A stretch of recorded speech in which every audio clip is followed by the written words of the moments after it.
Hello, everyone. Welcome to the episode 6 of Owlbear's Roost.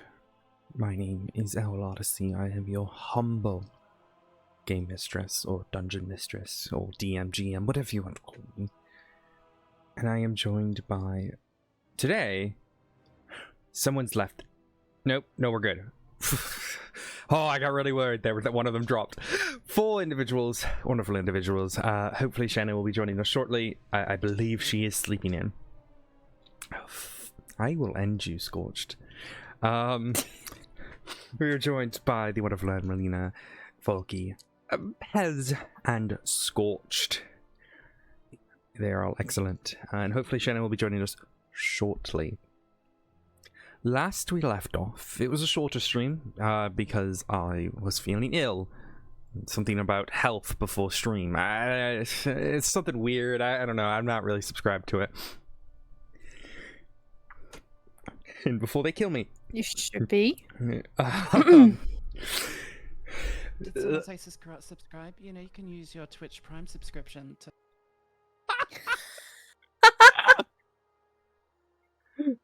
Also, because you said it's episode 6, right? Correct. Your stream title says episode 5. Fuck me. Yeah. I knew I forgot something. Okay, well, I'm gonna have to fix that in post. I'll just remember to do that later, because... Okay.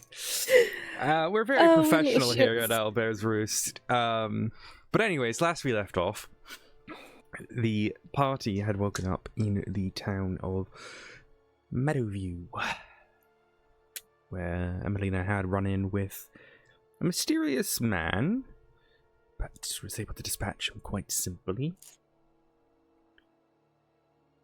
Then they came upon a bandit camp, though strangely enough with the bandit camp, it would appear that it had already been taken care of. Bodies laid strewn, destroyed, eaten, unlike anyone had seen before. They also found 2 interesting individuals, both very tall in their own right, but very different. One was a half-orc, very strong and very clear, with some weird chains around his arms. The other was a wood elf, who seemingly seemed fine with everything that was happening. The party also encountered some wolves, but were quick to talk to them. Unfortunately, their wolf talker is asleep, so we'll see what happens there. But they took a little short rest towards the south, and were planning to decide where to go. The wolves had visited and told them of a woman to the northwest, hidden amongst the mist, they said. And as the party decided what to do next, we rejoined them, sat in their little clearing.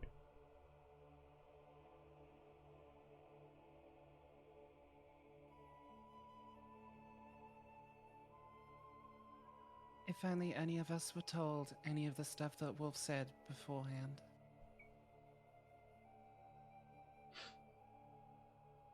I'm gonna history.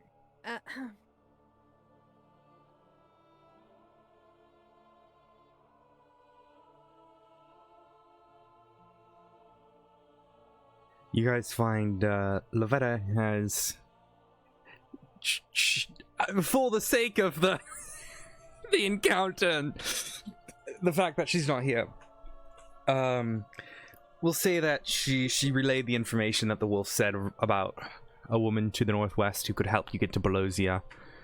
Now it is up to the 4 of you whether or not you want to follow that lead or not.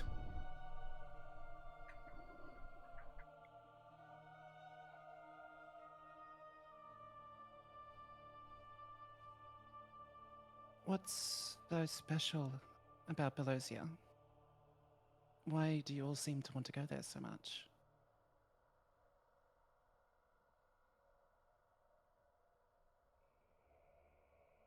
Well,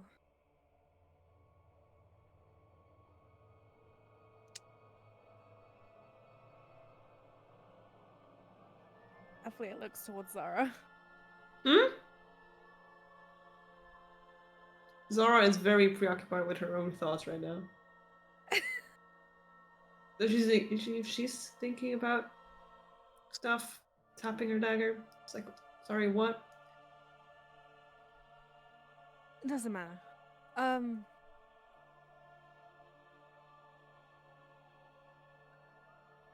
Let's I mean, just you must say have a pretty good reason to go there, right?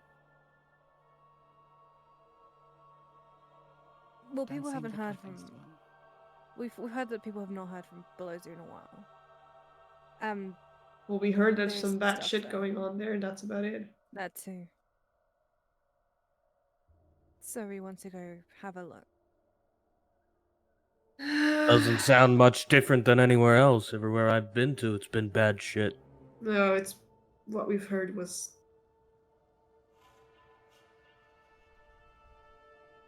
Let's see. We can check it out, I guess. See if there's anything left to salvage. Salvage. But yeah, be careful.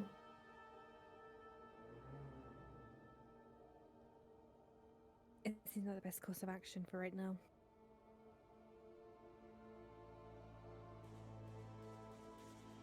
We go Yeah, in, me but we too. don't go in too deep. We still have to go back for our reward from Mama anyway, so I wouldn't go too much.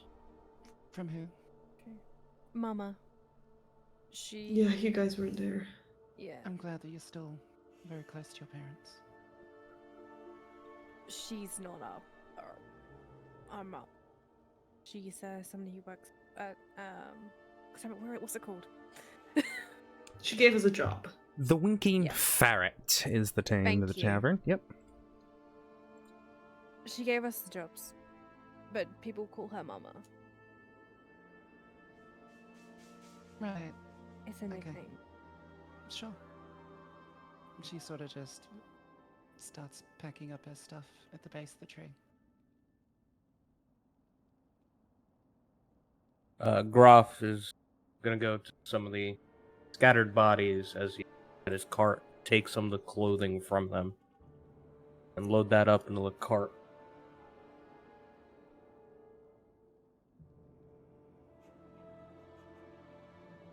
Flea's just gonna look around the surroundings. Just to make sure nothing surprises them. Alrighty, give me a perception check then.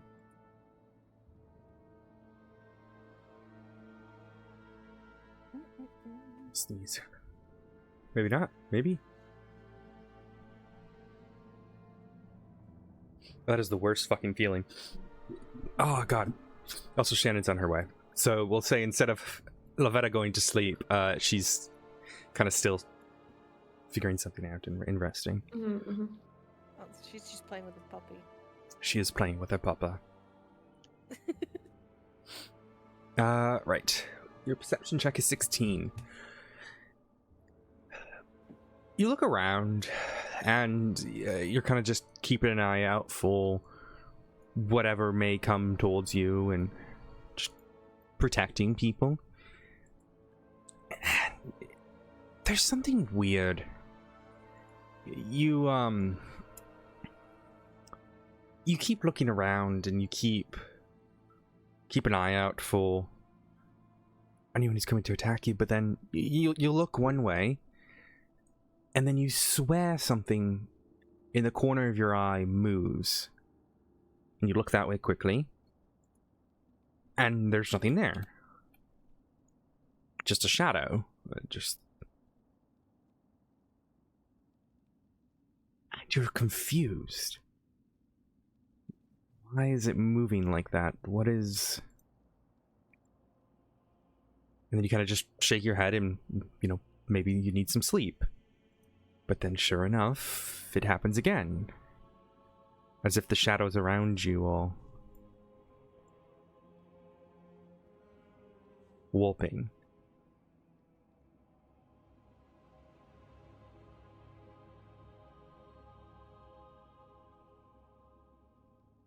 Okay, this is weird.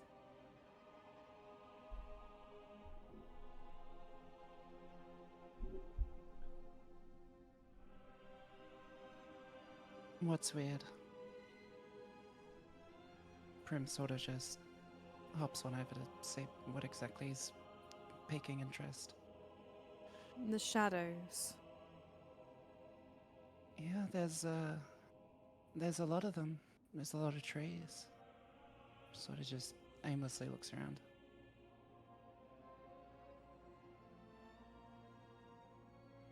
Hmm.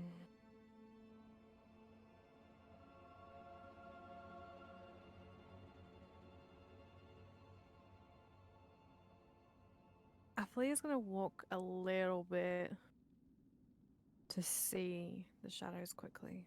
Do we all see the shadows, or was it just?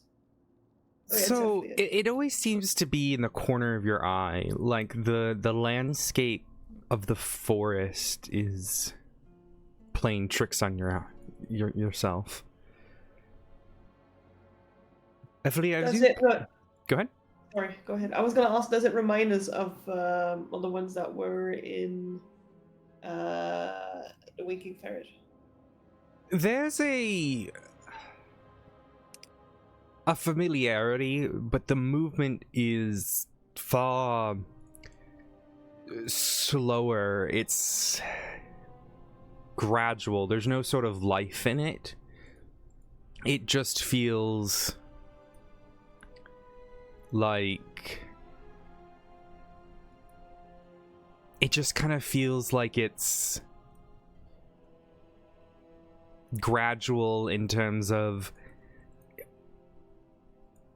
it's not alive. It's just not. It's not. Steady, if that makes sense. Something's changing about it, but there's no sort of recognition of life within it.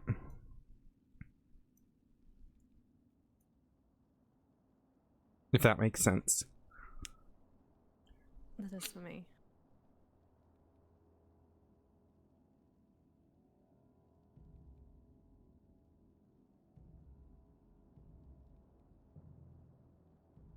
Athlia just continues to look around, just like trying to see if she can if she can catch it. Yeah, you're kind of like running around with it, and but like every time you try to get closer to it, it just there's nothing there. It's just a normal shadow, and you kind of wave your hand through it to see if there's any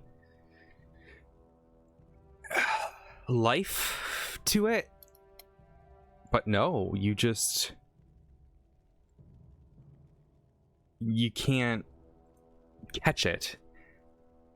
And you see another in the corner of your eye kind of just move. It's almost like you start to realize it's not necessarily the shadows moving. Or is it? Is it the tree? Is it the shadow? And you're trying to have this like back and forth of like what's moving. And as you start looking at it, you start to compare the shadow to the tree that's casting it. And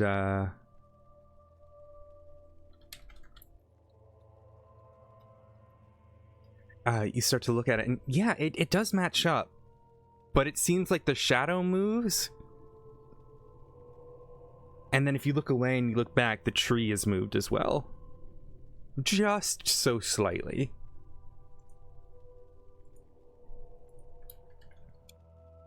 Oh.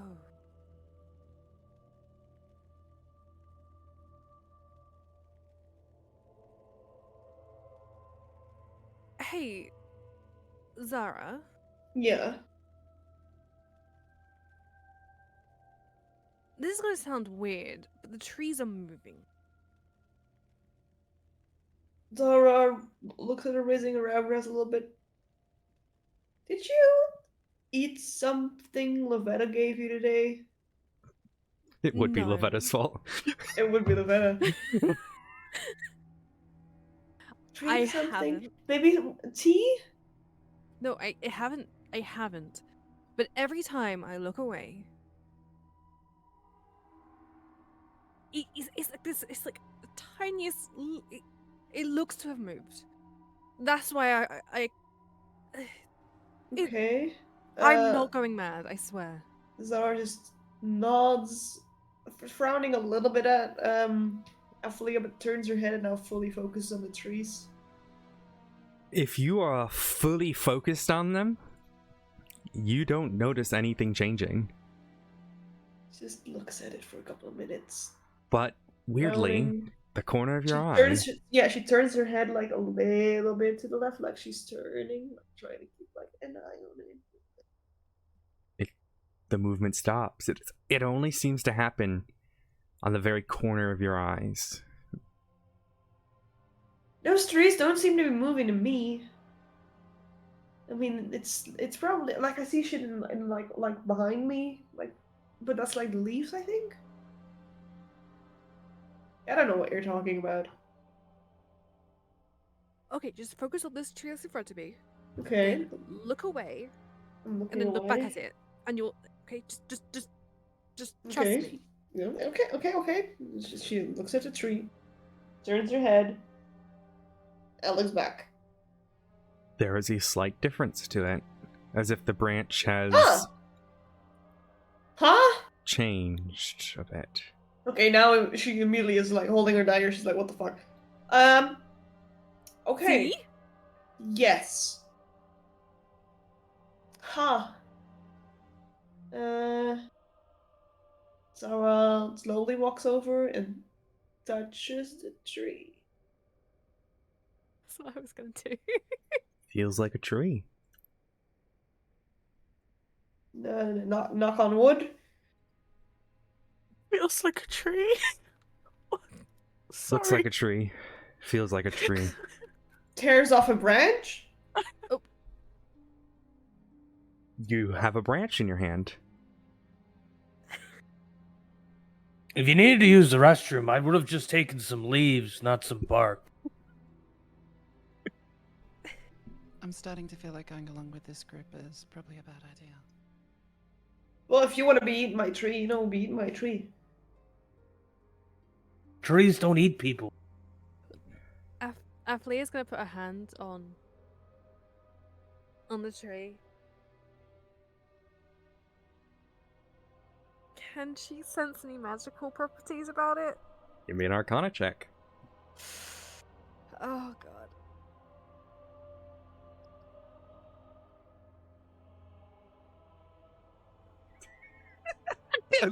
I love for Groff and Prim to just like show up with this group and they're just like freaking out about trees.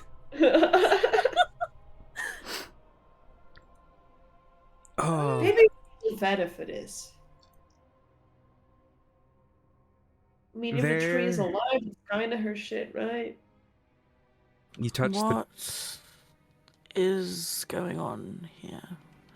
And Lavetta just kind of looks up from her pupper and kind of almost annoyed, but she's just there staring blankly at the commotion that's going on. You place your hand on the tree, Althea. You try to resonate with the energies within.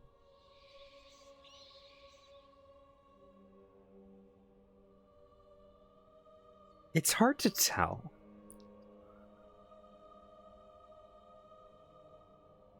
You know that nearly every living thing has something magical about them. You know, you've in the times that you've put your hands on these things, you've always been able to kind of feel the life within it. Even with plants. So at first you're saying, no, it's just another plant. It's alive, but it's not. You know, you put your hand on it and about to pull away. And it's like when you put your hand on someone's chest to feel their heartbeat. And you're feeling the pump and the back and forth of the heart. but it's like there's a murmur, a gentle little skip in the heart, or there we go. There's the sneeze. I knew it was going to happen eventually. It's like a little, like a murmur or a skip, and it's infrequent, irregular. There is something there, but you're not sure what.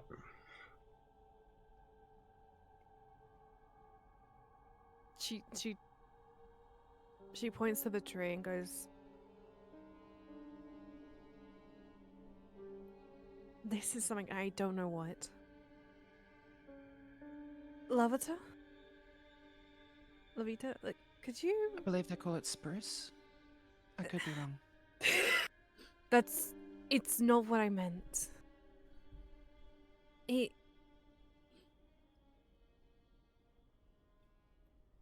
feels different. There's something weird about this forest. I just can't tell what it is. Is it all of the trees, or is it just a couple of them?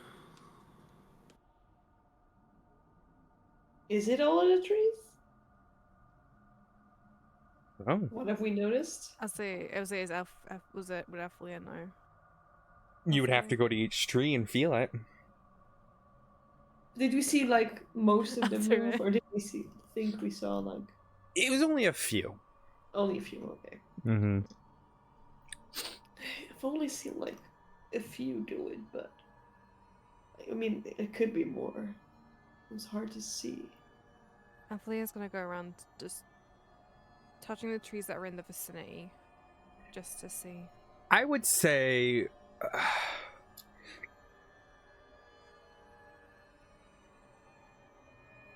maybe like 1 in 7 trees.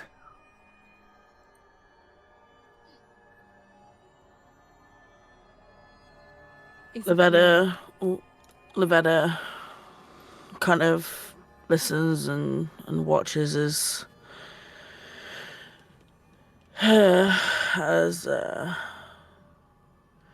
her I guess teammates go and fill up the wood in the forest. Don't say it like that. Got wood? No, I'm kidding. All right. Anyway, sorry. She watches as they go and, placing their hand on their bark without taking them to dinner first. And she follows in tow. And she walks up to one of the trees that, she kind of feels a little bit of a connection to, and she just. I'm sorry, that's the phrase. Feels a bit of a connection to. Oh, I'm so sorry. That wasn't intentional, actually. I wasn't being a little shit with that one. Not with that one, but with everything. No, with the others, 100%. She's a druid after all. Anyway. Oh, okay. So, she kind of she leans against one of the trees and attempts to do the same as her teammates, see if there's anything she can notice about it. She whispers, "Is there anything I should know about you?" And then places her hand just on the tree. Okay, are you casting Speak with Plants? I don't think you have Speak with Plants, do you? No. She's Okay. just trying to talk, just in general. But she is trying to gain insight as to whether she, well, not really insight, but she's trying to see if there's anything else that she notices. Okay, so if you already, I don't want to just have everyone roll, but if you want to give like a nature check, No. we can do that. Okay. Okay, yeah. Yeah, that's what I was more going for anyway.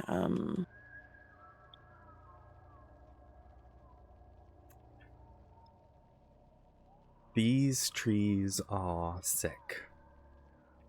There is a sickness in some of these trees. It's not like any sickness you've seen before. These are different trees than you are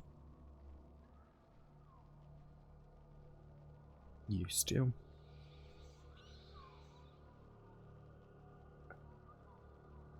They are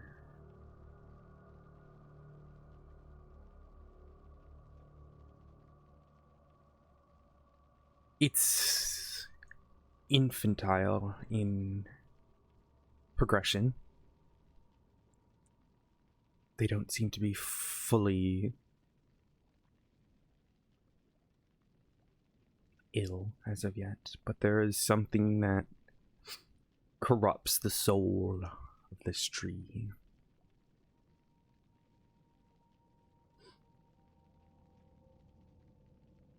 You are unable to discern any further. At this time, lovely Scorched, could you give me a D100 roll?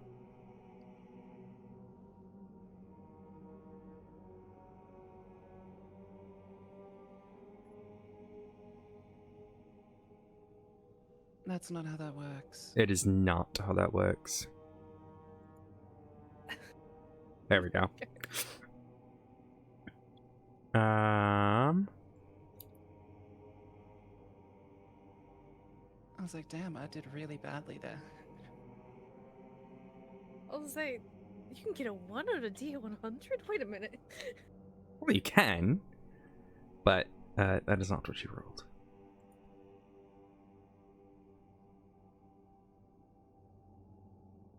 Prim, as you're kind of looking around and watching these nonsense, you rest your hand on your side and you kind of just lean and just looking.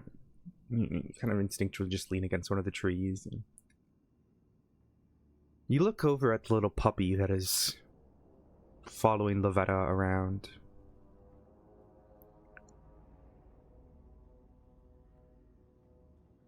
And you just watch as its skin begins to just fall off. Bones. Wait, the dog? puppy. The puppy. The only person who sees this currently is Prim. Oh, okay. You watch as the body begins to rot, a putrid odor coming from it. As you instinctively react to it, you look at the faces of your companions, and you see their same thing. Parts of their faces dripping off of their body. One of their eyes plops out. And you have 4 individuals, the dog, all rotting in front of you. How do you react? Being in the forest is already a lot for her. She starts to shake and hyperventilate. It's harder and harder to control her breathing. Her eyes widen. She starts panicking as she looks around and just watches everyone fall apart.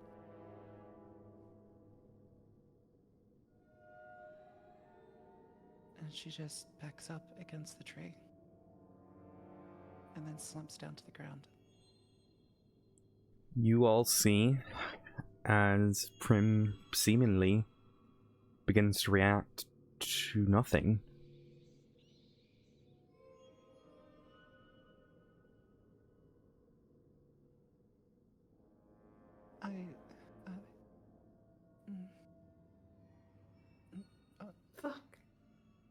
this dog walks towards you, and you see, as you look at it, it steps on a paw, and the paw just crumbles into mold and rot, and it comes towards you.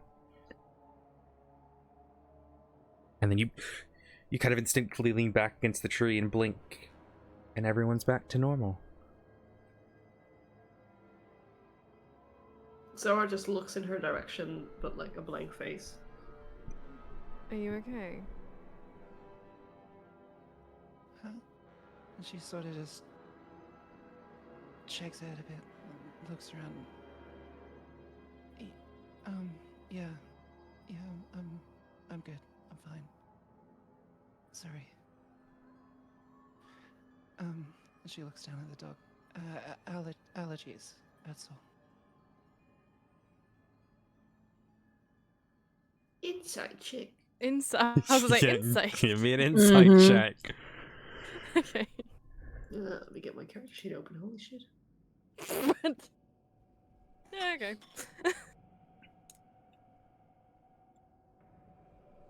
I guess I'm rolling for deception. Yeah. You Why roll can I for- not see my character sheet? Oh, I was on the wrong tab. It's Never either gonna be mind. really good or really bad. Alright, that's not bad. Inside. Nice. You may not believe her right now, but you kind of just have to. You can't really discern anything beyond what she's saying.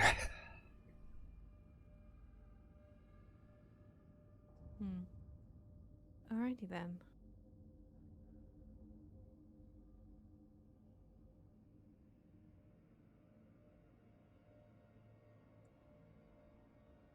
She sort of pulls herself up off the ground and readjusts the cloak that she's wearing.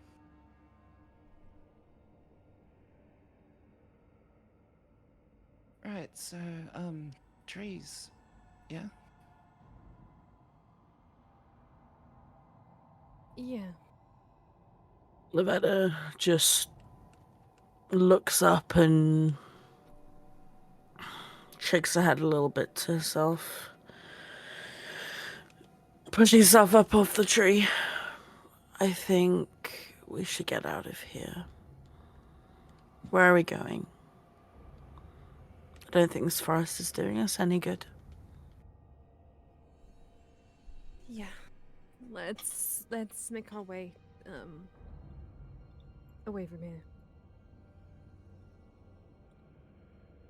So what are we doing? Are we going towards Belosia or are we going back?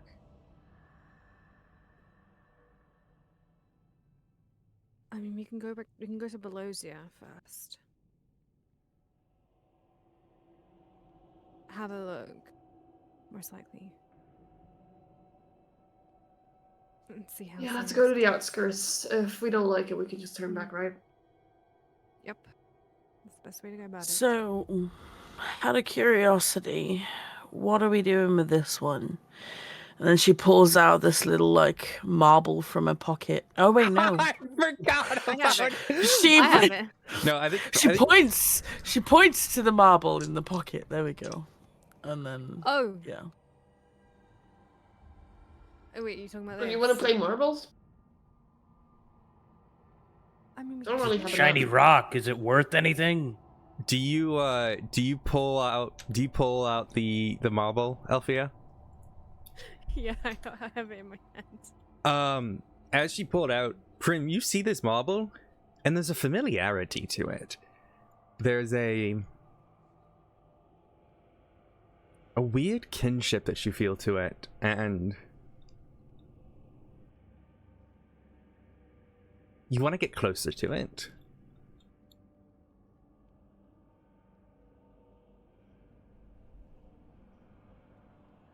I don't really Sorta- think this is worth anything. Tilts her head, looks at it. What do you have there?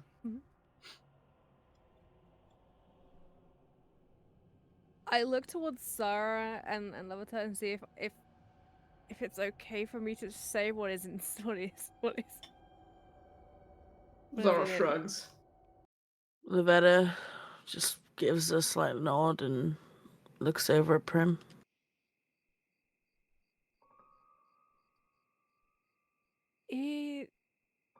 It's a marble. Let's just say one of our companions is in it at the moment.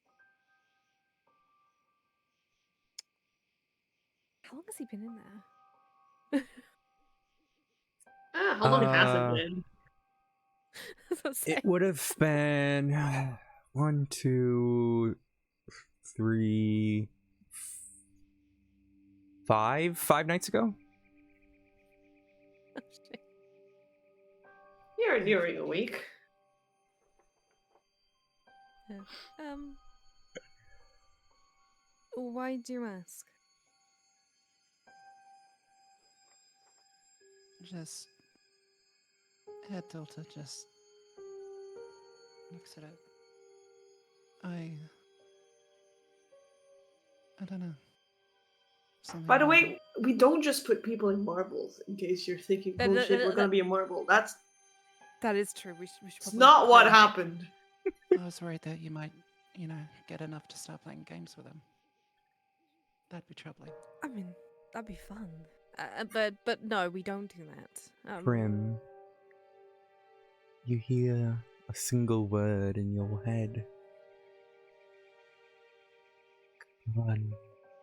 Consume.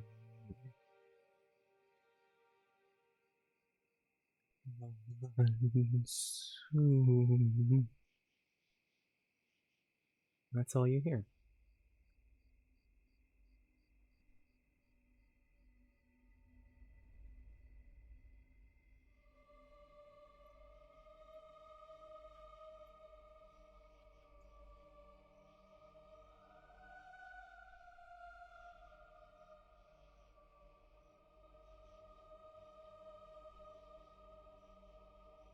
Fleer plays with She- the marble before putting it. Oh wait, continue. To be fair, he also kind of deserved it. Kind of. So she steps closer. Did you do it? No. We didn't do this.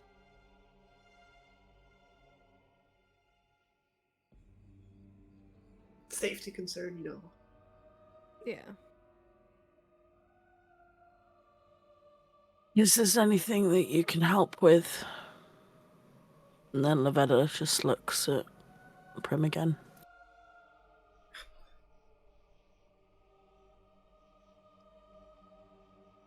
I've spent a lot of time with arcane, but if they were put there on purpose, I'm sure you probably want to keep them there, right? I don't really want him back. Well, he was put there because we didn't know what to do with him. And for safety. If we're going to Belosia, we're probably going to need as many or as much help as we can, considering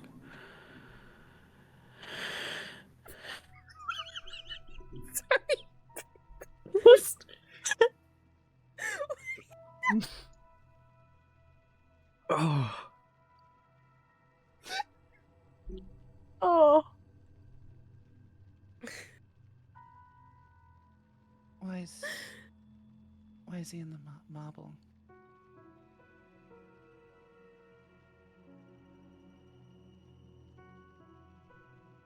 She continues to step closer. Does Avalia notice that she's like stepping closer and acting a little a little weird? You would notice that she is getting closer, yes. Avalia like pulls the marble back towards her.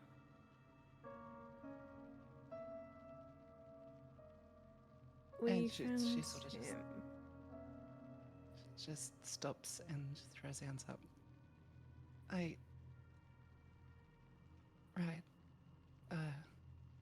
Didn't you want me to look at it? And looks over at Lavetta.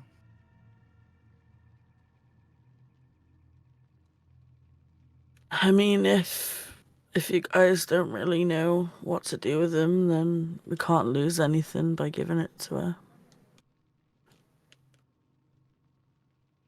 I don't care. Have at it. And she just gestures to the marble. Aphlia hesitantly puts her hand out and like holds out the marble to her.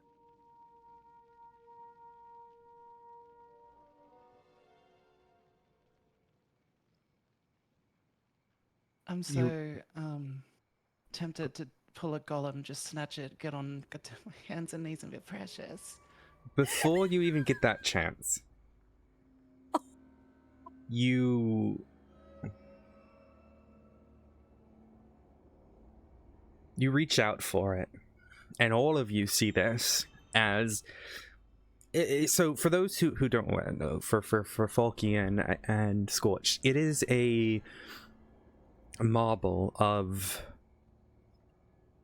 black and purples. It's very like swirling energy inside of it, almost lightless, swirling around the marble. And Prim, as you reach out towards it, that darkish energy slowly starts to leave the marble and goes towards your fingers. You haven't even touched it yet. You just reached out towards it, and you all see as this energy starts pouring towards her fingers.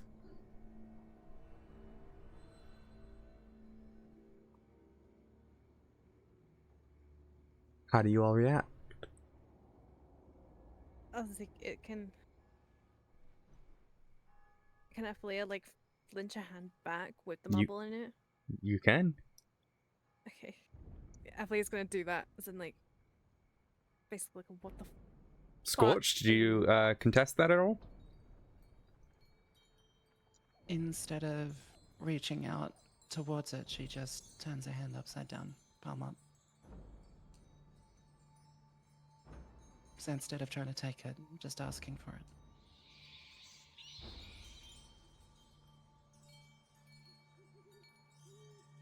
What?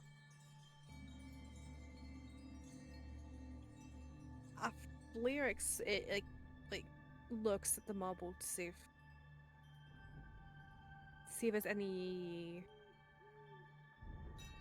noticeable difference in it. Give me a investigation check.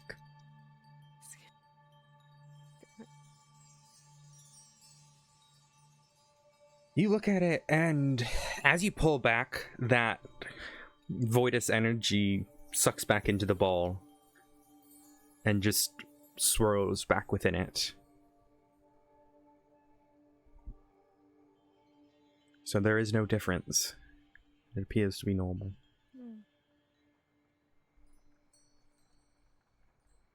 Whether it's the marble or whoever it is inside, they share something.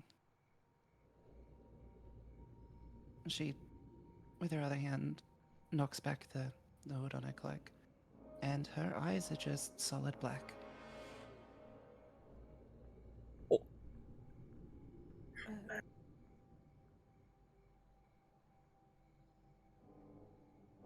Well, I hope you're not too much like Corvard, Jesus.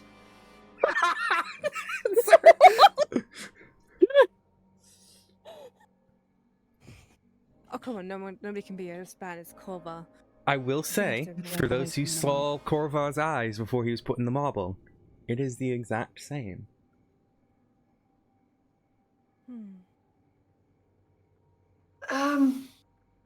Prim, right? I never gave you my name. She didn't, and I don't see it. Miss, right? Hmm? Are you feeling alright right now? Yeah, perfectly fine. And turns over to look at her, and she says it, and then turns back. Give me another Still wisdom hearing save. about the marble.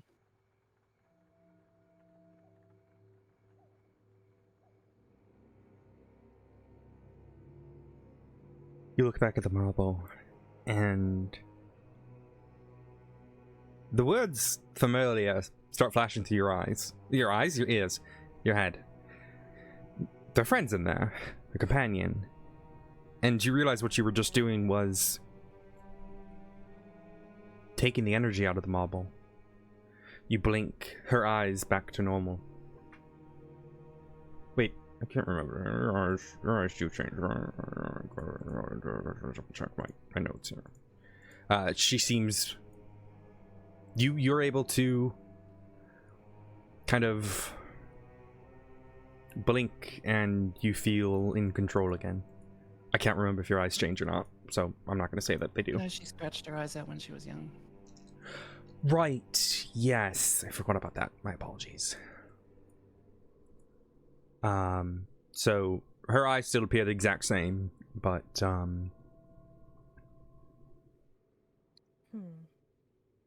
your my apologies. So earlier when I said the eyes are very similar, there is still a distinctness in terms of the shape and whatnot, but that voidish color is there.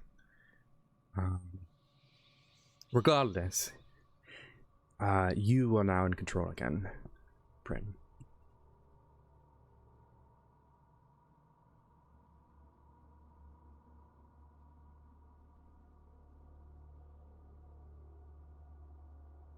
Flia looks at her, then looks down at the marble,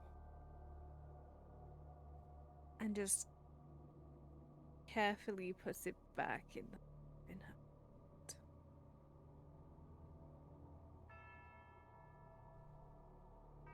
Sort of just looks around, confused, trying to readjust herself.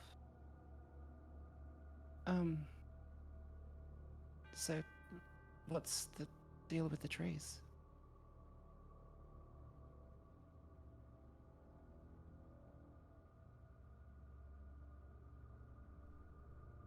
We were just leaving. Oh, right. You wouldn't mind if I came along, would you? Yeah, we were saying that we needed some more people, probably, right? Yeah. But you're not getting my cut from this cam that we saved you guys from, nah. Of course. You're very welcome. She looks over at the other guy that she probably also doesn't know the name of. He's just looking at you all like you're fucking crazy. You just brought out a What about you, marble big you had fella? Do somebody you- stuffed inside of, and this girl's eyes just turned pure black, and you guys are talking to trees? What about you, big fella? You think you're gonna survive by yourself in this hellhole? Matter I'ma die trying. People in this world that need to be dealt with. Lucia's the only place I know.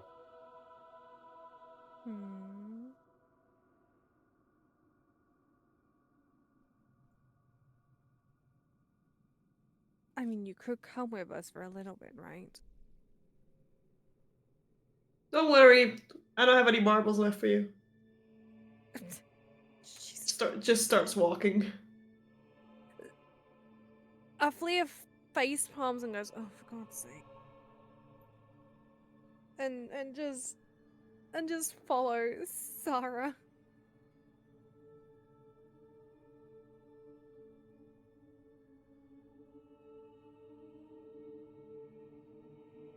Groff shrugs. He'll follow. He doesn't know where the fuck he is.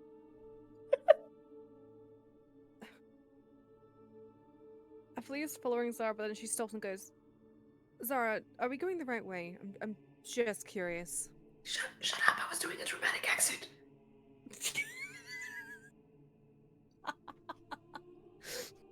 Then she's like, wait, fuck, it was the other way. And she just like slows down and then turns around and goes the other way.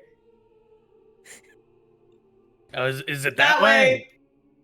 Yeah, I'm fine. Oh, okay. Aphelia shrugs and just goes, and like puts her hand out, like basically say, after you guys. Lavetta almost abruptly perks up and weirdly walks towards the front of the group. A bit unheard of for her, but and she just starts, almost in a quickened pace, walking towards the northwest of the group. Are you guys coming?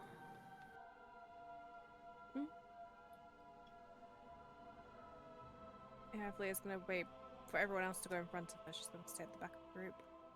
Zara, for once, just keeps walking. Let's go. Your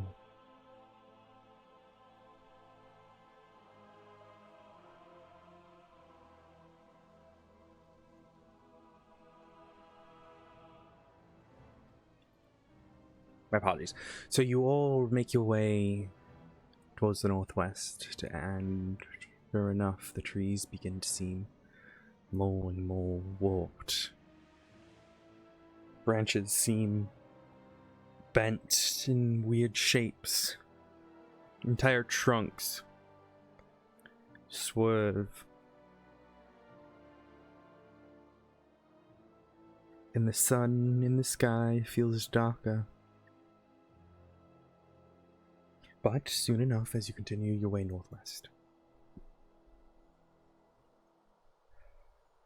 you come upon a clearing. Trees a little bit more sporadic. And you find yourselves in front of a large, foggy dome.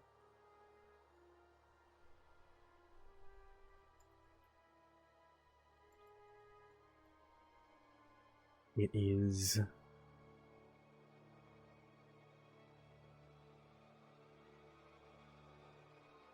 strange. You can't see through it. Even those of you with dark vision struggle to see past the mysterious mists. You see runes carved along the bottom of the dome, glowing ever so faintly. It's the same sort of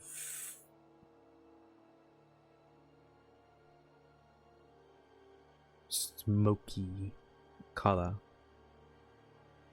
as it fills this entire dome.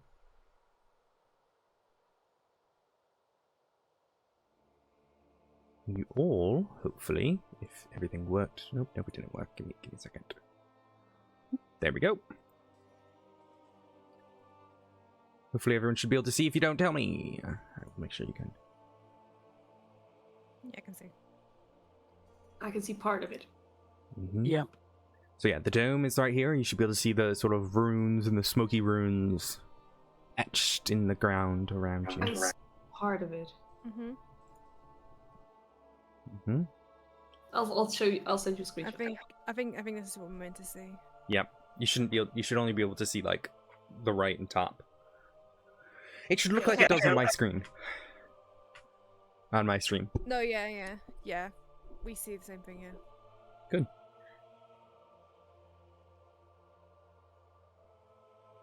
As you get closer, Zara, you hear something coming from within. The sounds of struggling sounds of something tightening and muffled screams of a woman. You guys hear that? Hear what? Those of you with a passive perception of over 15 would start to hear it. Sound struggles, get your fucking weapons out. I was so tempted to make a comment. Do people put their weapons away? I was so tempted. Okay. It's okay. I was thinking the same thing as I described it. As you all pull your weapons, I need you all to roll initiative. Click on your token and roll. Oops, sorry. One sec. You're good. Sorry. Why can't I click on it? Oh, that's why. There we go. Please.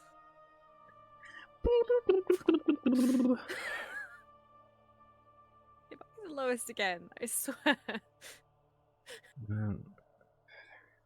You're all very dexterous. What, you will draw your weapons the second you see something different?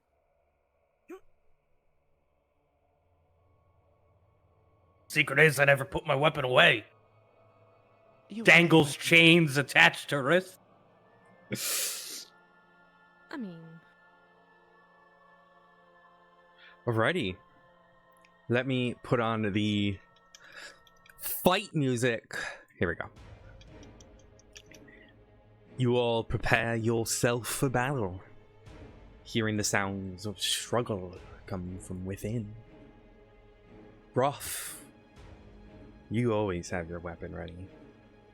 You unhook the chains from your belt and get ready for what's to come.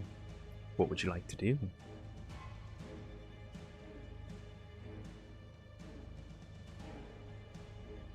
All right, let's.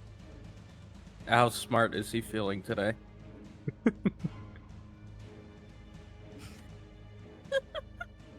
Gonna walk up to the edge of this thing, and instead of just running blindly into it, I'm gonna prepare to attack the first thing that charges out of this at me that doesn't look like somebody running from danger. Okay. So you're not headed in, you're just standing on the edge of it? Yeah, Okay. just prepping, holding an attack. Alrighty. Anything else you'd like to do? No. Lavada. Lavetta. I'll say it's Zara, because Zara didn't roll initiative and she's only just rolled it. Yeah, my bad. I was running like a yeah. Potato. Okay. Yeah. Alright, Zara. Does this feel very? Is it like very similar to what Zara experienced in the Winking Ferret? In what? In the fucking was it the Winking Ferret or what was it called? Oh, yeah. Your mum as well. What do you mean? Does it Okay. feel like this? Because it's dark, right? So you can't see shit. No, this is a completely different darkness. It's smoke. Okay, that's what I. Okay. It's like a smoke has kind of overcome this area. But it's in a very specific shape, so it seems intentional, especially with the runes etched on the ground. Yeah, because I am like in the middle of it, right?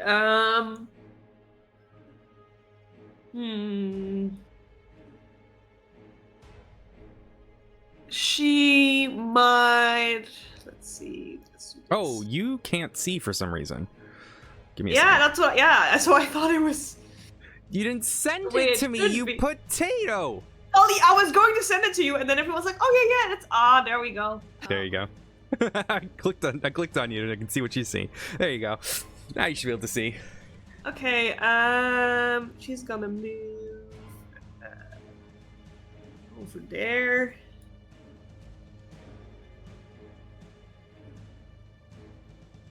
And when I'm going to use my, I'm guessing it's just gonna be my action to like hide under the tree, like. You can cunning Roll action hide. I'm not gonna do an actual action because I can't see shit right now. Okay. You're So welcome she's gonna. to prepare an action if you like, or if you Yeah, just I'll wanna do hide. that. I'll do that. I'll do that. Yeah, I'll prepare Okay. the action to stab, and I'll do my cutting action to like hide in the tree. All right, what's the Or triggering against the tree. condition for it? You're just gonna stab anything that comes through? Yes. Okay. It's weird when the barbarian's more controlled than the rogue. Righty. Out of the A civilian runs out, a mother with her child. Alrighty. animal of the species stumbles out. Alrighty. And you are hide. Give me a stealth check. I need to roll stealth. Yeah.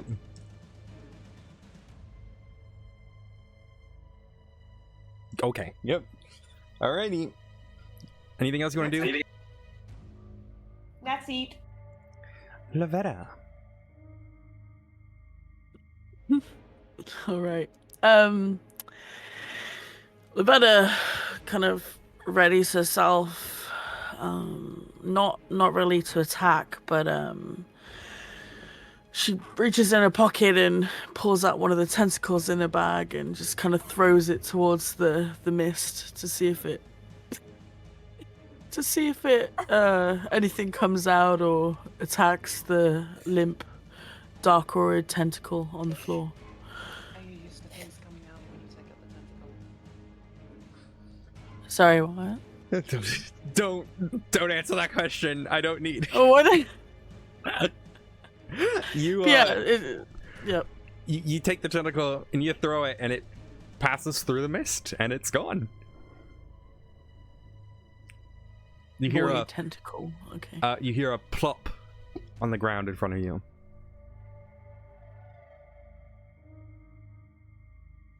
She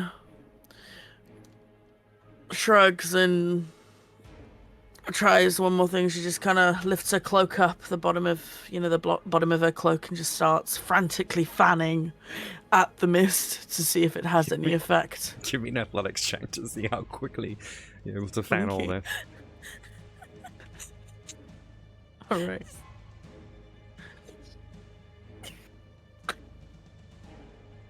You start like- fanning it, and Valinir is just kind of like balking at it as you do it, and the mist kind of moves back and forth, but Okay. it doesn't seem to go away.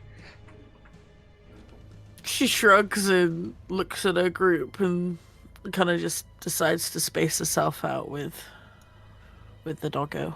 And then, Alrighty. That's the end of my turn. Prim. Alrighty, so one of them ran angrily to it and stood there. Another one started flashing it, I guess. Another one decided they wanted to look like a tree. Welcome to this unnamed group. Prim is sort of just standing there really confused as to why all of a sudden, out of the middle of nowhere, everyone's IQ has dropped. She's just gonna do an Arcana check on the Okay, give me an Arcana. goddamn spherical. If I can even bring up the goddamn tab, I would love to. I just kept reopening it like over and over again.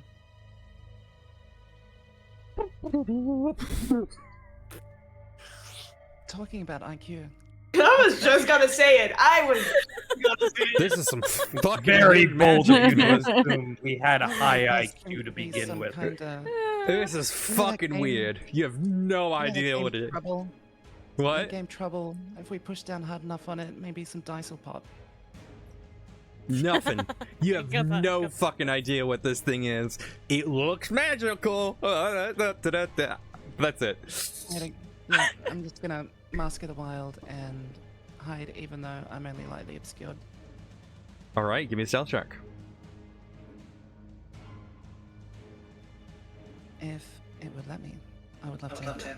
Not so stupid now, is it? I never said I was smart. You watch as Prim leans down the bush in front of her and just picks up a leaf and puts it on her head, and then like crouches down. She's so happy about it too. She's incredibly overjoyed by it. You feel confident you'll hit in. Althea. Althea looks towards her friend, just put her leaf on her head and goes, okay. Don't worry, I've got this.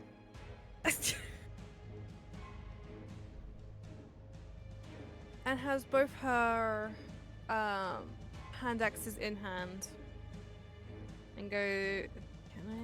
Let's have a look.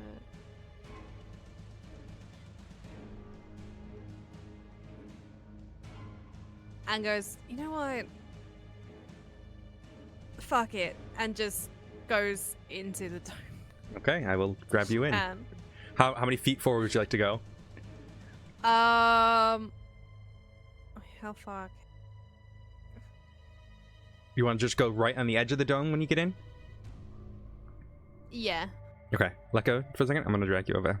Yep. Just because of the way the light stuff works.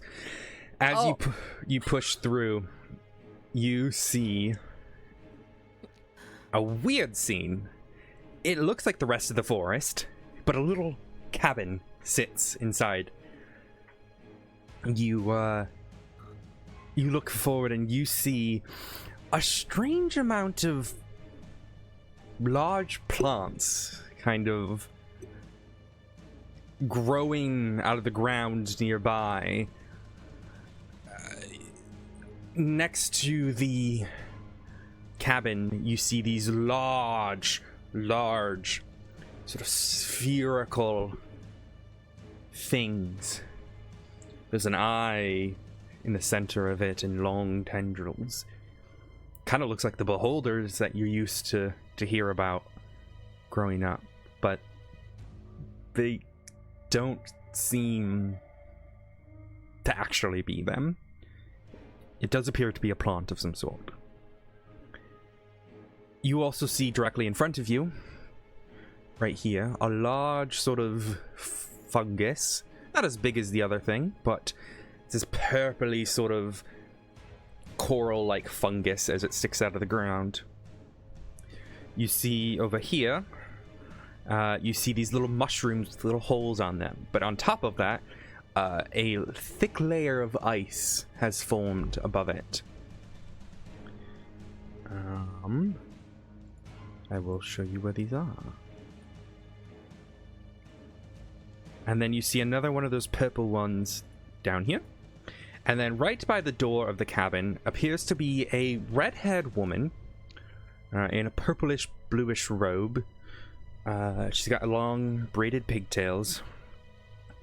And all around her are thick vines curled up around her body, along her legs, her arms. Her hands have vines going through all of them, holding them kind of spread open.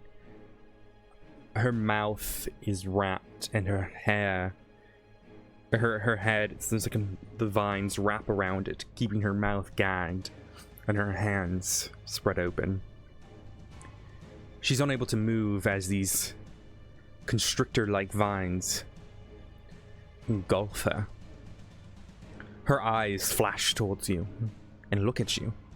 A look of desperation comes over her, and you get a look of pleading in her eyes. She screams out to you, but it's all mumbled. You have your action, your bonus action, and a little bit of movement. What would you like to do?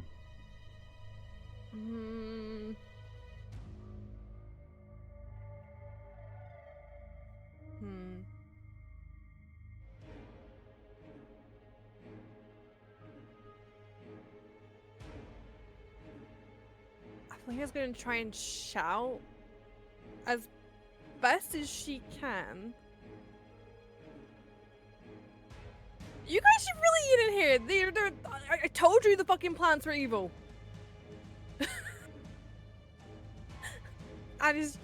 It's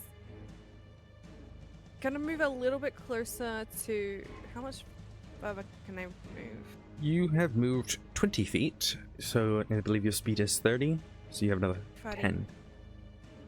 That's out here, right? Mm-hmm. Athalia is gonna move towards this. Okay. And I guess she's gonna try and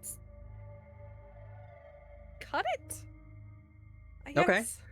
Give me an attack roll. That hits. You slash part of the fungus, and it doesn't seem to react as you would expect. It just seems like if you had just hit a fungus with your axe, and it kind of just waves back, and then it goes back to sitting still.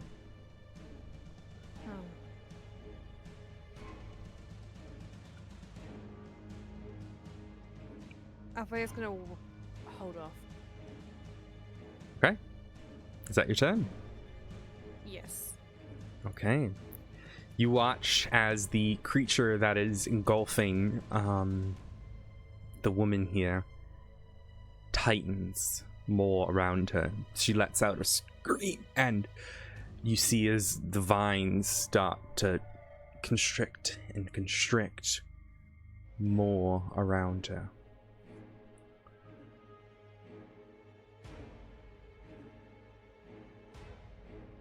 You watch. These ones I don't think need a. Alright. Alrighty. Then we go to the ones in front of you. So you see, as the little shroom in front of you, out of the sort of coral-like indents within it, these large sort of tentacles come out of it. Not tentacles per se, but large vines, purpley vines, come out, and one whips out at you. Fuck. Seems to be a recurring theme here. I don't need you to psychoanalyze my kinks in the middle of D&D. I'm just making an observation as a humble druid, you know. You know that little bug toy thing where you squeeze and the eyes pop out? Exactly. Oh my god. That's what I imagine this person being squished is. Alrighty. Ready. It's gonna make 3 of the vines are coming at you, Althea. Well, that one's not helpful, but this one is.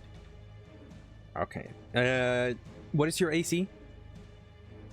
I presume 14. you put the armor on, correct? Yes. Okay.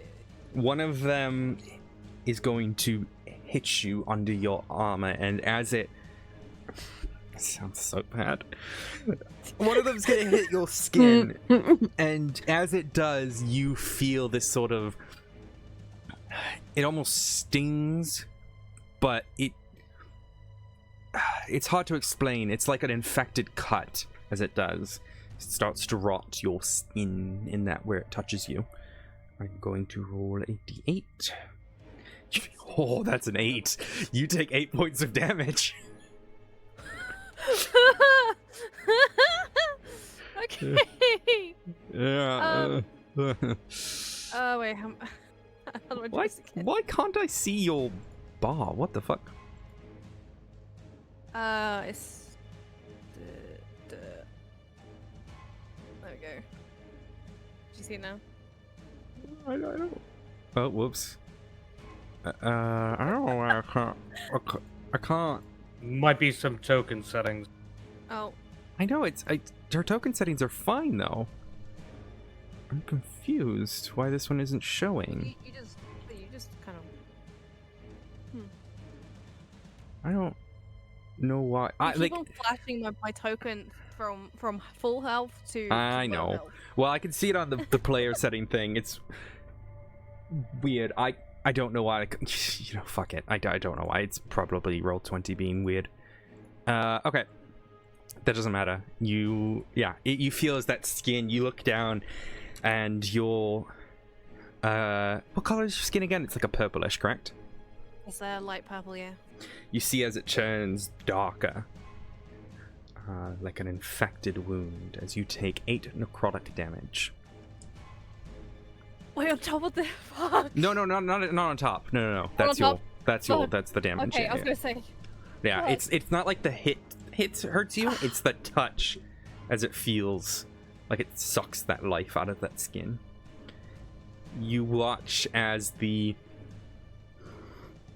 other one, just like it, sprouts large tentacles from the bottom of it and lifts itself out of the ground and starts walking creepily forward. Oh my god, it's moving. All right, Groff. All right. Somebody made the stupid decision to run ahead. So that means I have to follow. I move 30 feet forward into the darkness. Okay, I will give you your 10 feet, and then you can go decide what you want to do with the rest of your 20.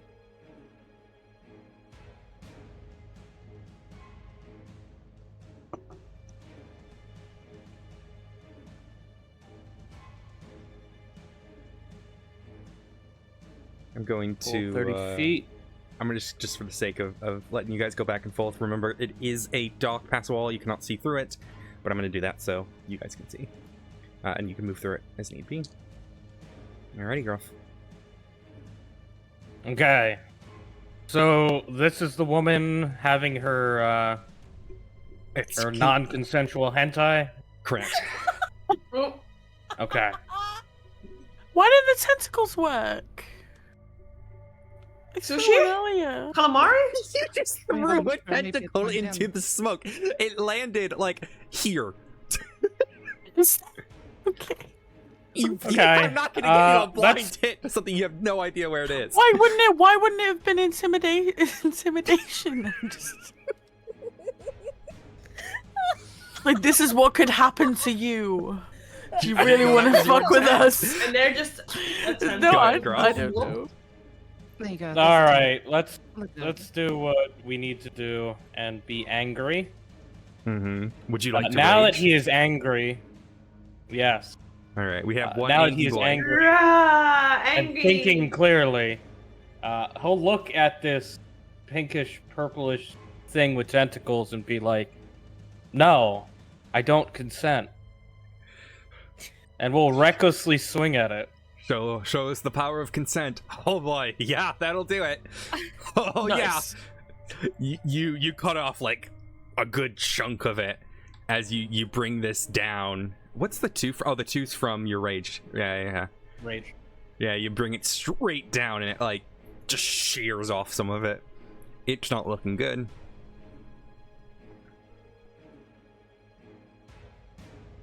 That'll be all in turn.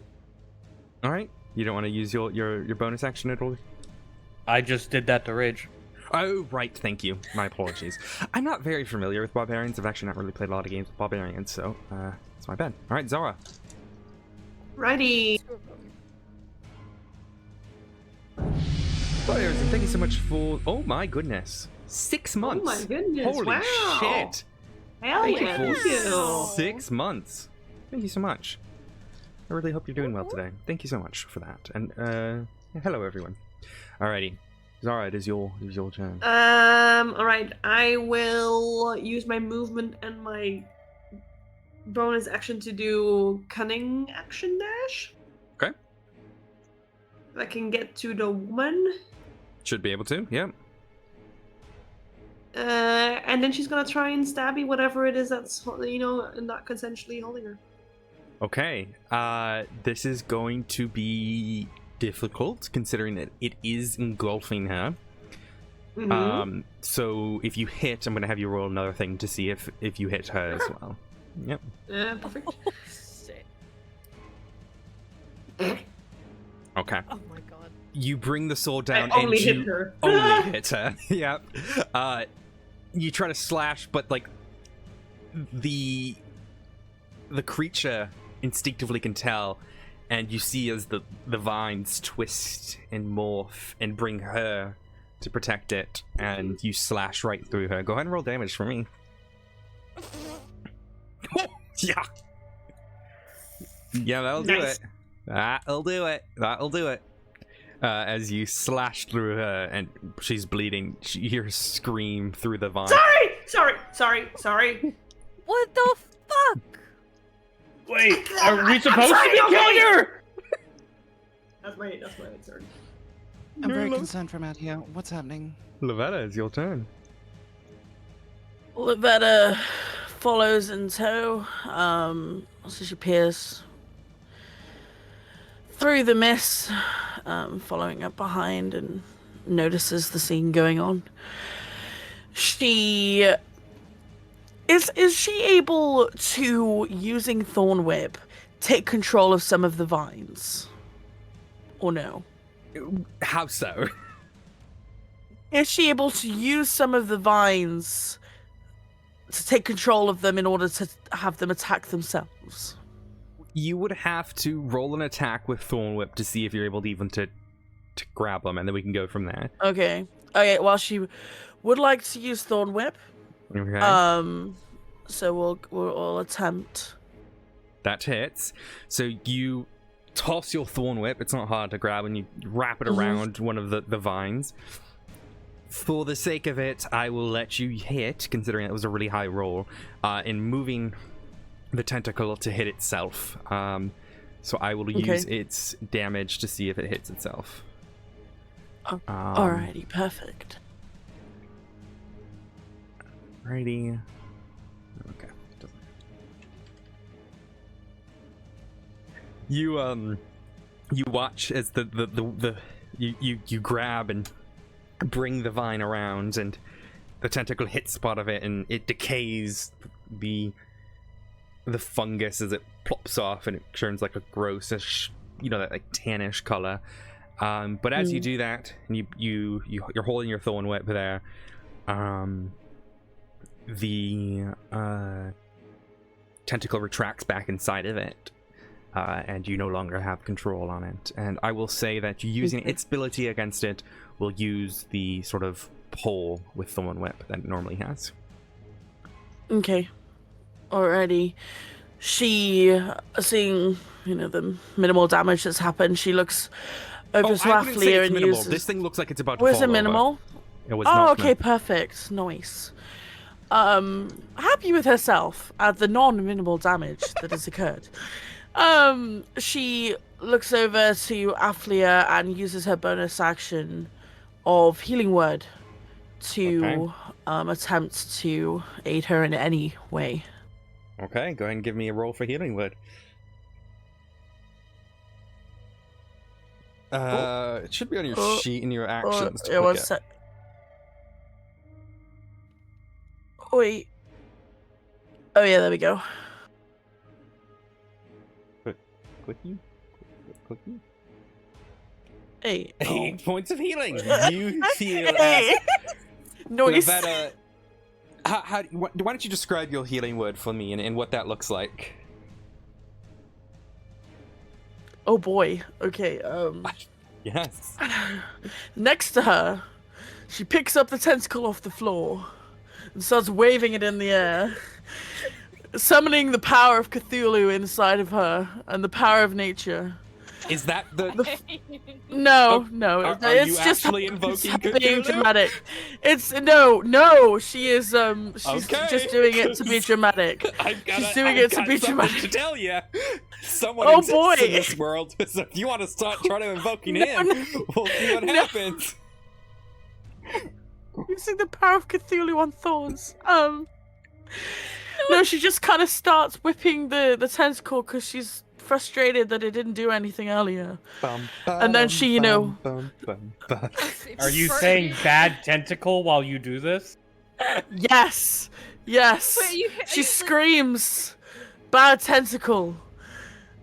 at Aflia, and then casts Healing Word subtly, just like under her Are cloak, you with a using little the like. tentacle as your druidic focus right now?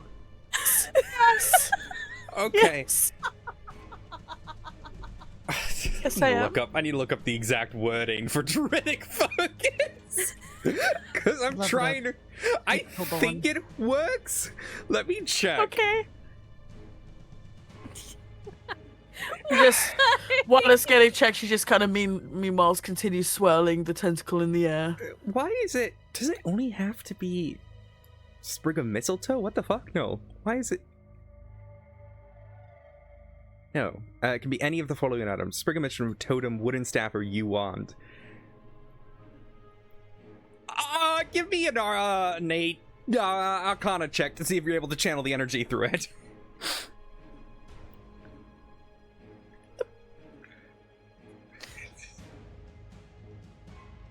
Are you holding your staff at all, or is that on your back? No, she's on her back.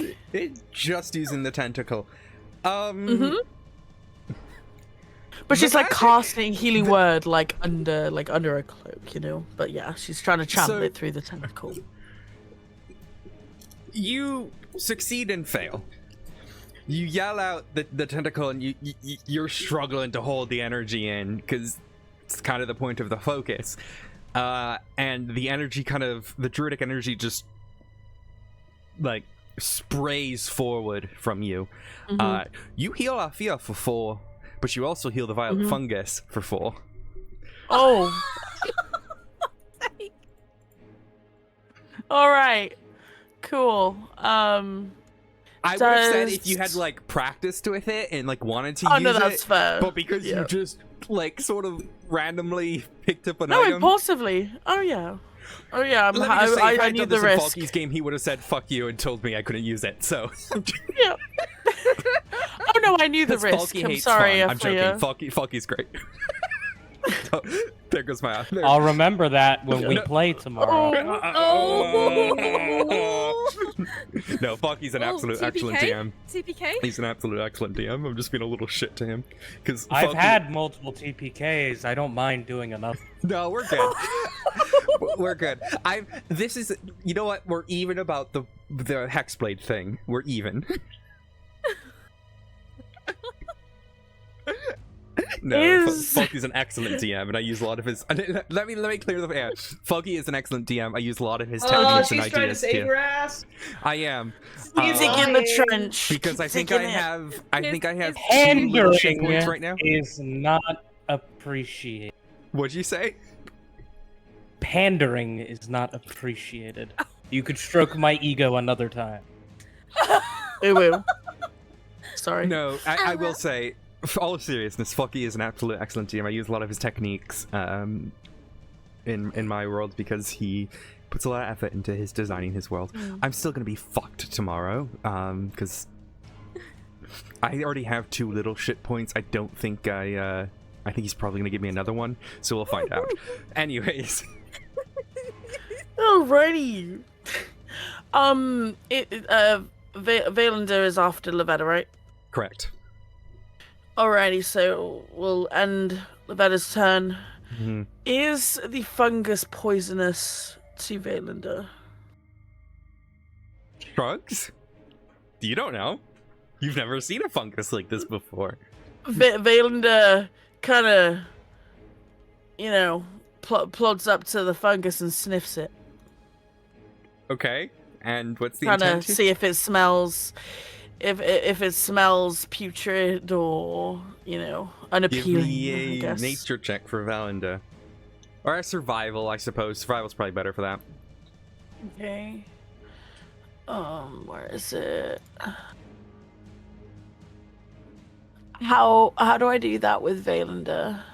On his character sheet, you see his character sheet, you should see his little NPC Yeah. card. You should be able to... it'll just be wisdom. Just click wisdom. Oh, okay.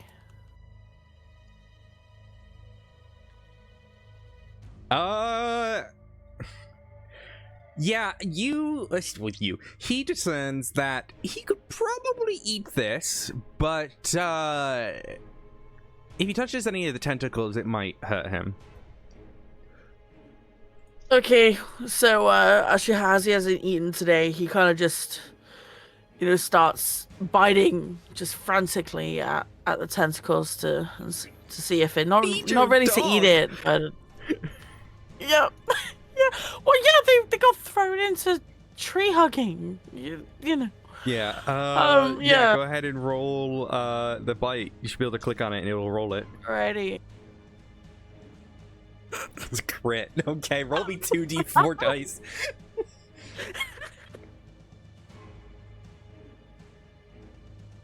Oh, he also has Nice. advantage, but he already got crit, so it's not a big deal. Mm-hmm.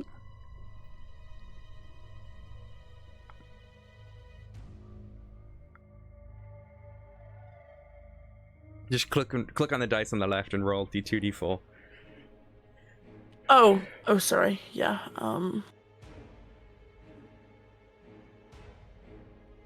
Wait, where? Oh, okay, yeah.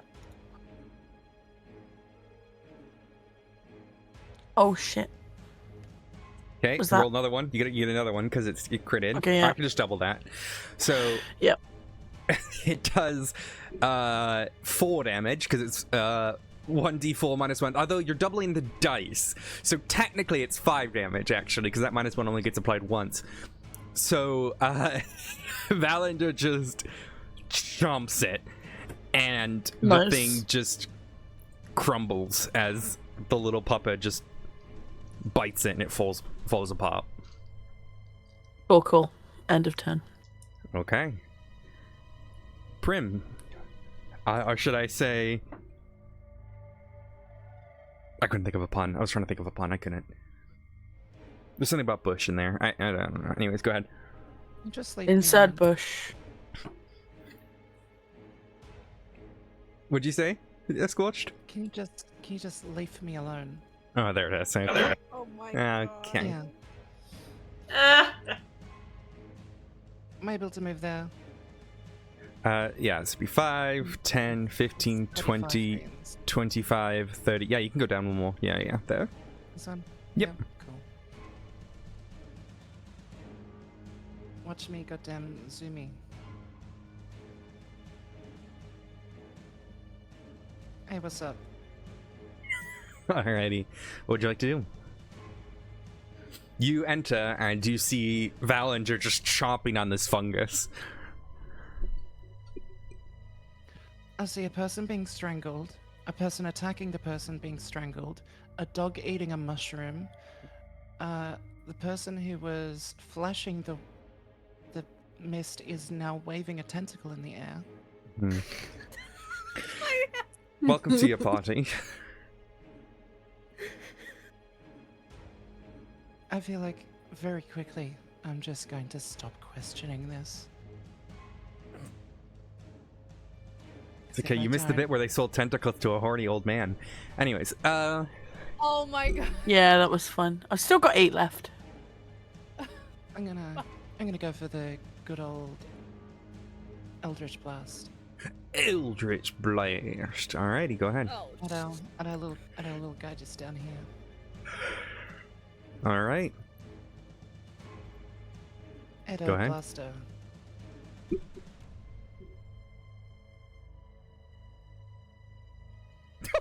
Jesus Christ! Go ahead and roll damage. Nice. I am angry. 7. Does that No. double? Oh, you gotta click it again. Click. Jesus Christ. It's also it's a +2. So that's Wait, why is it a plus 2? 12 damage. Oh, Because of where is it? oh, one of your Agonizing invocations. Blast.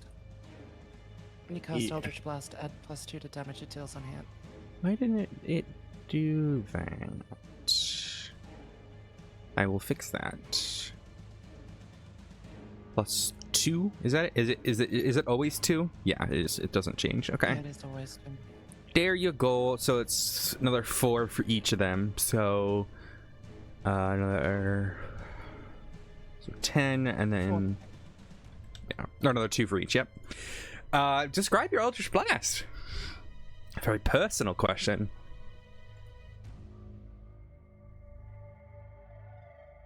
You know how in all the superhero movies where the person's like super up themselves, they just like do like the finger click and do the finger guns? Okay. oh no. Kind of just does that, but just with one hand, just clicks, and this wisp just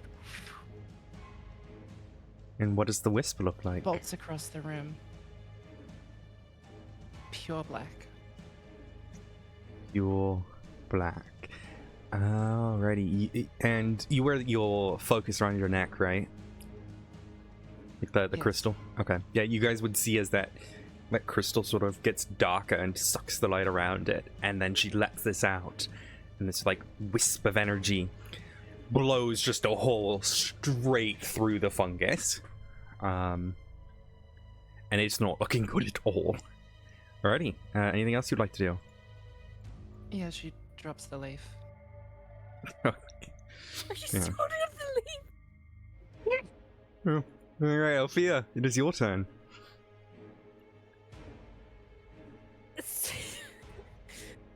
Trying to get as far away from Lupita, who's swinging that tentacle around. She's trying to heal you. You know, she's trying her best. Alright, Aphelia's not into hentai. No, she's into calamari. Big difference. Anyway, I mean, she's got that on The her. tiefling And I'm- isn't kinky? I'm confused. Anyways, go ahead. I'm sorry I didn't have any flour to bread the tentacles beforehand. What we do now? what would you know? Yeah. Anyway, Alright, go ahead. let me have a look.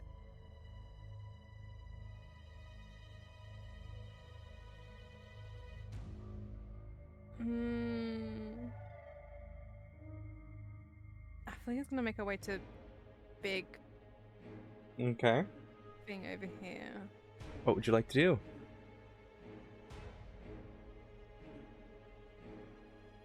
She's gonna take both her hand axes and swing. Go ahead and Like a give me an cross attack section. roll.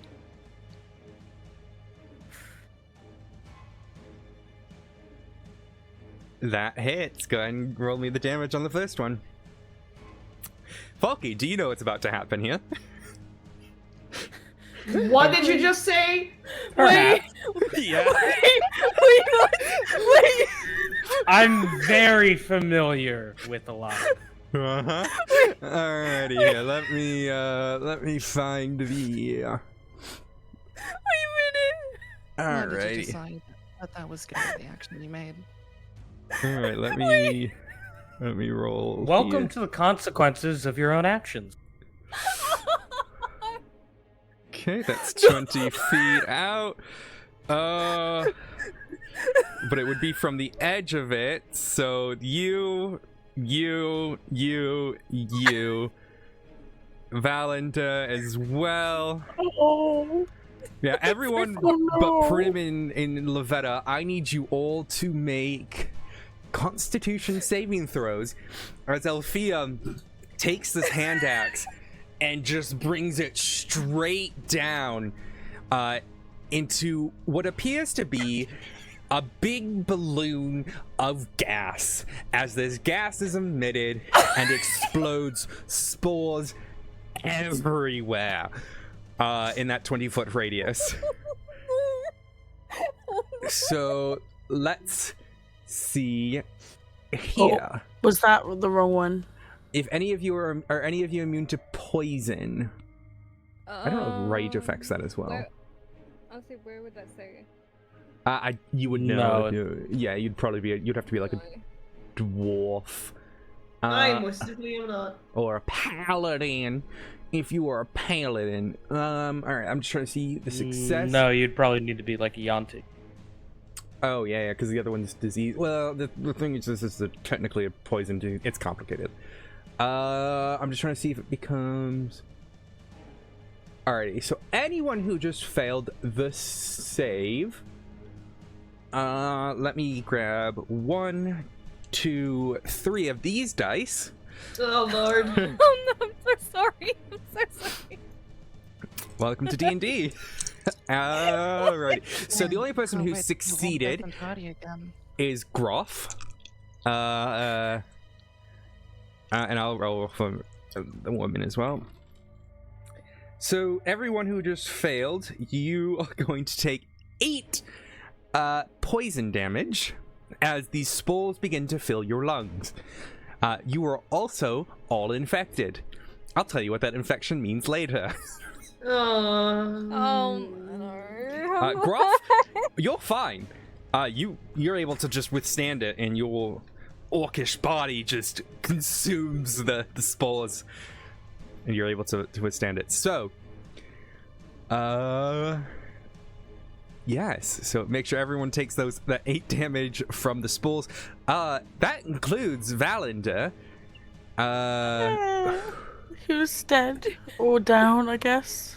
No, did I just kill Linda? He's 3. He's only got 3 health. So Valander. Oh, he's overkilled. Making saving throws. Yeah, well, so luckily for you, he is not overkilled, because he is a familiar. So he does disappear though.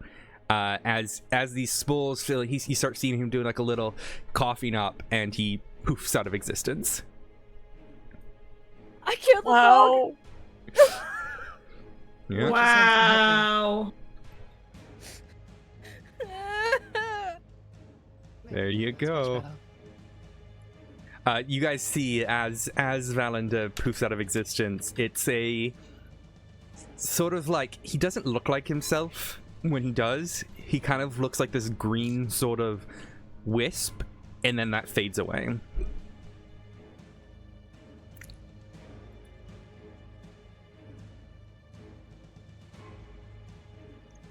Alrighty. Althea, would you like to do anything? So you said you wanted to hit it with your other axe, is that correct? Yes, I did say that. So it's already popped and it's deflated. Okay. What would you like to do? I'm not gonna beat around the bush anymore. That's what I'm not gonna do. It was a spore idea. Wow. Fucking hell. I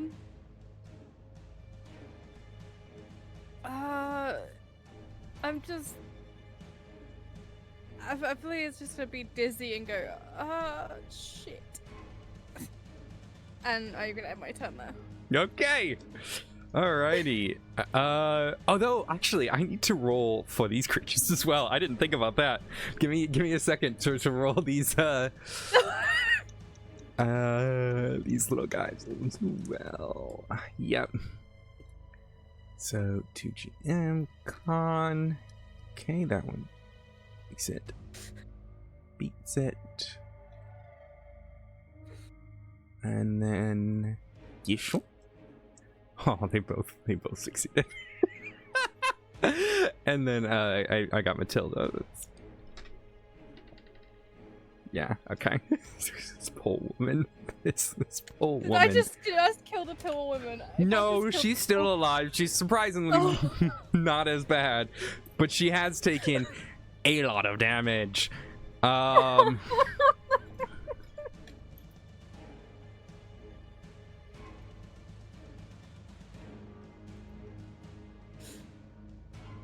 All right. Okay. So it's this thing's turn. And then righto. Let me roll.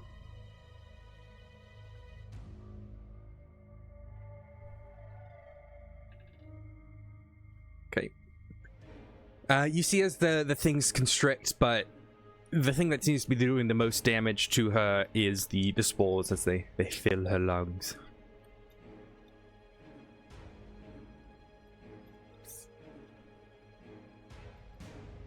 Alrighty. This thing is going to make its way towards Zara, and as these tentacles like move it across the ground ever so slowly,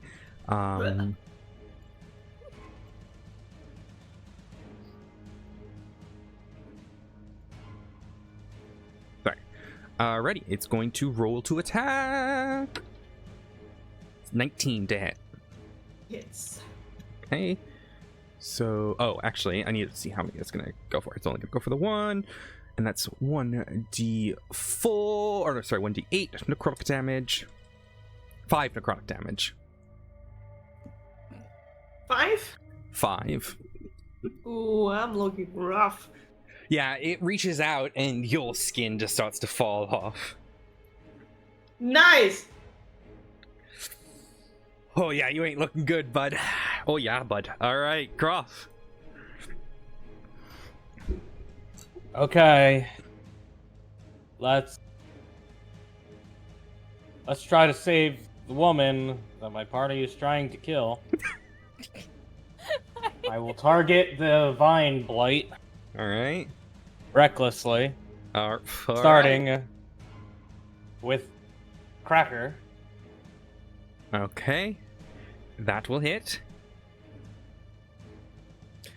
Okay. Angie. I'm so glad that's the official title damage. You whack and like some of the vines just go flying off of it. You can roll again. I didn't read that as Angie. I need my glasses on. Roll for your other I thing. will offhand for Whacker. That hits. Right. You whack off just... Whack off. No, it just ended I was there. waiting when that would happen. Fade to black. You know? You, Welcome to the consensual My friend just got hentai. clipped. you are able to... You like, swing this, and as you bring these vines, loads of them go flying. It quickly tries to go and grabs her hands and mouth again, and that's pretty much the only vines you see now. And she's kicking and trying to get her way out, but her hands and her mouth are both covered. Zara. And turn. Right. I will make my first attack. Well, my fucking skin is falling off, which is Not fun. So she's gonna immediately go for the thing that made her skin fall off. Okay, go and roll that. Fuck that woman. That will hit. You bring your short sword and you just cut it at the stem and it falls over. It is dead. Great. Can I do an offhand attack against the creature Yeah. that is holding that woman? Mm-hmm. That hits. Alrighty, and you're able to cut off just one of the few vines. There's a few left at this point, but not too many. And that's it, you know, she's just fucking in agony.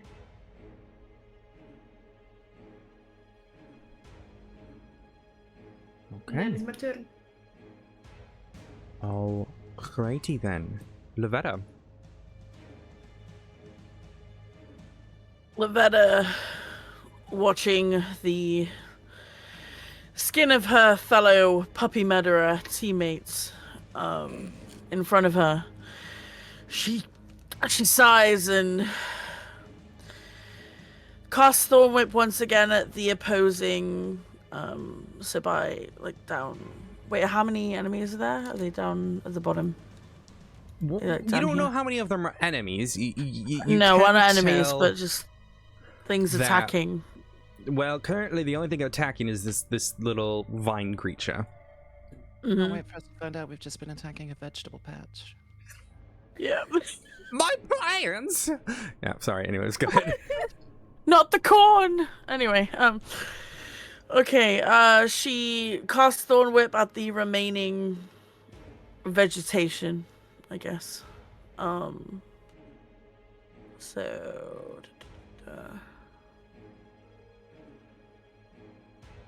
At the vines and stuff. Mm-hmm. Yeah, the All right, vines. go ahead, give me a roll. Actually, what's the distance on Thorn Whip? Is it 30 feet? You're 30 feet, I thought. Yep, you're good. Yeah. Yep. So yeah, well, that was... Did you get the roll? Yep, you just need to click the Thorn Whip to give me the damage. That will, I will say, how would you like to do this? In what way? I guess she would try to manipulate some of the vines that are already there, but not all of them. Just, you know. Does that make sense? So you are killing it, just so you're aware. Yes. So. Yes. All right. So you're gonna try to just pull them apart. Is that what you're saying? Yeah, she would. Yeah, just to basically like full on use the thorn whip to just hack at the vegetation and the You vines. watch as the angry mother of the fallen Valander whips out these thorns. They come from her hand and wrap around the various vines and start tearing them apart, breaking them, cutting them as the beast falls to the ground. The woman, who is slightly suspended in air, collapses down onto the ground and is catching her breath. You are all relieved of combat. Can I still use my bonus action to heal Aphlia? If you would like, yes. Yeah, then she does that without the use of a tentacle this time. Okay, She go just ahead and give me kinda- that. Alrighty. Oh god. Where is it? Sorry.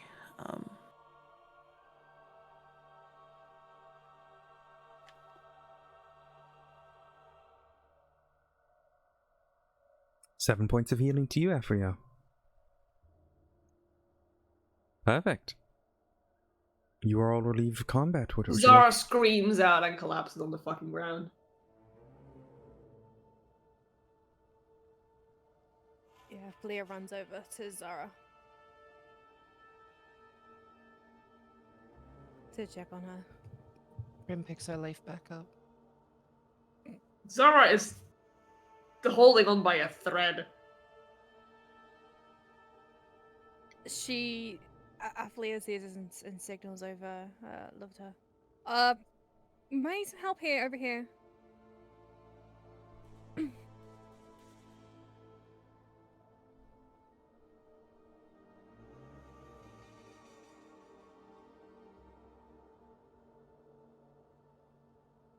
Am I helping? And she just shrugs. Zara.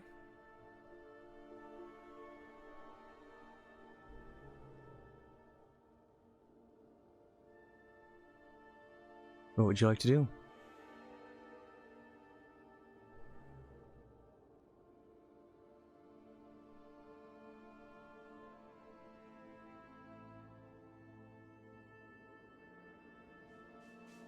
Oh my gosh, I just realized I was talking to myself. Sorry. No, I was asking what's happened to Zara? She looks like she's coughing up the spores, and part of her skin is decaying. Oh, and I just healed Mm-hmm. already. Yep. Alrighty, well, Lavetta cracks her knuckles and attempts to do her best to use her final spell to heal Zara to her best of ability. Go ahead and cast. What are you casting? Oh, let's have a. Which is we'll cast Cure Wounds. Mm-hmm. So you want to do 1 point? 11 points of healing. Oh, However, you are still infected. yeah, but I get the 11 points of healing, right? Mm-hmm. Right? Mm-hmm. I was like, wait, are we both still infected? All still infected. In front of you appears to be. Why is my D20 hate me? Well, anyways, this is the woman you see in front of you. She's got red hair. Oh, she's wearing these purplish robes. She's catching her breath. She's kind of on her hands and knees and trying to catch her breath.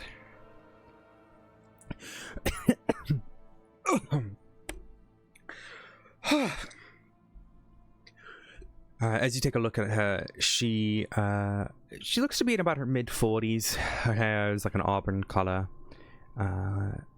You see, kind of poking out of the hair behind her is these sort of half-elven pointed ears. Okay. Whew. Thank you. She slowly gets up and lifts herself off of the ground. Hello, everyone. She brushes herself off. Am I glad to see all of you? My name is Matilda. It is a pleasure to meet all of you, and welcome to my home.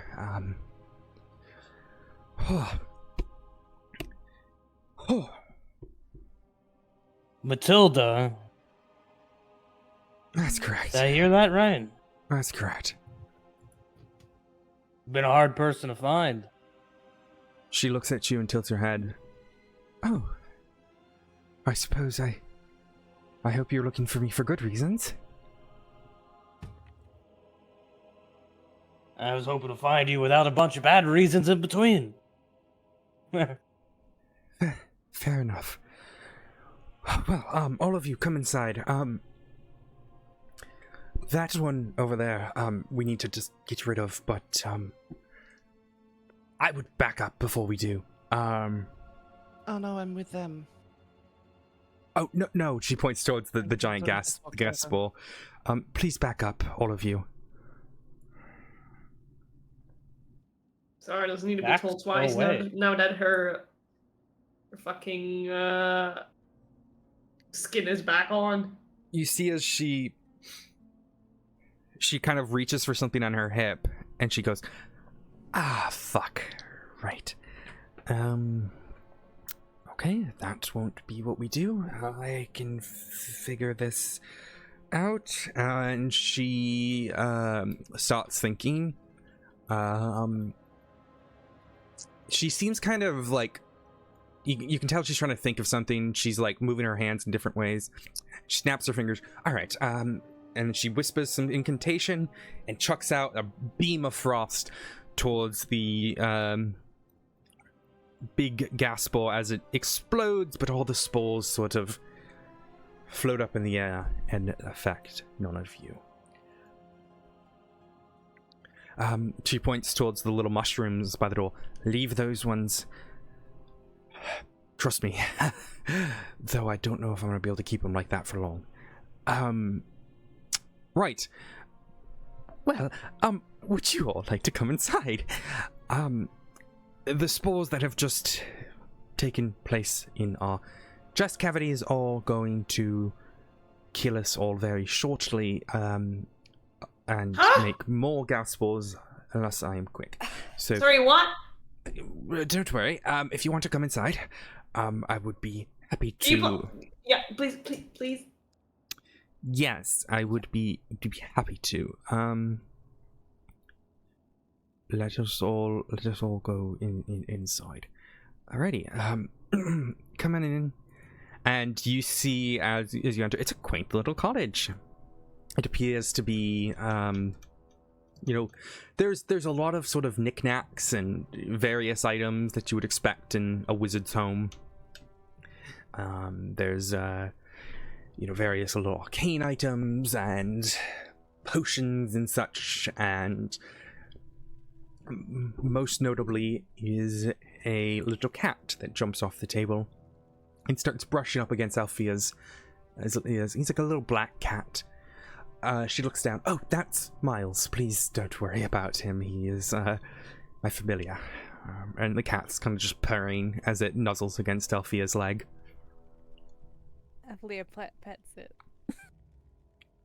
Well, let me make this potion. She kind of walks over. Dear, well, if you wouldn't mind, I need that counter. and she gestures to you, Prim. She starts looking through her flasks and picking through items.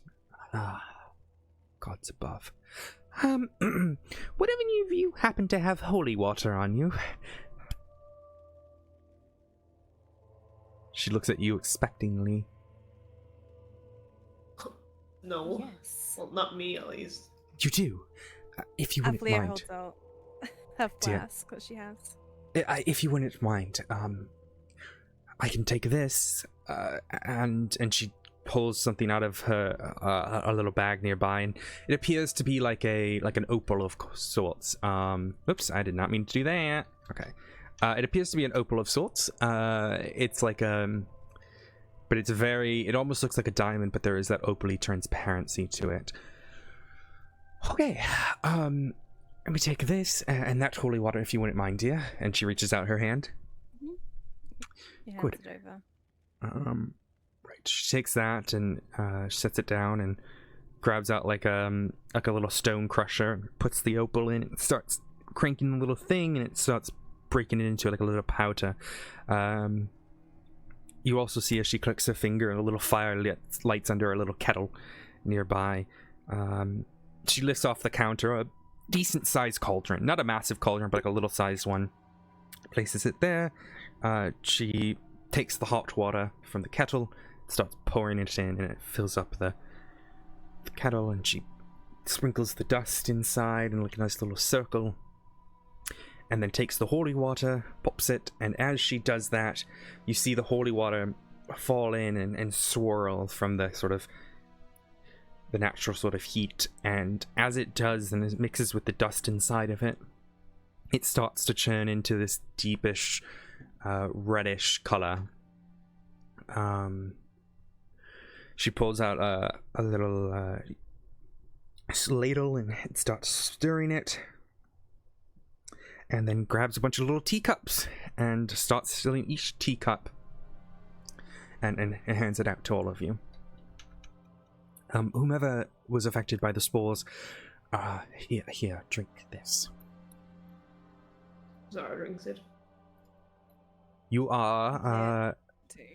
this is an elixir of health that she has just created, and has cured you of your disease. Do I physically also feel it work? You take a drink and you feel the arcane energies kind of fill your body, and you feel refreshed. You feel calmer, and you even notice that like the rot that was on your arm starts to heal away and turns back to that normal pinkish color. Okay. You even notice like on like you maybe had a cut or two that was kind of like red around it and infected. That redness goes away as well, as it cures you of your infections as well. Huh. That's actually really good. I'm glad, because that opal was not cheap, but it is worth it for my saviors. I do want to reward you all for saving me. But I unfortunately might have to ask you to help me once again. You see, she goes and sits on the bed. There is this being, likely Fae, if I had to guess, or some sort of trickster entity. Likes to play pranks on me. Those plants were just the newest of its arsenal of funny little games. It lives in a cave just north of my place, not more than 100 feet north of here. And it's been tormenting me for the past few days. Well, this morning it took my spellbook, which is rather unfortunate. I can't really do a lot of my magic, and if your half-orcish friend here is looking for me, I would presume it is for my magic. I'm kind of limited on what I can do without it. Don't you have other people in your employment? No, it's just me here. I'm kind of live here by myself, me and Miles. I'm a transmutation wizard. My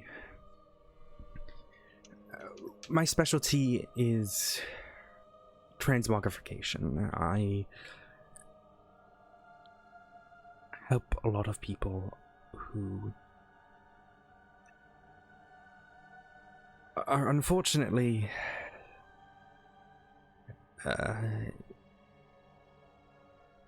born wrong, or cursed, or there's a spell that I can cast, and it can help someone discover their true selves. I often have people who make a little journey to me to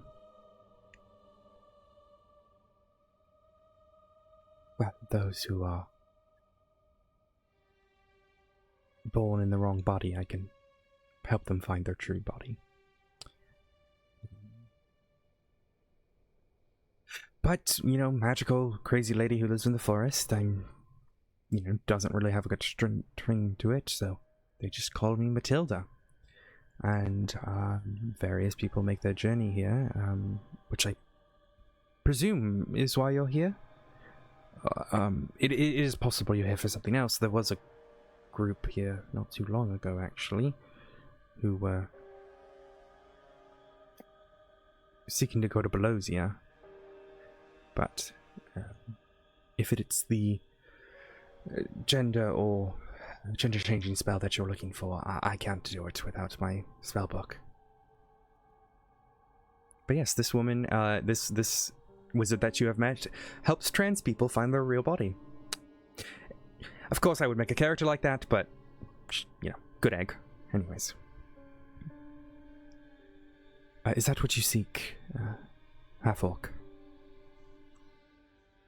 No, I seek to travel to Pelosia and to see if you were the ones who sent those bandits. Bandits? I don't know of any bandits. Because I was told to go out and seek you, and then I walk into a trap.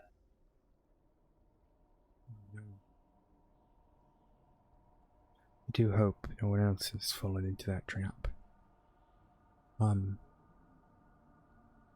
No, I don't employ anyone. I don't really need it. However, if you are traveling to Belosia, that is, you are going to need a spell cast on you. The woods surrounding the city are cursed. A sick, evil looks within, and it's not just one, but a mix of them. Most notably is the beasts that reside within. How many are you familiar with lycanthropes? Beings who may seem like you and me, but once they're affected by the curse, grow into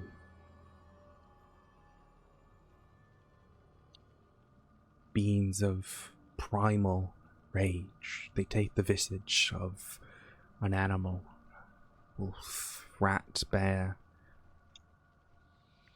and will ravage anything in its path.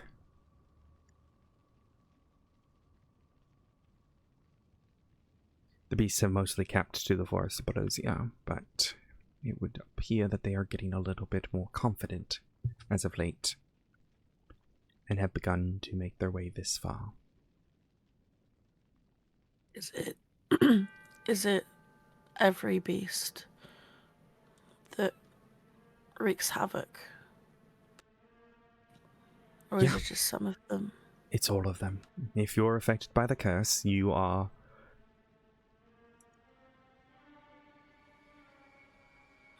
gone. I have heard known tales of people curing it, though I don't speak to a lot of people from Belosia. I would presume not a lot of people have left, considering the dangers of the wood. But I can't imagine what they are all thinking in there. Trapped, I suppose. But there's nothing we can do.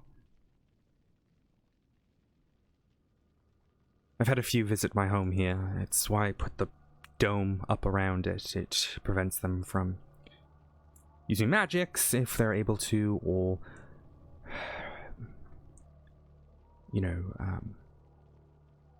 coming in here and causing havoc. They can push past the barrier, and I've let sound pass through it so I can hear their howls, but it keeps them at bay. There's not much anyone can do, to be honest with you. Anyone who's traveled in there, I've never heard come back. I only know what I do based on my various recon missions that I've attempted. But if you're traveling to Belosia, you're going to have to travel through there. And you will not be able to outrun the beast without a little help. There's a spell I can cast that will give you the ability to outrun them. There's an encampment. I haven't been able to get close enough to see it or speak with them, but they do appear to be, I don't know, hunters maybe? Individuals who... I don't know. It appears to be an encampment of sorts.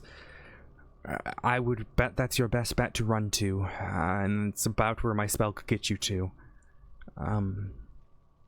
If you're headed towards Belosia, they may have more information on getting you further. But like I said, I can't cast that without my spellbook. And I would go in there and handle the creature myself, but the aforementioned spellbook problem lends quite a lot of issue to that.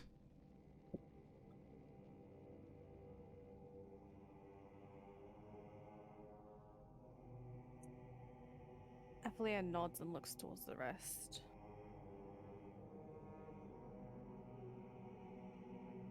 If Belosia is your true purpose and true where you want to go, I would recommend the spell. But you are welcome to risk it. Well, I already heard a bunch of shit about Melosia, so better safe than sorry, right? I was gonna say it's better safe than sorry. I'm willing to reward you now for helping me. May my reward for finding my spellbook be the casting of the Long Strider spell upon you all. But in the meantime, you see as she pulls out this like necklace she has of, they're like amber stones, one larger one at the bottom, and she unstrings them and lays them out in a circle on the little table that she brewed the potion, and you see her start sort of inscribing little runes in the air around them.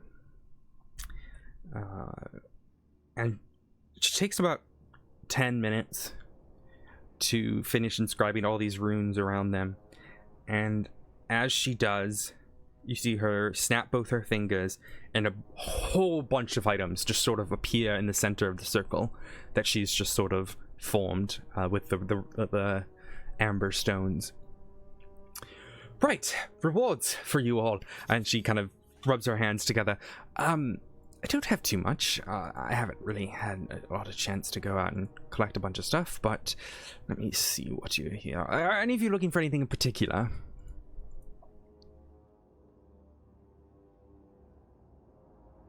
Zara shrugs. Right. Well, let me see here. I've got a few of these berries that might be useful. They're called Mary berries. Here, and she hands you 3 berries. That look like this pinkish little berry. You're gonna want to cook those. Don't overcook them. Just wait till they're a nice sort of brownish color. Doing so will help your taste and smell for the period of 24 hours. Though I would recommend not overcooking them because it will lose its magical effects. These may be of use for you. 3, and she hands them to Zara as you're the closest. She just turns, hold out her hand towards Lovetta because she thinks this is a Lovetta thing. Alrighty, you guys should be able to see the Maryberry description. Lovetta kind of smiles at both of them and pockets the berries carefully. Right. Yeah, you have 3 of those. Make sure you mark that on your spell sheet. She also pulls up a ring. It looks like a little, like a rose has been made into a ring. It's a small little rose, little thorns in a circle. But it appears to be metal and, crafted to look this way. There's a slight sort of glow to it. She puts it on her hand, and you see as she kind of turns her hand, and a rose appears in her hand. She hands it to Zara. Fun little trickster item. But here you go. And she hands it to Zara. So you guys have the Ring of Roses, which allows you to just make a rose appear in your hand. Fun little item there. So she hands that to you. And I have one more thing that might be useful to you.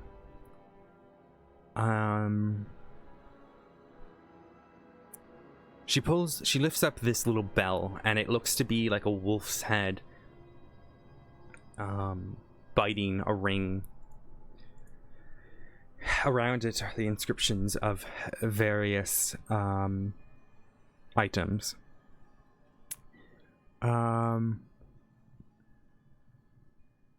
She kind of lifts it up, and when you hang this up, and yeah, sure, I'll show you. And you see as she kind of bumps over to you. Sorry, I'm going to just. And she sets this on a little curtain rod above Lovetta. And immediately, as she's kind of, this isn't. You know what? Let me come to here. And she jumps up and puts it up on the little sort of the chandelier, the torch chandelier above. And she puts it on there. And immediately it starts ringing. It's like this sort of funeral bell sound. It's quiet, but you can definitely hear it. And she looks at it. She goes, "Oh, that's interesting. I thought that was the sound it was supposed to make when there were people on shapeshift. Interesting. Okay.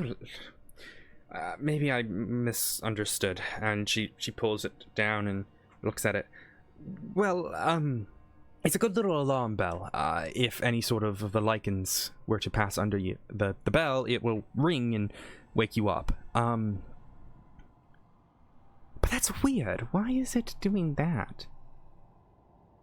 And she kind of is just like looking at it.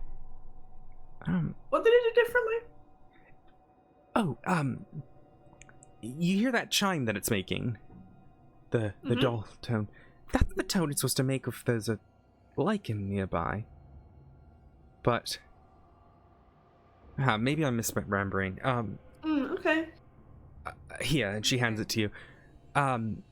Maybe it plays a different sound, but it's noticeable. She rings it again, and she kind of dangles it, and it just sounds like a little bell. This will be useful, hopefully, if you have any issues with lichens. I highly recommend if you do have to camp somewhere that you put this up so that it warns you.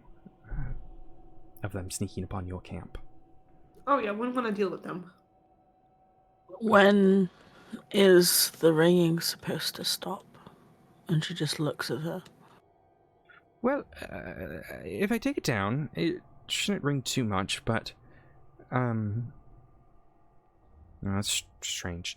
It only really rings if it's hung up, though, it does change if it's under the magics of a full moon.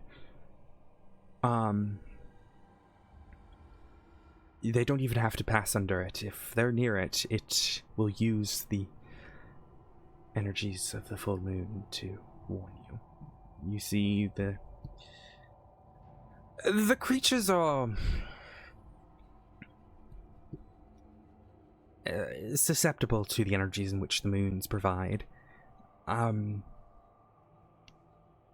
Those attuned to a certain moon will be stronger, more powerful. Though the most recent full moon was 4 days ago, so nothing to worry about too much, I suppose. Here, and she hands it to Zara. Thank you. I'll be sure to put it hang it up every time we make camp. Every time. You'll notice a different sound when someone passes near it. I don't know why it's ringing like that. Well, it doesn't matter.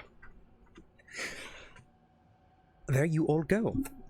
Alright, so you guys all have in your OR items. Under items, you should have those 3 new items that she has just given you. Do any of you need any magical items identified? I'm happy to help with that as well.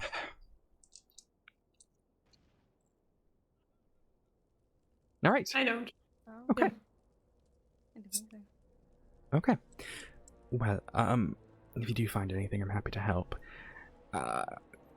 That said, I would be able to pay you in that spell to help you all free of charge if you were to procure my spellbook. And anything you find in there is yours to keep in the cave, beyond the spellbook, of course.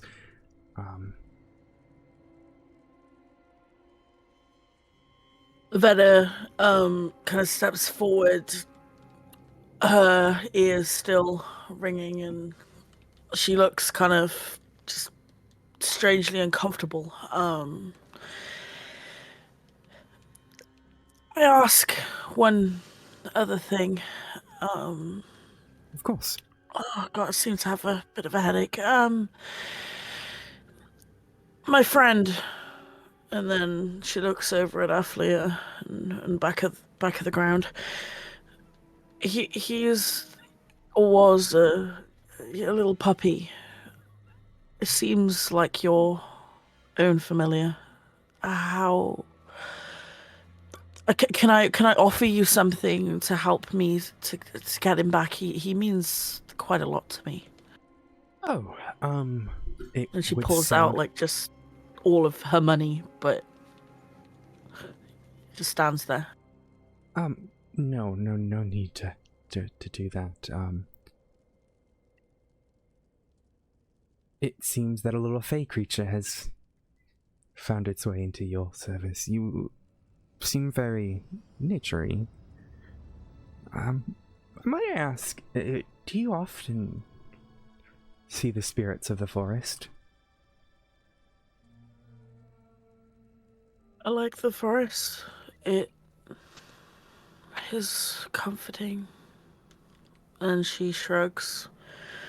This is the first, I guess.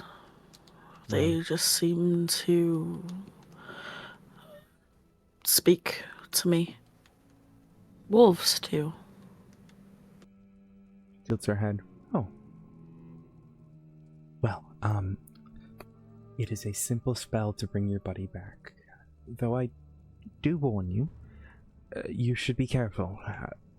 And she looks at Miles.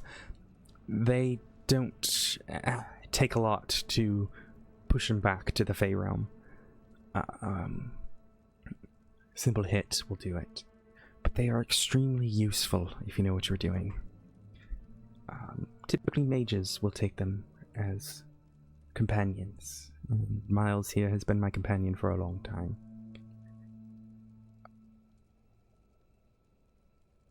Interesting that you say you're able to talk to them. Have you tried talking to your spirit? In passing, we when I'm playing with him, but we haven't had much time to make conversation. We've been a bit preoccupied, I guess. You're fine. It does take I've about an hour. spoken. So if your Okay. companions want to rest, feel free. Tea, crackers, anything you want. There is a jar. And she hands over like a jar of crackers and sets the kettle on again. Dearie, if you want to come outside with me, we can try to bring back your friend. Thank you. And you see she picks up like a little sort of bronze, like a little cup almost, but it's got like little bits on the bottom that it's like a half dome of bronze and like a little stand on the bottom. And she picks it up and you see her pick up some incense and herbs. Right, we'll head outside, dear, and I'll talk you through everything. Now, you may not need to do this the same that I do. And she sets down the little thing. I don't know your magical proficiencies, though I would imagine herbs may be something that you're able to do. Do you carry plants or herbs with you? Well, search for them in any way? I mean, I have this, and then she pulls out a stack of mint leaves and her herbalism kit. Perfect. Or any sort of spellcasting focus you can channel your energy through. Those herbs may be enough to guide him back. But the way I do it, and she sets the little brazier down, and lights, flicks her fingers and a little flame appears and she sets it for a little brazier and the herbs inside of it on fire, and she sits down. She says, well, follow my hand movements and repeat my words, if you will. You see as her cat familiar starts kind of circling around her and is kind of smelling the little fumes that come from the herbs. She starts kind of guiding your hand movements and the verb, and eventually you're able to pick it up and memorize it, and you focus on the natural energies as you move your hands, and as you're moving the hands, sometimes she'll start talking to you and kind of telling you the things about it.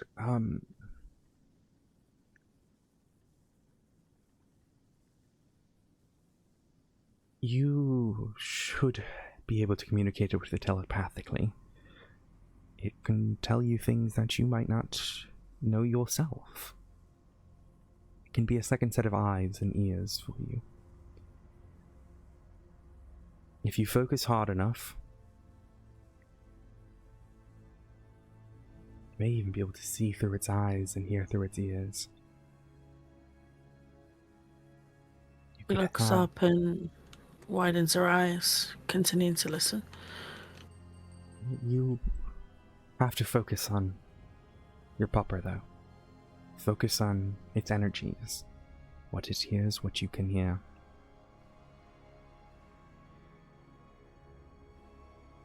Also, if you want to keep him safe, you can guide him back to a sort of pocket dimension of the Fey realm. Now, not all familiars are Fey, but it would appear that yours is likely such. Also, if you don't like him in his little wolf form, you are able to bring him into whatever you wish, whatever is useful for you. Though it does take a while to bring him in a different form. Also, thank you. If any of your spells require you to channel your energy directly through touch, you can cast a spell through your familiar. All it has to do is place its paw And because of the energies connected between you two, you could cast your spell through it. It's extremely useful in situations.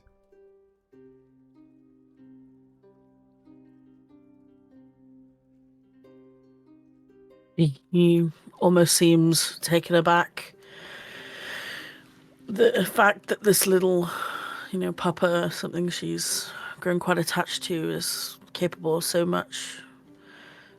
She gratefully makes a mental note of the information that's been passed to her. And are you sure there's nothing I can give you for It's okay. your time? The herbs are a gift. Yeah, the incense, don't worry.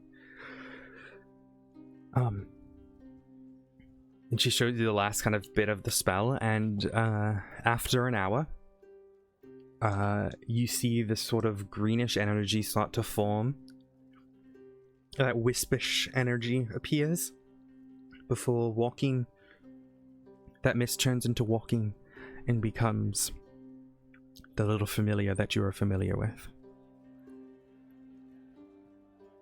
Valendir back at your side. Happy to see you again, as that greenish energy morphs into that wolf puppy form. The Fae are very powerful creatures, and when they take a liking to you, that says quite a deal about the person who they do. You You lovely. go on. You seem She lovely. shrugs, and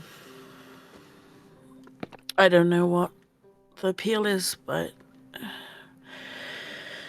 if you say so. And she looks really, really happy, but tries to hide it. And then she reaches her hand into a pocket and winces, quickly stuffing these only two pieces of silver into the pockets of Matilda. And she's like, "Here, I really don't need them anyway." And then she makes a fist with her hand and rubs it a few times before putting it back in her pocket. Just please take them. Okay. Alright, thank you, dear. Alright, the rest of you can mark down a short rest. Feel free to replenish all of your abilities that you have used that require a short rest, and hit die if you would like.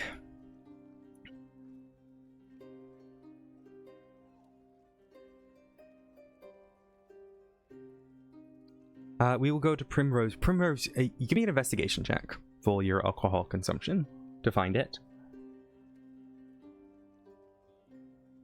You look around, but you kind of don't want to disturb too much, and you are unable to find any alcohol. This is goddamn rigged. Althea, we move to you. Do you want to describe what your mage hand looks like?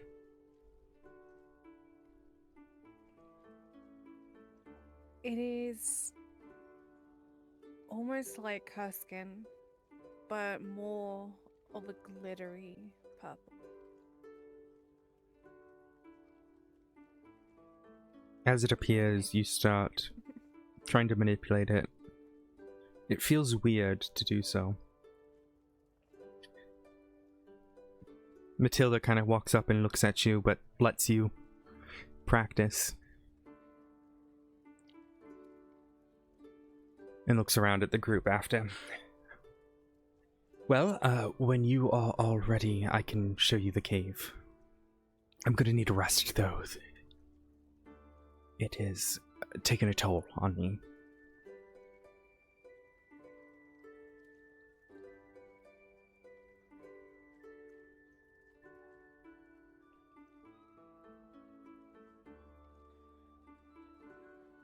Ready. It is up to you guys whether or not you're going to go for this cave.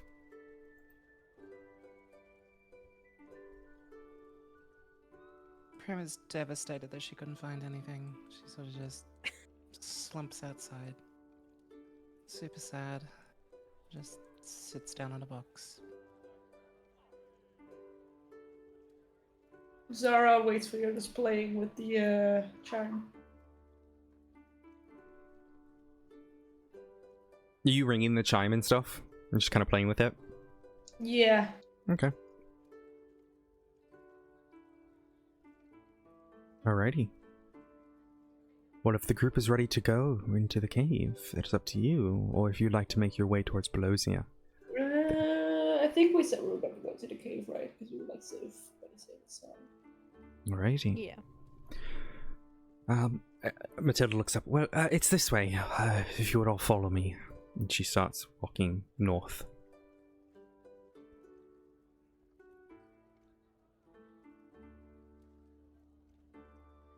In here, and she kind of gestures towards this dark cave.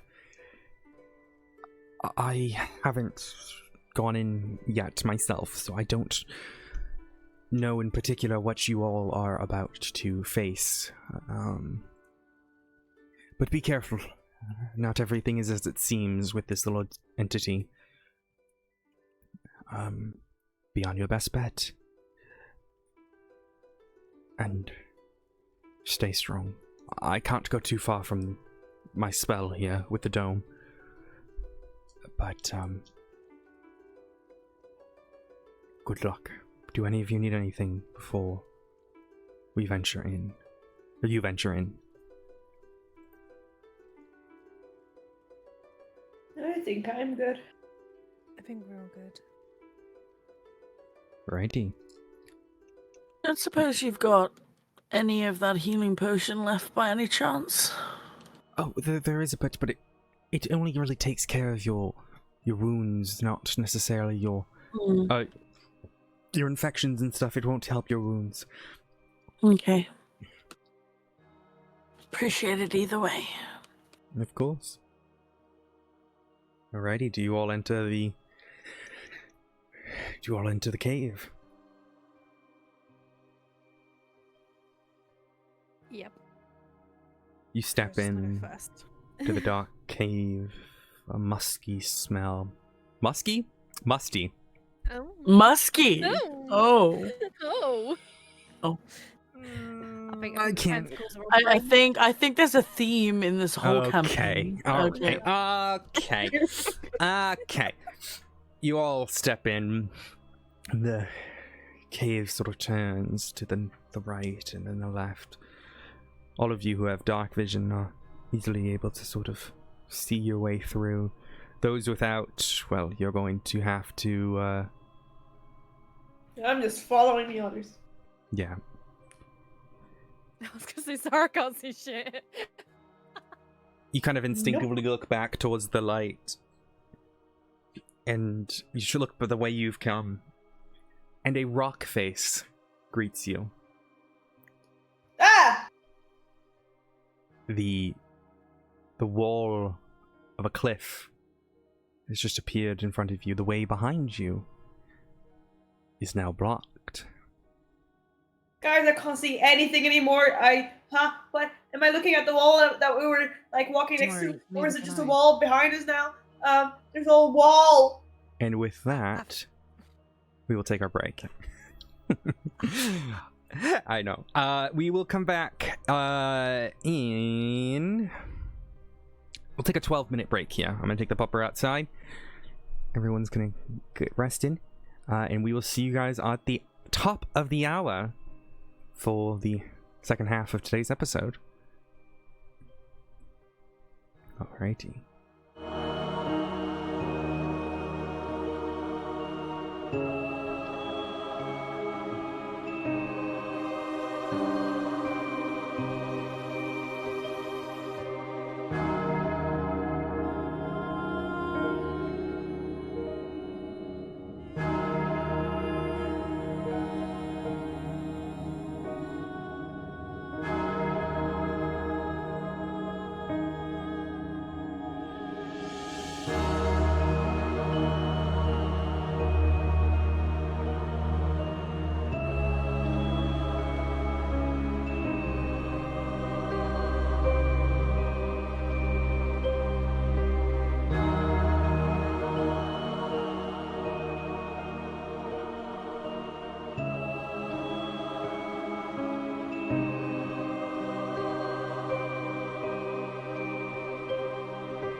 Gravity. Alrighty. Hello, everyone. We are back. And I'm going to get you guys to the map. We're just gonna gloss past the Eminem reference. If you guys want to scroll all the way to the bottom, Oh, Jesus. you shall find yourselves. I can't see shit. No, if you scroll all the way down, you should be able to see some shit. No, I see some shit, but I think Zara can't see shit. No, she can. So I only put light sources in if you can see. I will describe this scene in a second. Let me just grab. Where's that token that I made? Where the fuck is it? Where's my token?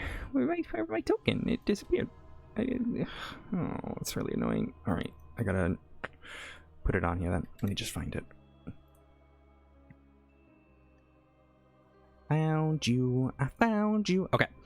You all enter this cave, and as you kind of all turn around, as Zara mentions the wall and the path behind you disappearing, you all sort of you're trying to figure out what the fuck is going on. And as you turn back forward to see the way that you go, it's completely different than what you saw before. You hear running water, running in a circle, greenery all around you. These large plants with these sort of glowing bulbs on top of them light up the room. In the center, you see a half wall in a nice octagon shape.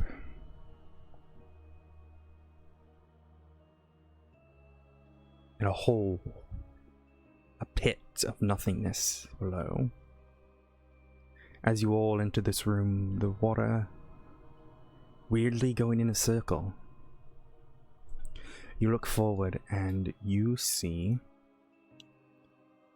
sort of appearing out of nowhere, the paw prints. You first see the paw prints, little greenish paw prints, start walking across the grass before a whole body appears. The head turns at you. Emerald green eyes stare at you. And you all hear a voice in your head coming from the cat in front of you. Its lips don't move, but it's clear that this is the creature that is speaking to you.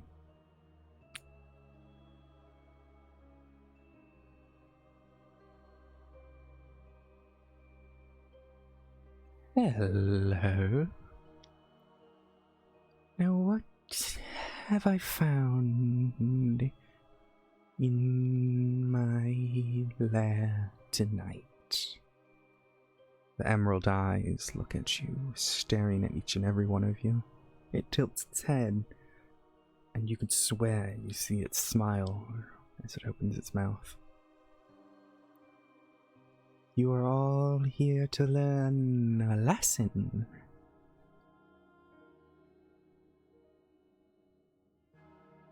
A lesson that my brothers and sisters will teach you over time. But you have met me first. I welcome you.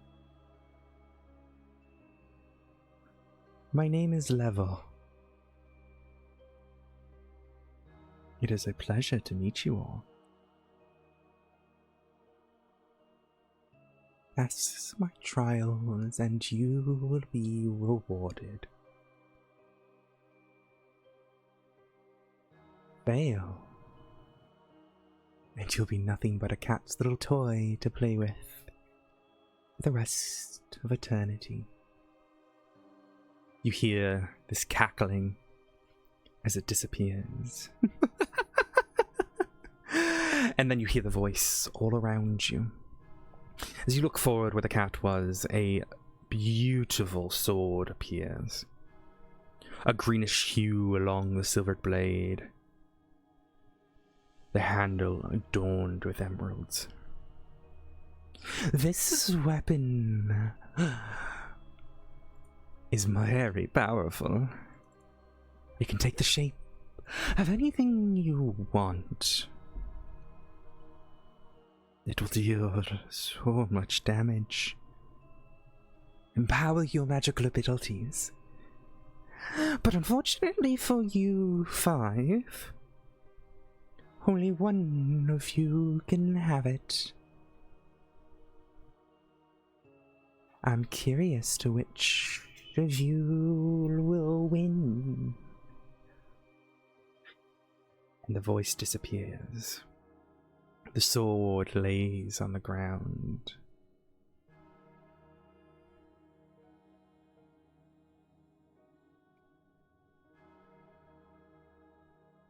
What would you all like to do? Zara cracks her knuckles. Alright. Avalia looks towards Ras and goes, mine.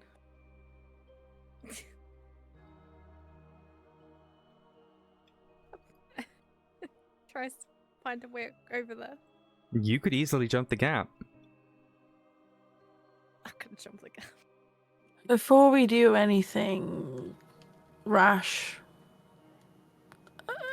maybe we should have a bit of a look around first. It seems too simple that they just True. hand us something so powerful. I imagine. Go ahead. No, go on. I was gonna say Zara's gonna go forward and look around. Because. Excuse me, squeeze. I say Epley has already jumped over. Alright, go ahead and move across. The sword lays at your feet. I won't touch it until you. Alright. But I am gonna try and see if there's anything weird about it, like magical about it. Give me an Arcana check.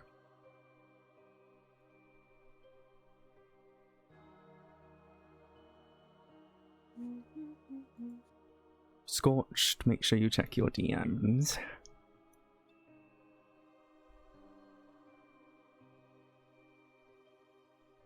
I have.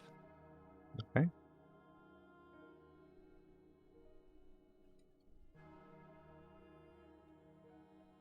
It's magical, but you can't discern anything about it beyond the magical nature of it. Magic is still very new to you. And trying to understand it is hard. Prima's gonna try and push past everyone and call it across. I would highly recommend probably not touching that or going any closer. I'm not gonna touch it, don't worry. Zara jumps over, doesn't touch it, but goes around the area, just investigating, checking if there's anything that stands out, anything that's unusual. It seems to be a full circle. You can give me an investigation check though, as you're looking closely.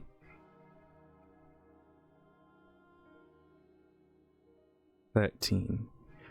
You look around, and the 4 exits in this room all appear to have cliff faces from them. The water goes in a perfect circle, flowing.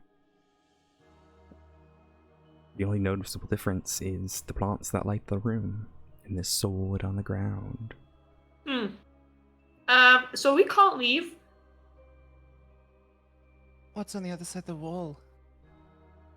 Oh, this whole thing goes around, and you've got 4 places you can jump, and then there's this wall. There's wall everywhere. Just but the wall. wall that you're standing next to. What's on the other side of it? The same thing.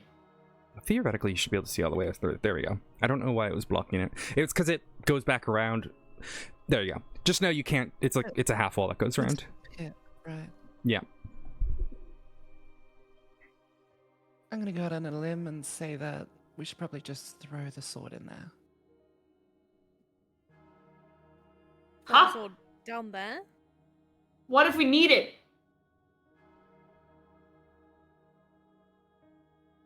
Desire. Do you know what he was called? Go ahead.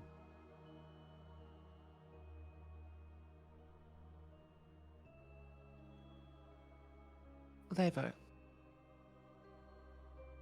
Sounds very, very, very similar to an Elvish word. Zilova. Envy.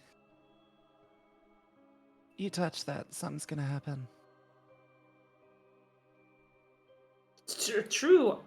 The only thing that strikes me, and she points to the flowers that she can see from what she said, is these fucking weird plant things. Lovetta, do you know them? I was wondering about that. Give I me was a also nature check. wondering about the water.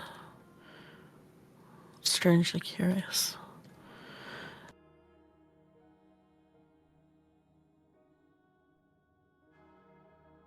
You've not seen these plants before. They're clearly magical in nature. They're very almost alien in their design. As for the water, it seems like a normal creek that goes around, but for some reason it just flows in a circle against all sort of conventional odds.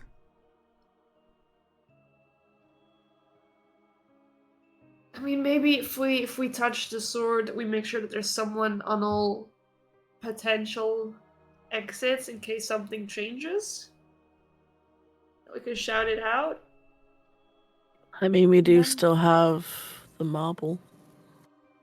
Why don't we throw the marble in there? Or are you saying to I'm- throw the marble at the sword? The sword. Oh, I thought you were talking about throwing the sword somewhere. They Oh, so were. we throw the sword down the Yeah, pit. wherever you wanted to Yeah. gonna throw the sword, why don't you throw the marble there first and see what happens? I'm not throwing the marble in there. Well, it's just a suggestion. Hmm. Listen, there's 5 of us. We came in that way because there's people standing there that way. If like one is like on each exit thing, and then one person is in the middle with the sword, and we can see if anything happens when you touch the sword.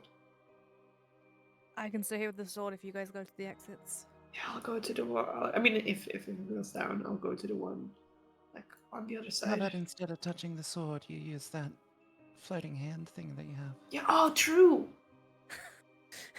That's very true. You're great decision. I'm still going to my exit. I I made it.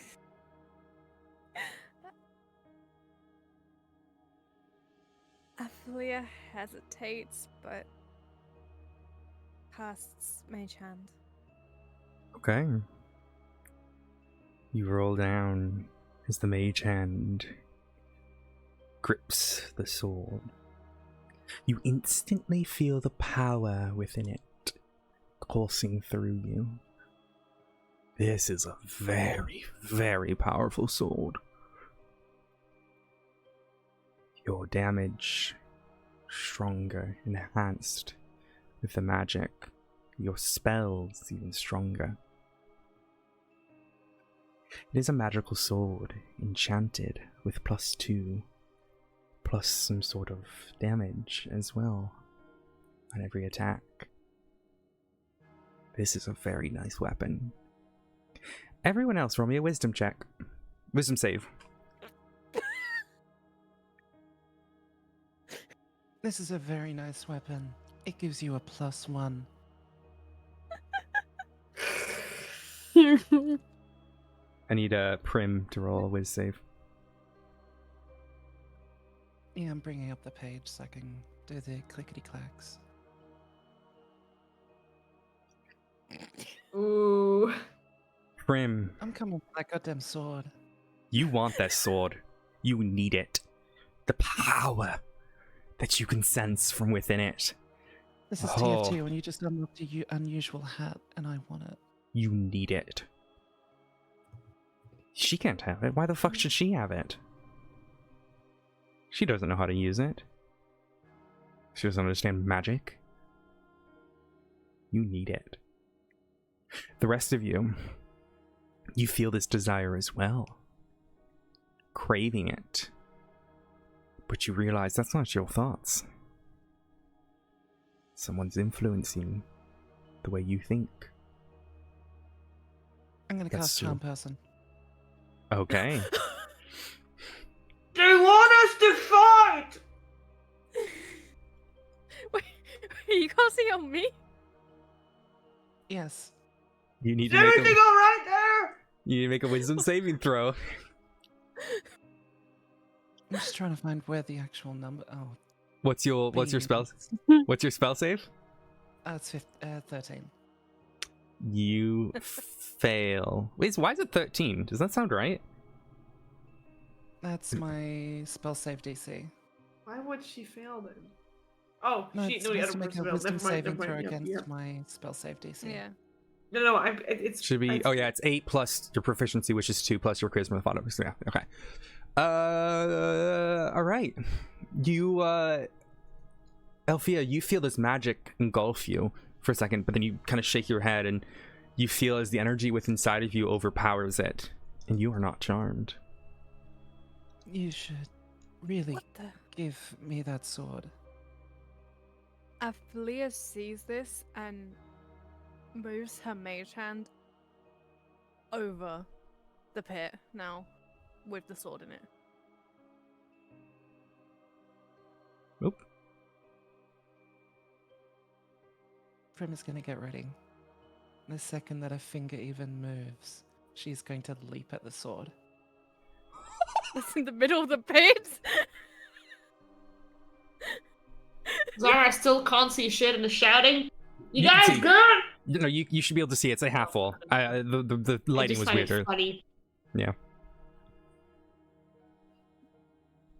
All right, Alfia, what are you doing? Do I see that she's about to jump towards? Give me an insight check. Insight.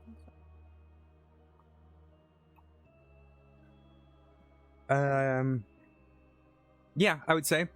You could see that she's kind of lowering herself down, ready to jump towards it. Could one of Do a you? little bit of a half squat. One of you grab her. Like I look towards Leviter and Groff going like. All right. Could one of you stop her?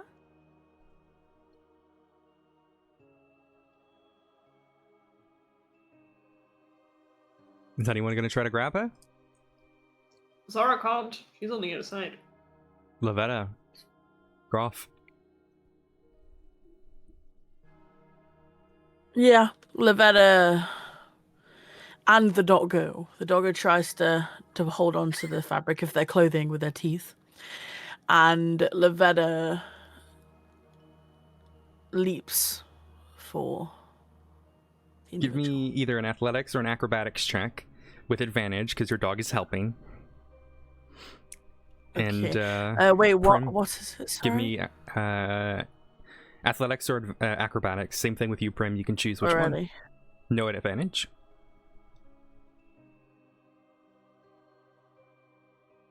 Cool. Alrighty, so I feel like I don't really need to roll here, so I'm just You- going to go with Just, the one it that would has be a really negative funny one if on you it. rolled a one. No, there it is. There you go. You, Lavetta, you're able to just wrap your arms around her very quickly and hold her. The dog's helping, of course.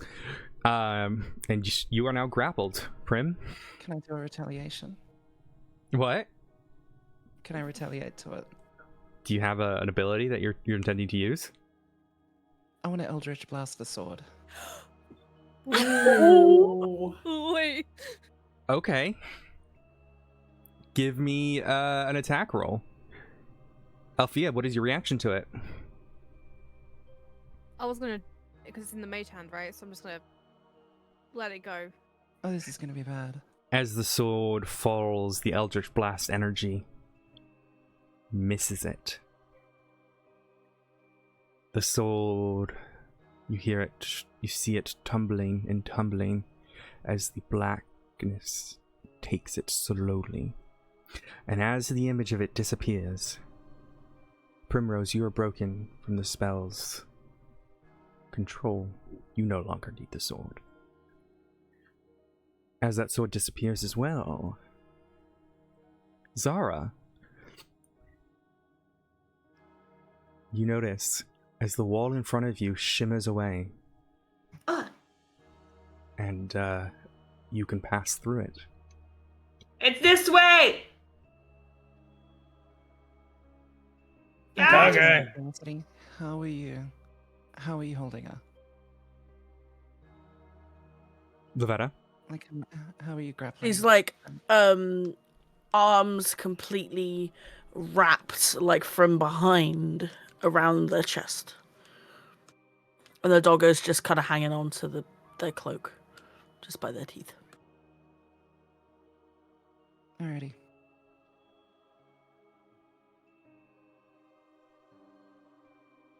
Good to know. That's scary. A hug. Yay. Yeah, you have no need to... Yeah, you have no desire to go after that sword anymore. Alrighty. Yeah. The way I'm in front good, of you. I'm good. I'm good. You can. Yep. You sure? You sure you're good? Yeah, I'm. All right. I'm doing All great. right. Okay. Well. ugh, okay. And then Lavetta just kind of like lets her go and signals for Valdemir to do the same. Good talk. And she just walks and follows the rest. And rolls her shoulder. Yeah, great talk. Great talk.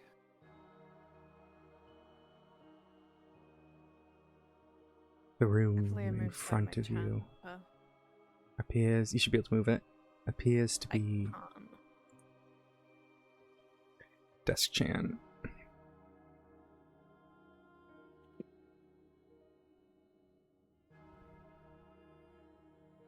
Oh god, it's an Now E try. boy. Now try. You boys. Ooh, Yeah, I can move it. It's Okay, a VR chat E boy. As you guys pass through the wall, the rock face appears again. You are trapped in the next room. In front of you, you see two rivers flowing towards you. A large cavern,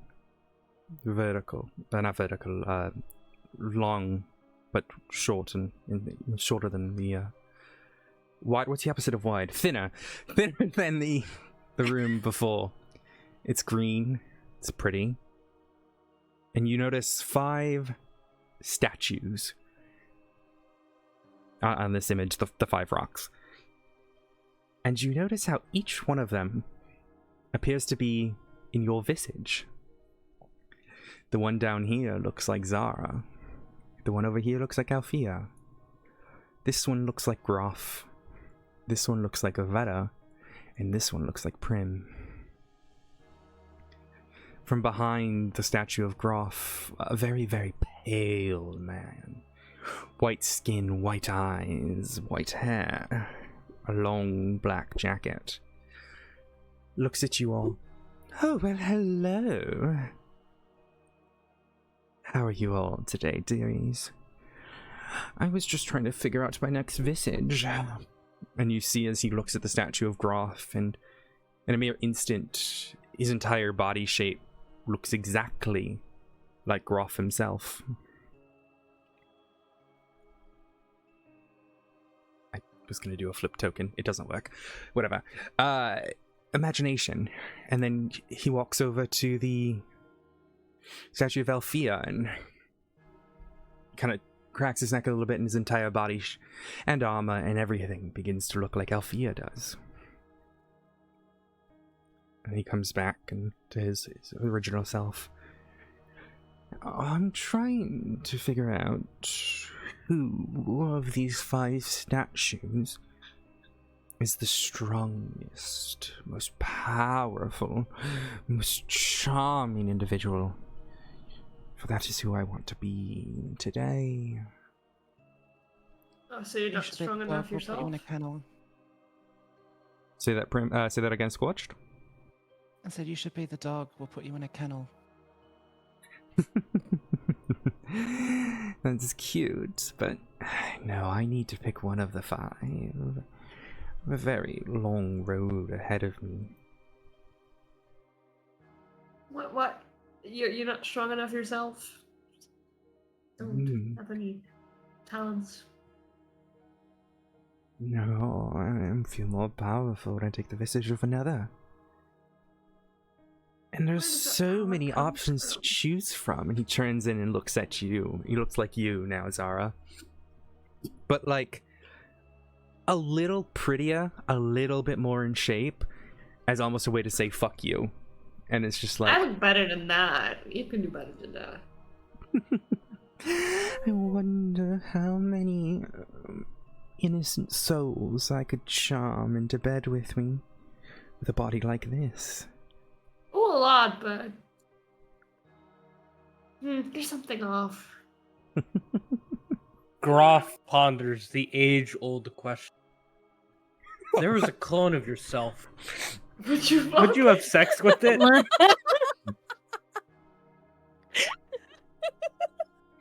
This is a fair A question. tale as old as time. Finish him. Sorry. Not that kind of finishing.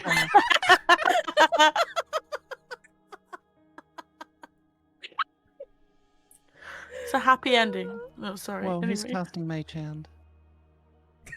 That's what Mage Hand's for. It's the real stranger. I don't know what you're talking about. I don't know what you're talking about. Wait. Oh. The stranger is when you sit on your hand and make it numb and then No. pleasure yourself. That's what the stranger is. Yeah. It's a It was thing. very English. Well, I did not know that. Yeah. Really? Yeah, it feels like someone else is touching you. Yeah, it's the whole point. Anyways. Okay, okay.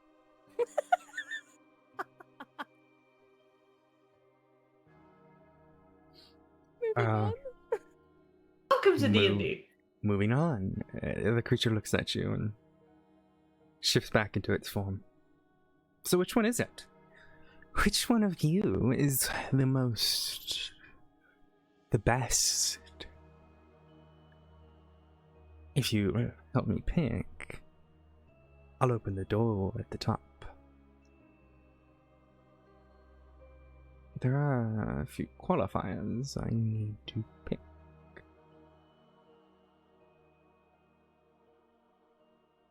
I need to be able to lift stronger than the rest. I need to be smarter than the rest. I need to be charming than the rest. While he's saying that, Zoral looks around the room, trying to see if anything stands out. Give me a Besides- perception check.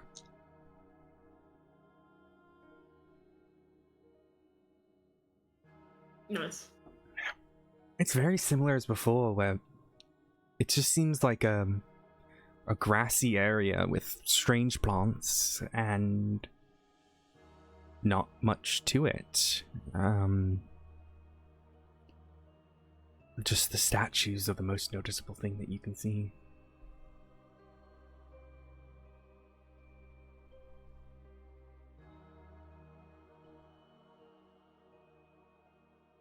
Are there any tracks of previous encounters? Or is that included in what can be seen? Give me a survival check to look for tracks.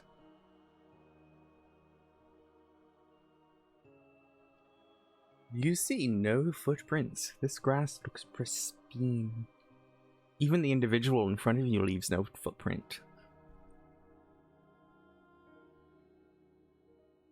Only Do the we? five of you do. This is. I don't say this out loud. What if we smash the statues? Let me smash. Let's get. Not the actual what do you think? visage. What do you think Groff has been pondering this whole time? Oh. Oh, I don't say this Hazel. out loud, but what if we smash? I thought that's where you were going to end that statement. You know, what if he uses the statues to change? He looks at Groff and takes the visage of Groff. Now this is a body I could get used to. Oh my. And he kind of just, it's like checking himself out. And you almost feel a little uncomfortable that it's like almost defiling your body. Because it's improperly looking at it. But why did my thing just end? What the fuck? Fuck you, Discord! Sorry, the music that I had playing for the other players just kind of ended. There you go, guys. Feel free to rejoin. I don't know why I did that. Alrighty. But yeah, Groff, this very handsome orc looks back at you. Does he have the chains on him? He does not. Does the statue? The statue does not. Groff just tries to walk right through the guy. No, you hit a physical You know, like entity. when you're walking through a hallway and you're being a dick to somebody, so you basically just shoulder check them as you're walking past them. That's effectively what he's doing. Easy enough. He is corporeal, but you are able to push past him. and he looks at you and just chuckles a little bit. He places a hand on your chest. Oh, that wasn't very nice. Oh. Ooh. Ooh. Meanwhile, Zara. So this was Zara's statue, right? Correct. She's gonna slash at her hand in the statue. Go ahead and give me an attack roll. Nice. It is made of stone, and your blade ricochets right off.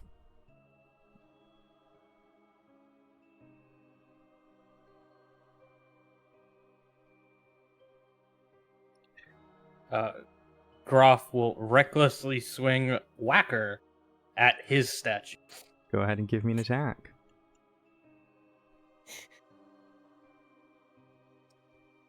It ricochets off. Unfortunately, the AC of stone is very high. What if is it super heavy? Can I push it in the water? You can give me an athletics check. So good at athletics, wow. You try to push it, Yeah. and it doesn't move. It's almost like it's grown. It's like She's, implanted like, in the ground pushing below. her body against it, like, nah. Well, you clearly. Oh, that's a want good idea. All right, go ahead. Groff will try the same thing. You push, and you push. You put all your strength into it, and it doesn't move.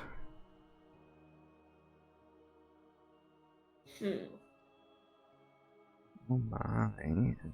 It's a shame. And he spins around and looks at Althea. Now you, dear. Little devilish little one, aren't you? In his hand, he's just kind of like... It's almost like he's flirting, but he's not. And he's like waving his hand around and turns into Althea, and your tail on his visage starts swaying back and forth. Does that mean his back is towards Zara?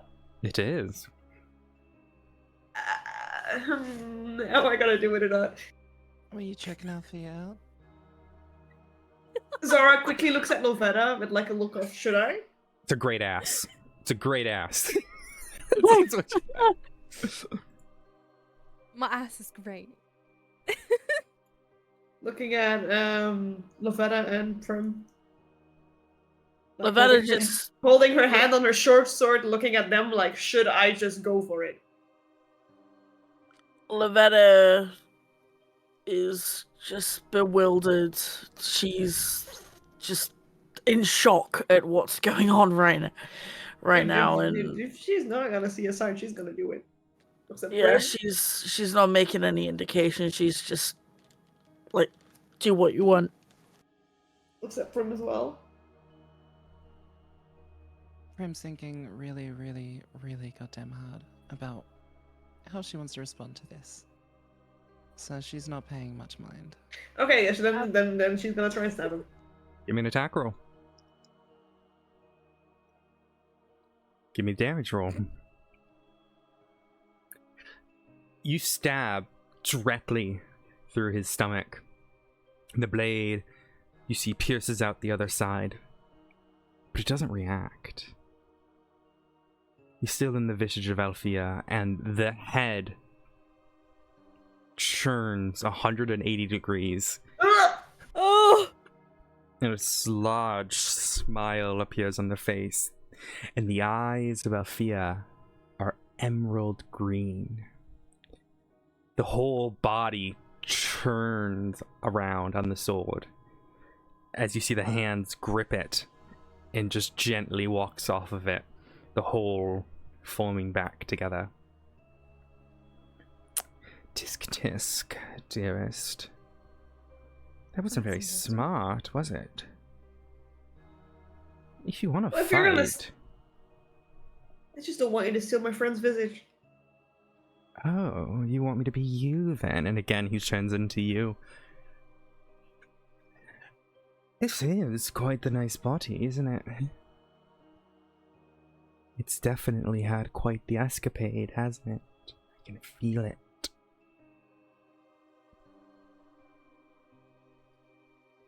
Zara looks at him, an impressed blank face, just tilting her head slightly. Oh, is someone ashamed of it? Oh no. There's no shame. Oh.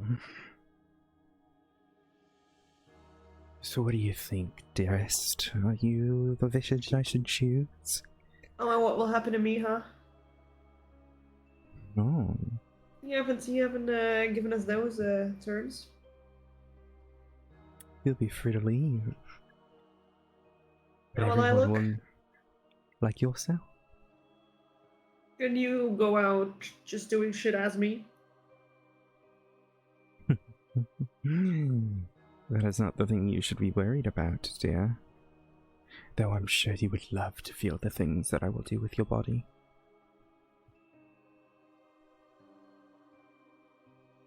I just need one of you to pick any of the 5. But remember, the rest of you, well, you'll never get to experience the pleasures and the reward that I can grant for letting me use your visage. Why would we pick any? Well, little whatever you are, looks you up and down. Which turns into Lavetta. Oh, well, this is an interesting one, isn't it? Hiding something, are we? You're gonna pick, because if you don't, you're going to die. Insight check. Give me an insight check. There's Nice. truth to what he's saying. It's hard to tell, but he doesn't seem to be deceiving you. Why would we die? Well, you'd be trapped in here forever. Unless you want to become the play toys of the little kitten that runs around. Can I get a... Well, that one's BRBing, which probably would have been... Oh, I'll wait. Till she's back. The kitten does like her toys. They're toys. They have quite a lot of fun. With the little souls who make their way in here. Bound by the mistakes of their mortality. You see, all of you are the same, prone to the same faults. Now, a wise hunter could use those faults and the very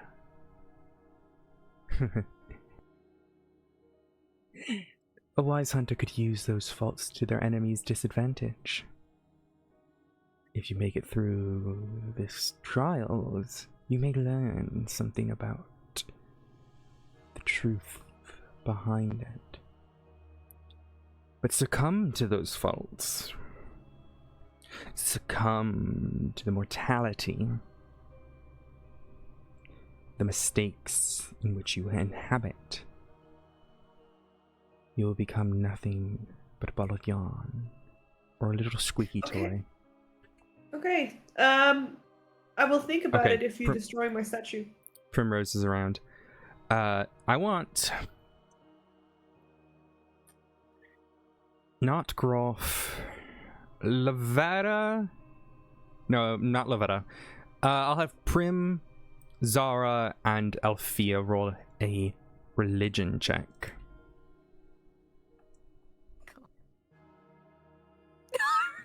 Nice. Religion, am I right? Nice. Religion. If you're able to roll that for me, Prim. Oh no, just the whole getting a 0 sort of thing. The weird... Your ear kind of pricks up a little bit at the word kitten. You swear you heard a tale about kittens and something religious related to that, but you don't recall anything beyond that.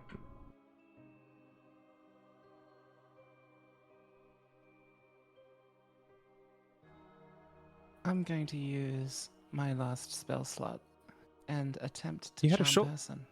Oh, you only have 2 spell slots? Yeah. Yeah, okay. Alright, give me a roll.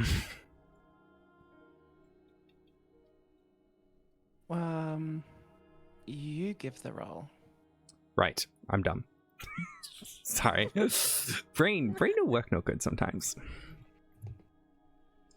I will roll a wisdom save. And it's 13, correct? 13. I rolled a 14. It looks at you. Oh dear, that magic that you try to use on me. It's a Do they have clever negative idea. wisdom? What'd you say? Do they have negative wisdom? No. Damn it. It's clever, dear. Very clever. In fact, I like it quite a lot. And he takes your visage this time. And staring back at you is the woman that you've been trying to run away from. You can see clearly what you've become. Your eyes rotting in their sockets. The sort of black cloudiness above them. It looks at you. I do like this visage quite a lot. So how about I answer one of your questions truthfully? For the intelligence you bore. One question. From you and you alone.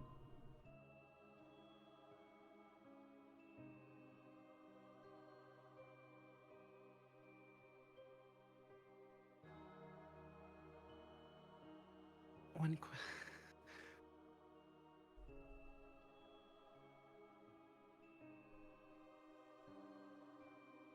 You got this.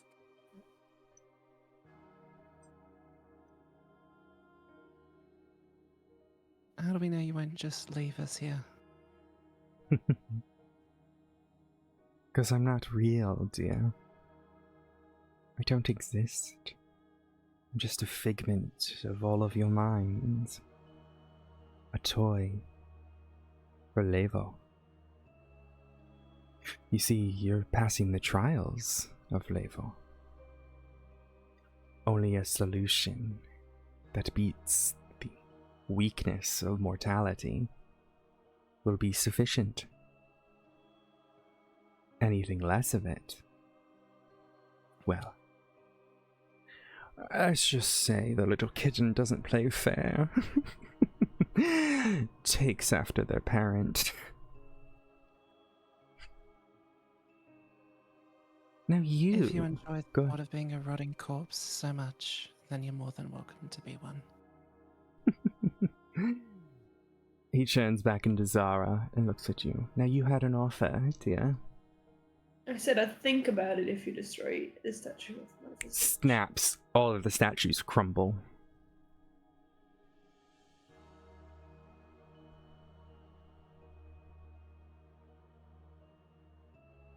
It's interesting, isn't it, dear? A glorious statue made of you, and you don't want it. You're close.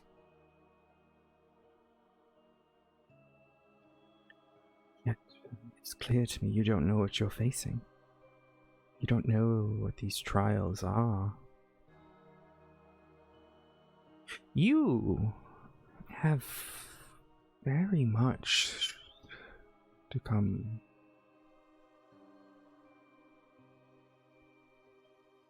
I think she's taken a liking to you. And he, leans up and cups your chin with his fingers. Slap his hand away. He doesn't resist it. She likes you. But alas, I do need a visage chosen by you all if I am to let you leave. Just any visage. One of the 5. What about the marble? He tilts his head and looks at you. What do you mean, marble? It's a very powerful marble. I imagine it would appeal to you. And then she looks over at Aflia and the rest.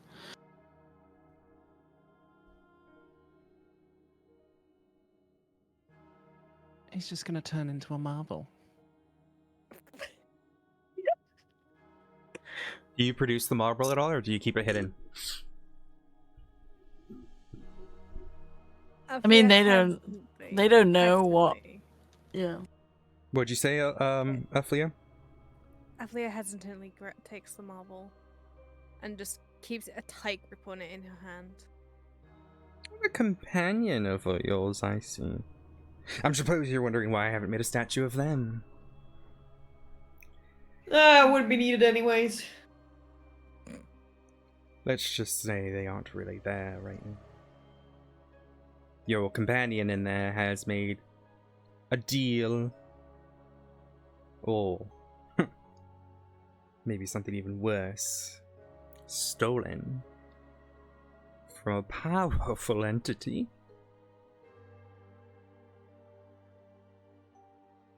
One that rivals the power of my master.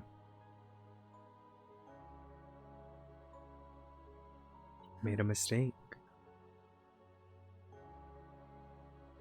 So it would be smart of me not to take the corpse that you have in that marble. I have no use for it. But if that is your choice, I can take that visage. Oh, there is one more thing I forgot to mention. The person who I change into is the only person who's allowed to leave this room.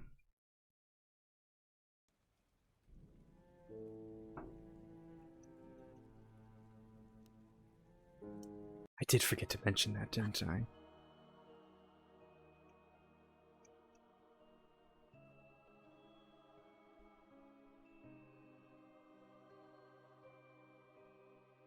Lavetta decides to back off and hops over the stream. Is that possible? Mm-hmm. Is she able to do that? Yeah. So she hops over to the stream and just kind of like backs up. Prim, you hear a voice in your head.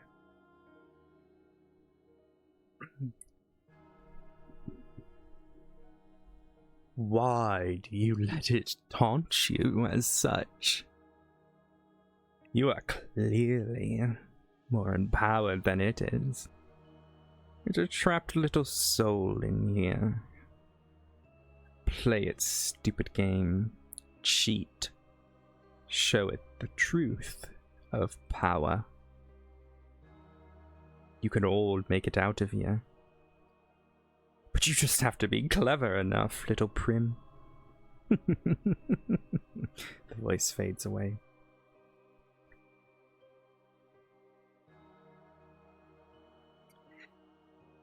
Well, I suppose I ought to let you all make your decision. And the changeling changes back into itself and just sits in the grass, twirling its hair.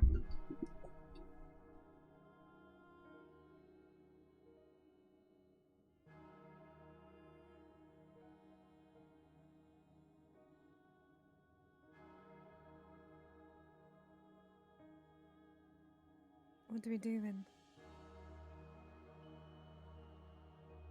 Groff tries to attack a statue.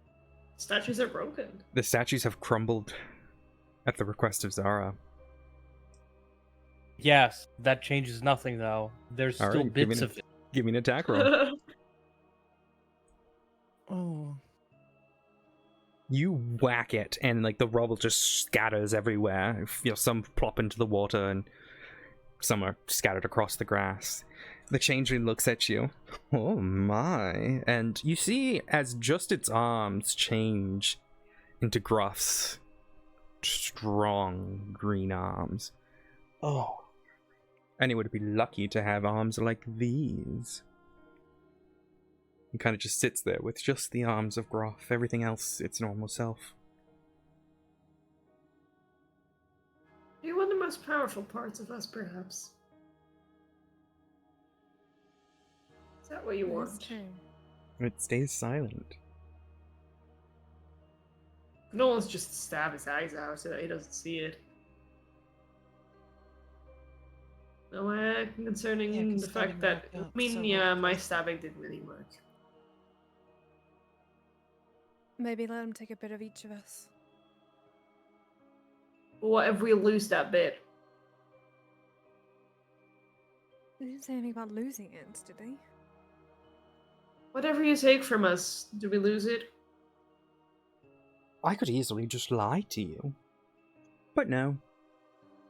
I'm not that Insight check? strong. Yeah, you can give me an insight check. It does not seem like he's lying. I don't trust it, but statues were my only idea, really. I'm happy for all of us, or at least in my case, to sacrifice a part of ourselves, I guess. At least it affects all of us then. Mm. Take a part of each of us then. Yeah. Which part am I taking?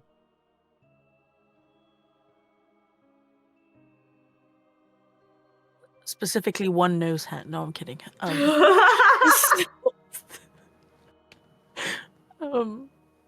You guys go on. And so only that nose hair can pass on into the next room.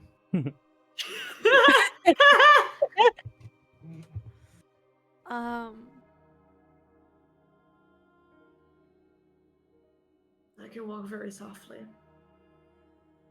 With my legs. What'd you say? I can walk very softly if you want my legs. You see, as it's sitting on the ground and it stretches out the legs and they turn into these very feminine long legs.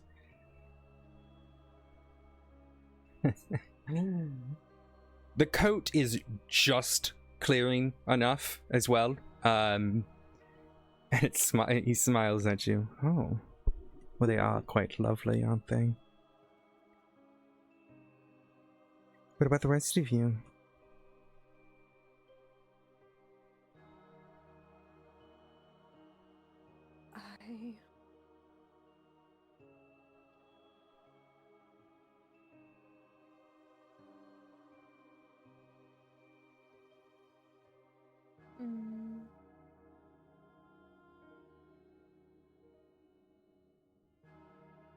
What do you Just really have happy that's with better than the eyes. rest? Your eyes. My sight. His eyes turn into these beautiful eyes that match your own. They are quite gorgeous, aren't they? What about you, rotten one?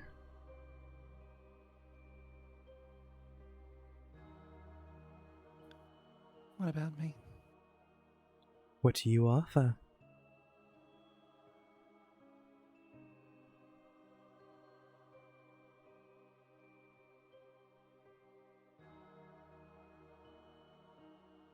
My heart.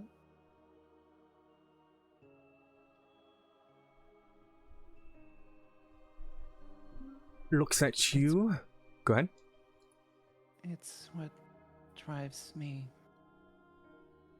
to keep pushing. It's the will to go on.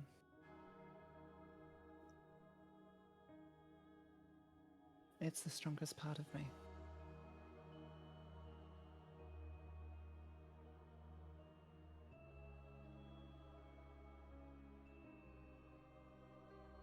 He looks at you and takes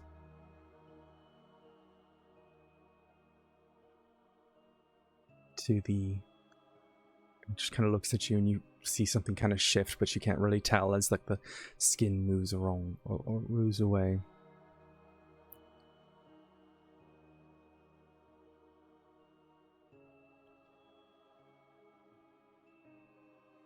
I sense a fading will in this heart. Curious what happens if it runs out. But thank you, dear. As for you and your little puppy, what do you offer? I'd like to think that I've been called wise. So, do with that what you will. Looks at you and closes the Althea's eyes, and its head, something changes. Oh my, there's quite a lot in this mind to consider. I wonder if your companions know of your secrets. As for the little puppy, what does they offer? You only wanted the 5, so You said 5. yeah. Then I suppose the little spirit will stay with me. That wasn't in the deal. You said 5 would only be permitted to leave. I guess I forgot. Oh.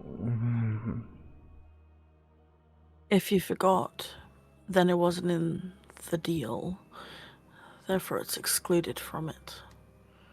Well, be my a factor. guest. And it snaps, and the wall at the northern part of the cavern opens. But the puppy's gonna have to stay with me.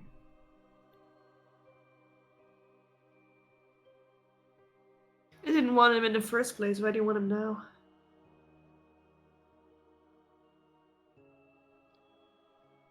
Because I know what he is now, thanks to this mind you've just given me.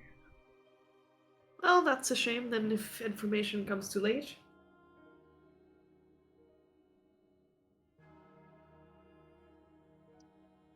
His sense of curiosity.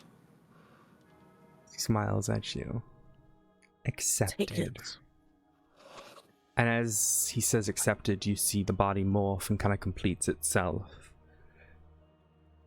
This very strong, very sort of there's a mix of masculine and feminine features. This is gorgeous. And then he snaps and he's back to his original self. The way is open to you all. I wish you the best of luck with what's to come. And you should be grateful for the chance that my master has given you all. Laura ignores him and just leaves. Their siblings won't be as kind to you, dear Zara. But like I said, their mother has taken a liking to you. I wish you all the best and good luck. And they snap and they're gone.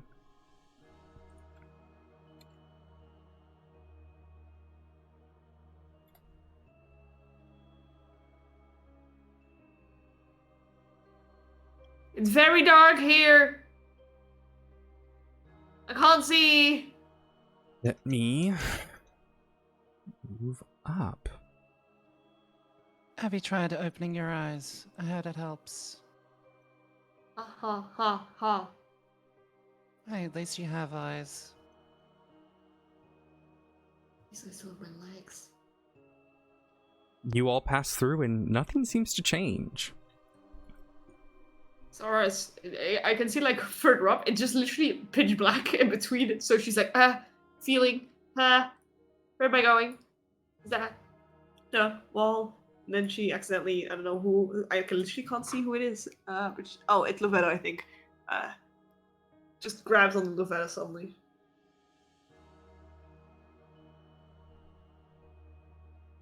The wall disappears behind you and becomes another cavern wall. Gruff, are you able to move? I don't know if you're stuck in the wall at all. Okay, you're good. Alrighty. You find yourselves in a cavern. Skeletons litter the room around you. Various swords and shields lay on the ground, rusting away. In front of you is a large gold pile. Treasure beyond your wildest dreams lay littered across it all. An old woman sits on top of it. He looks at you and smiles at you with a friendly face.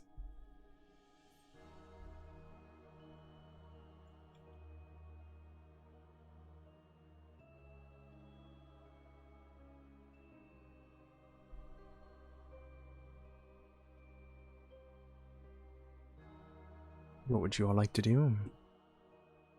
Zora just walks forward a bit and immediately like scopes out the area. I got Eldritch, but I'm checking. Eldritch around. Blade.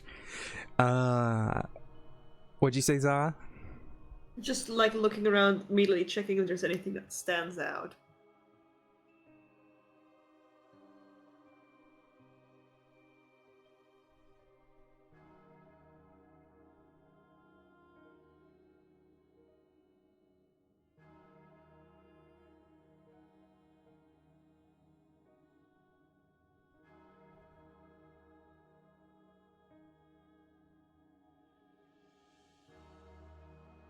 Say that one more time. Sorry, I zoned out. Yeah, it's all good. So she's just immediately checking this new room out, seeing if there's anything that stands out, anything that catches her Give me an eye. investigation check.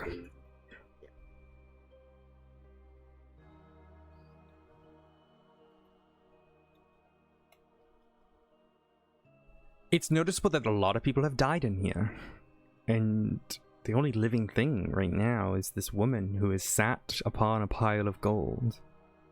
As she notices you look around, she reaches out her hands. Any money you can give the poor, dearest? Is it money you want? Because you seem to have... be comfortable.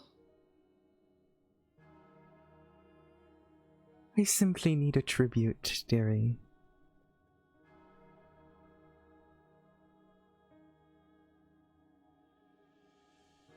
Sarah walks forward.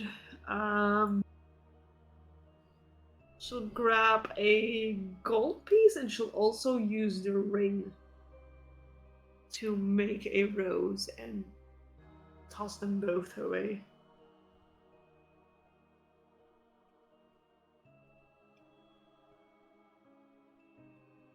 Your offering is accepted, my dear.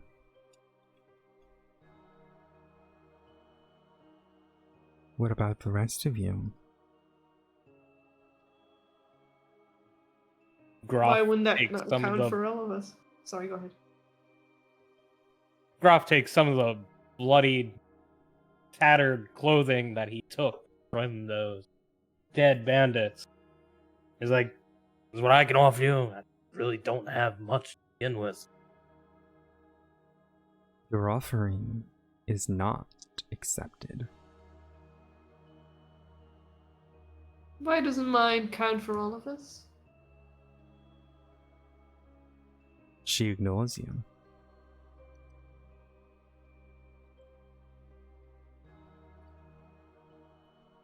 If you have nothing to offer, my dear, do you refuse to pay tribute?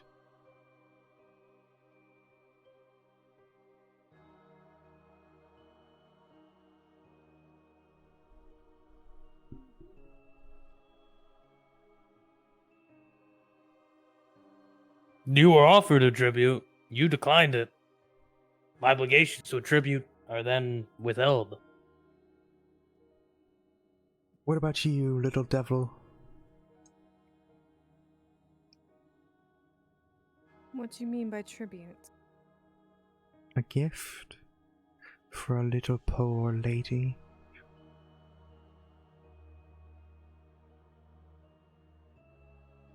You all are so wealthy in different ways.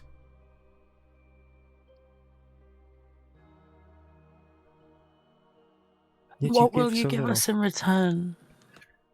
Freedom, Give it a my shot. dear. Freedom. If you say we're wealthy in many different ways,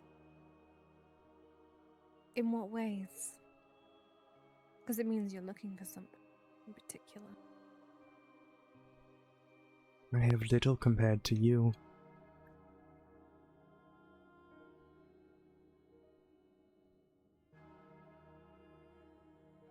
I don't even have much. It's a shame, isn't it, dear? You can't help an old lady.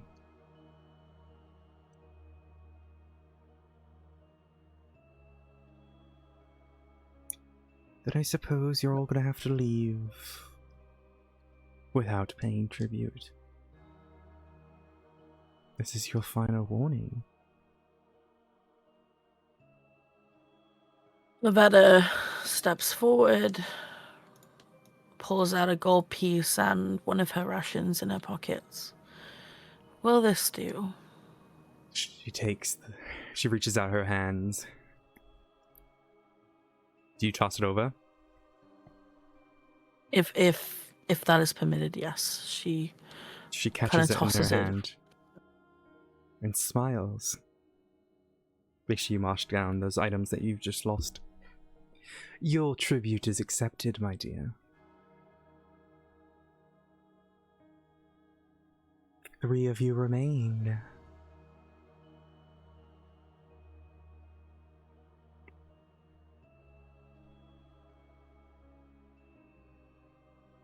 Athlia takes 2 gold and throws it to her. She smiles.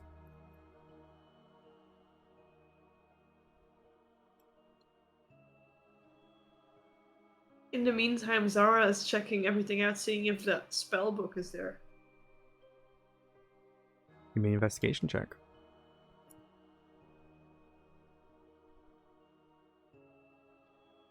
There's a lot of stuff here. Piles and piles of coins and items and chests. You don't spot the spell book, though.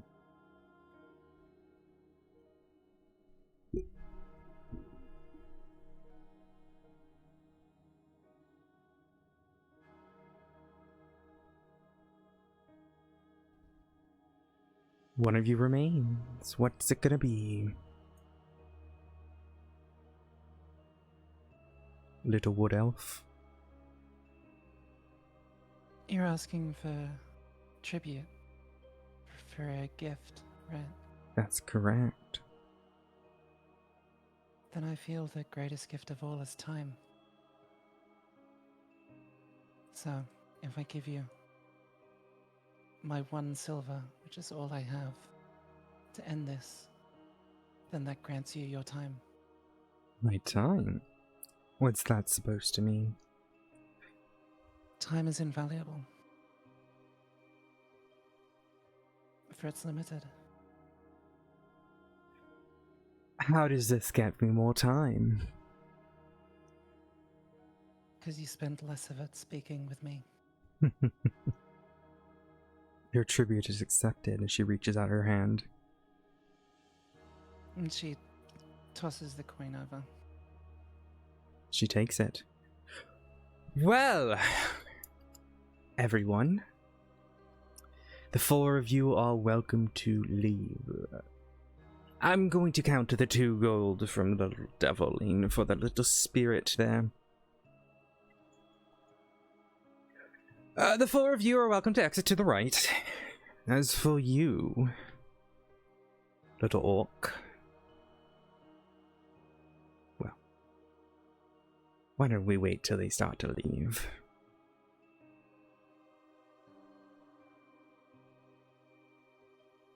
Zara looks at him.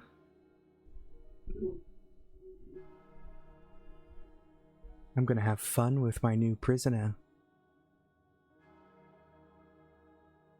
Athlia stays put. If you take 1 for the spirit, take 1 for him. No, he already offered his tribute. And I see he's already come with chains. You all can go now. Bye-bye. She gestures towards the right, or your right, her left. She's No. like kind of like gesturing like, on you go.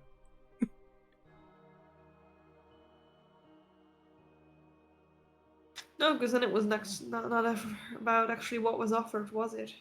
Because you would have No, gotten it it wasn't. anyways if you just accepted mine. I don't like your sass.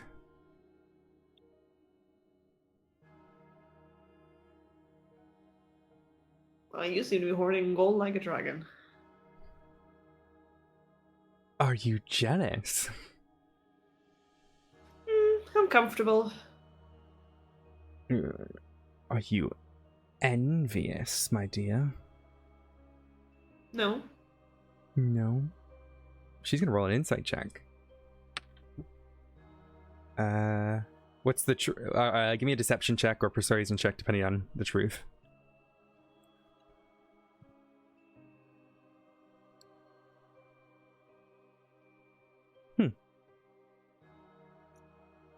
You know, envy is a weakness of many. You can exploit it. So is greed. Dear, that is the wrong kitten you speak of. But I do like your joy to get forward. Well, I see we are at an impasse. And she gets up off the gold, stretches her neck. And as you watch her crack her neck, her visage begins to form. Her change. Her hair turns into these long snakes. Her skin goes a paler green. And her entire body grows in size. She grows stronger and stronger. Metal is covering her eyes. She's unable to see around. But you see the snakes start to change for her. I need you all. Not yet, not yet, not yet. Now to roll initiative. Not yet, not yet, not yet. Now you can. Let me put the music on.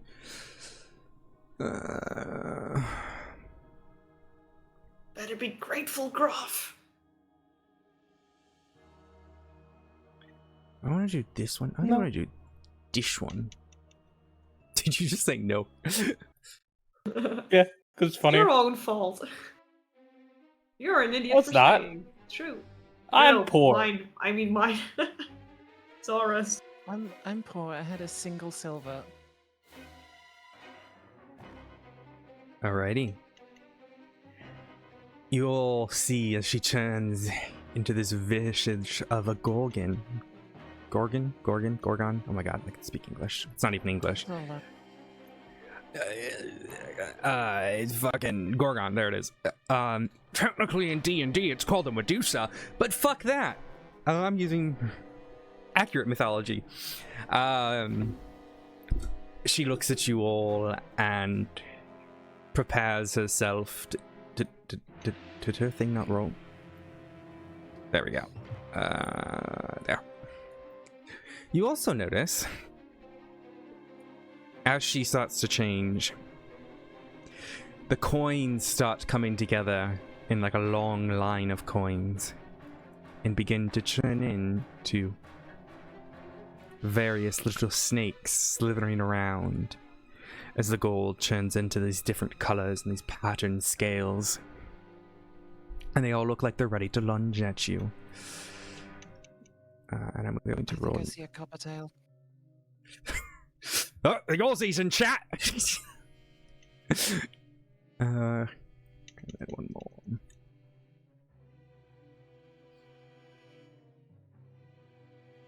There we go. Alrighty, Lavetta, it's your turn. As you see this person very clearly about to attack you all.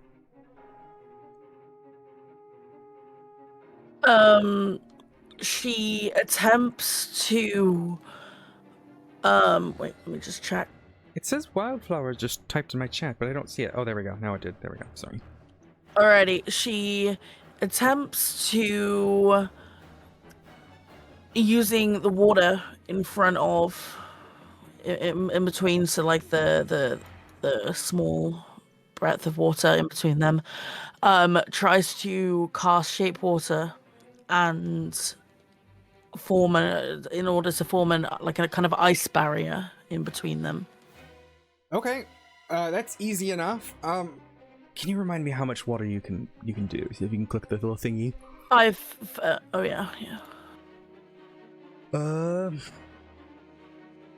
It's a 5-foot cube, so you've kind of got like a 5-foot cube. Yeah. Which can you ping where it is so I can draw a little thing? Ping it again. So like yeah. Okay.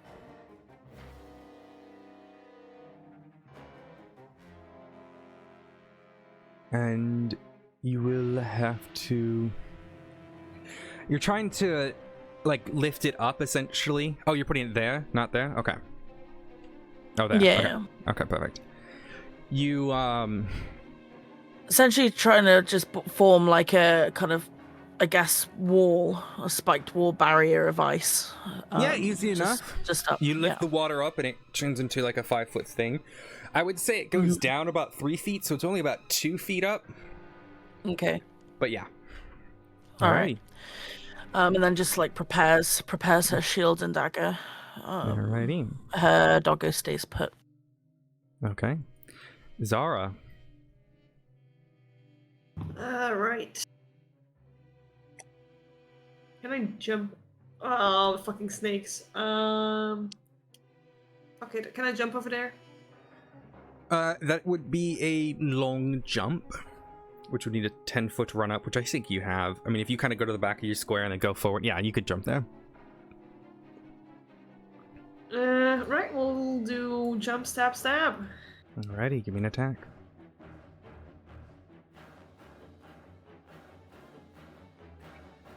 That Oof. misses. Alright, and then she immediately tries to get with the offhand. Give me another attack.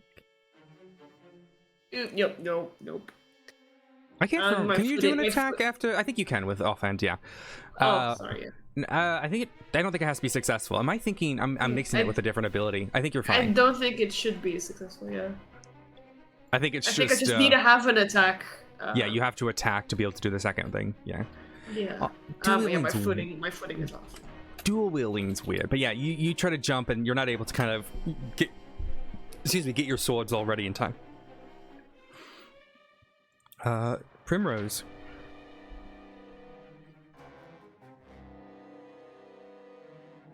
I unarmed strike. No, I'm joking. Can you imagine? I just run up and punch it. Bitch slap that.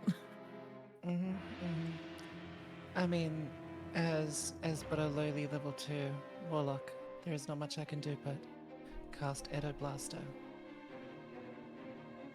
Alrighty. That hits. Give me damage. Hey, Snake Lady, can I ask a real quick question? Does this hurt?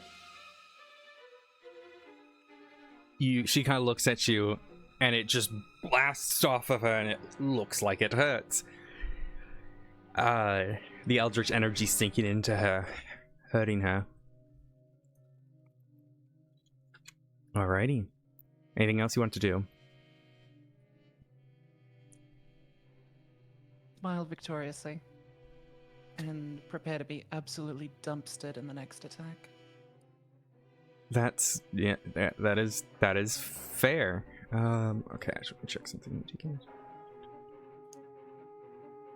Yeah. Okay, we don't need to worry about the successfulness. I just double checked the two-handed fighting. Alrighty. The creature smiles. I like that attack. I want to use it. And you see her reach out her hand, and you see the dark energy mimicking your own shoot at you. And I'm going to roll. What is your bonus on it?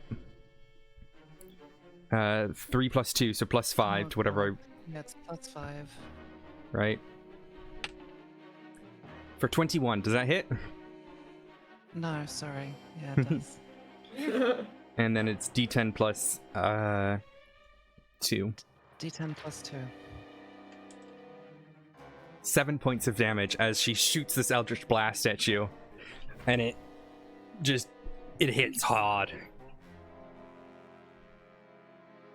Yeah, that feels about as much as I expected it to.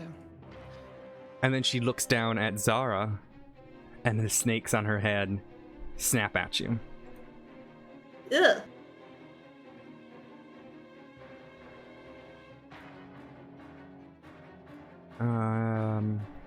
And I am going to roll to attack. Oh, that should not be that. Forgot to do that. There we go. 11. Does 11 hit? Nope. You see these snakes coming at you, and you quickly dodge. As it tries to bite you, you see the venom on its teeth dripping. That thing hits you. She, It's like, gonna. Or like, leans back. You know how they do like the action shots, and then her eyes go a little bit wide. She's like, "Fuck." Althea, it is your turn.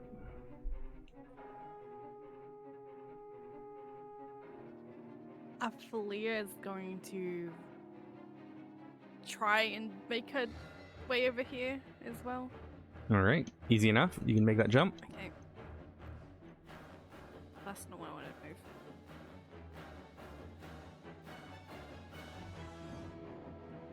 And she's going to use... yeah, she's going to use both her hand axes to hit the eagle one. Alrighty, go ahead and give me the attack rolls. That will miss. If you want to try the offhand one, you can do that as well. That hits. Go ahead and give me the damage. 7 slashing damage as you slice across her, and you see dark. It's like a greenish color blood dripping from her as you slash across her chest. She screams out in pain.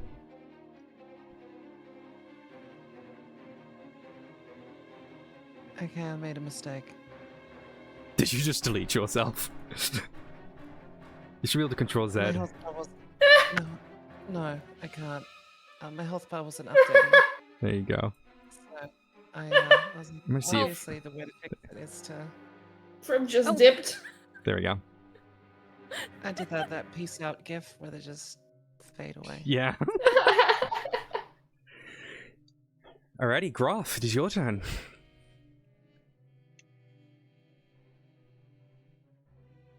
Let's scoot over here. Let's jump on over. Be in the middle of all the fun stuff. Mm-hmm. We're gonna recklessly attack little snake over here because Okay. he's trying to evolve and have wings, and that's legal. Mm-hmm. We will do it recklessly. Go ahead. That hits. Not Angie. It's only Okay. You bring this down, and you lift up Kraka, and this snake is just impaled on one of the little spikes. It's dead. all right. I look at the other one, and I'm like, yep, you're good to be there, but I still don't like you. So join your friend, and I bring down Whacker. Give me the whacker. How many times can you reckless? Oh, because you short rested. That's what it is, right? Reckless is infinite. Mm-hmm. I just have to declare at the start of my turn. And then you take advantage, don't you? It's Yep. advantage against you. Yep, yeah, that's what it is. Again, I don't know shit. That hits. That kills it. As you lift it up, and it's just black Ica on the end of Wacka.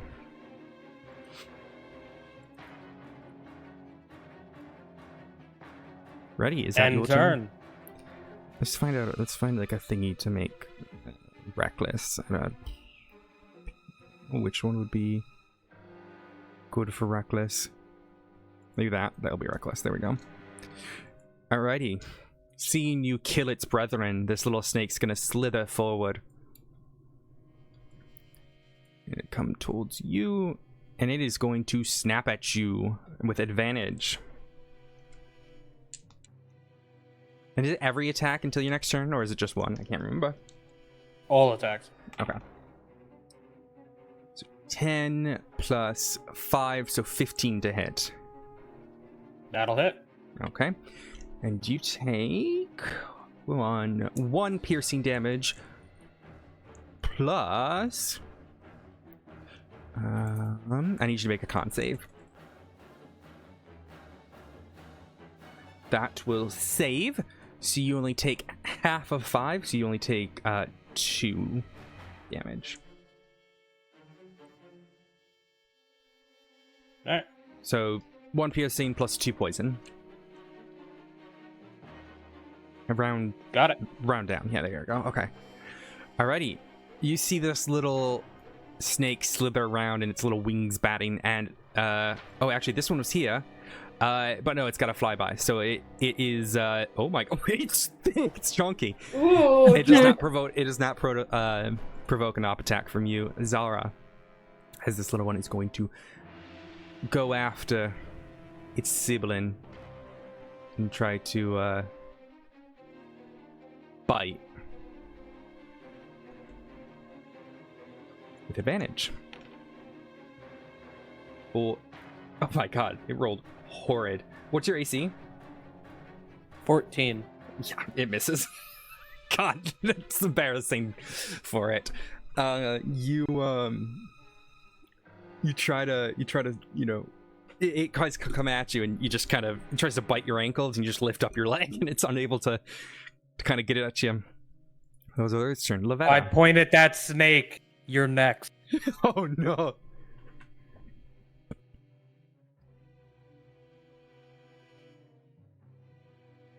Alrighty, Lavetta.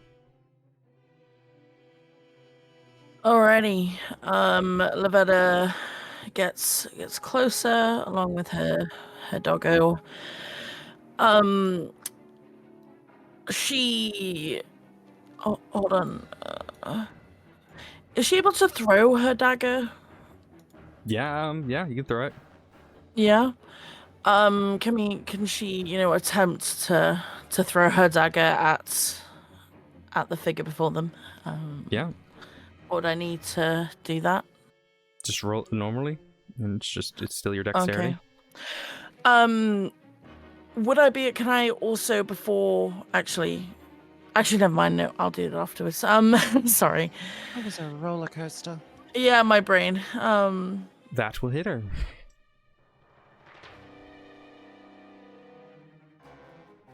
And you see as this dagger kind of sticks inside of her.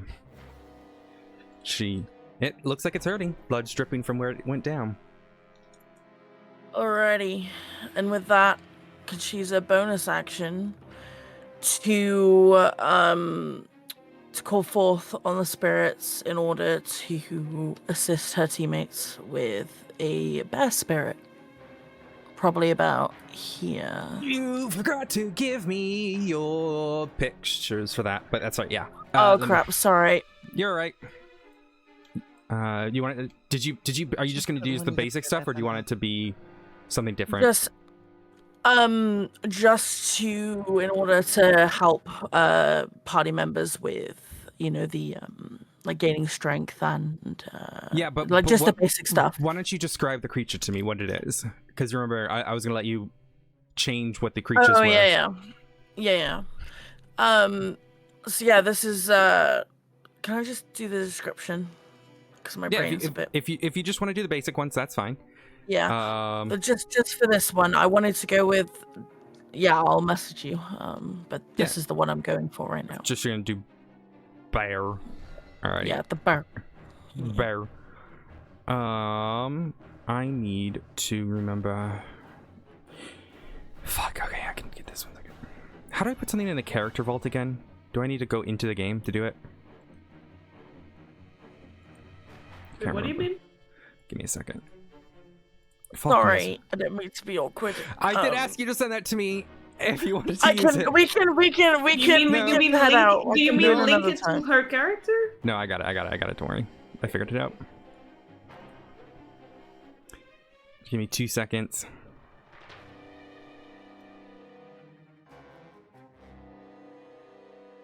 Should be. This bear is tearing the family apart. Really is. It really is. Okay, I got it. All right. You get access to this for right now. until we get you one that fits your RP. There she is. Just because I know it has the Aurora on it already. Where do you want to put it? You should be able to move it around. Just, like straight up, just in between the party members, right there. So, So I think it needs to pick one. So, yeah. You need to pick one of the cubes. So it can be Cool. the. Okay, yeah, I'll be there. And it's the bear one. There you go. Alrighty. I believe everyone gets 5 hit points plus 2, so you guys all get 7 temporary hit points. An advantage on strength checks. Do we I just? think Christ, I'm about to die. How do we add the temporary? So on your stuff, or is character it just- sheet, right under it, it should say Oh yeah. So how much was that? 7. Yeah, 5 plus 2. All right.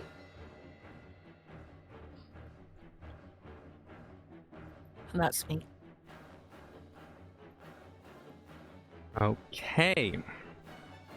I will say I'm no longer in the list, but I was 15, so.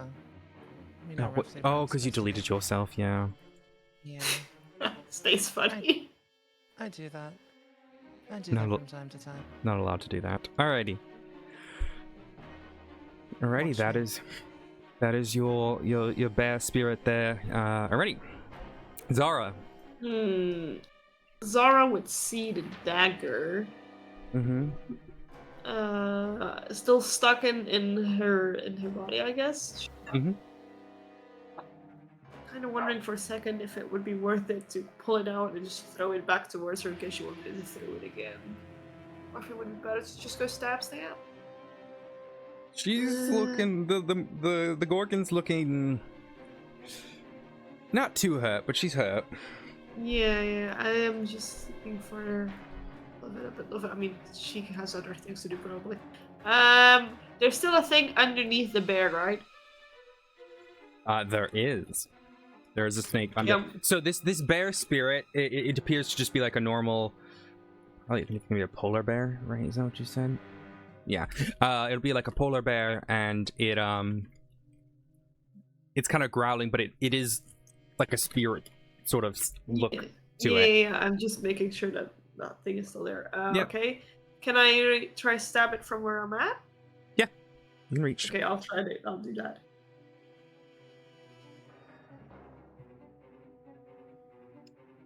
18. You get sneak attack as well.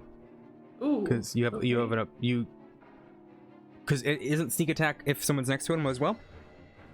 Let me see. Beginning at first level, once per turn you can deal if you have advantage on the attack roll. I think it continue. You Yeah, don't there's a need bunch of advantage stuff. on the attack roll if another enemy is within 5 feet of it. Oh yeah. Yep. Right. Yeah, if it's they're not paying attention to you, if they're Um, not looking at you, if there's someone Perfect, else perfect. Okay, so I'm nearby. gonna add sneak. So it is. I mean, You click sneak attack and then you click so make sure sneak attack's enabled and then click short sword. Nope. Click on the word short sword in the chat. there. So for 10 damage, you slice the snake in half. I just had to move the bear for a second so I can. Yeah. Here we go. And then offhand to the board. Yep. So no longer And that'll sneak be with attack? with no sneak attack. 'Cause you only get it once. Yeah. Okay, perfect. I didn't know that was a thing with one. Mhm. Oh, yeah. Yeah, I've been trying to go through all your guys' abilities to try to learn them. That misses, unfortunately. Perfect. Alrighty, Primrose.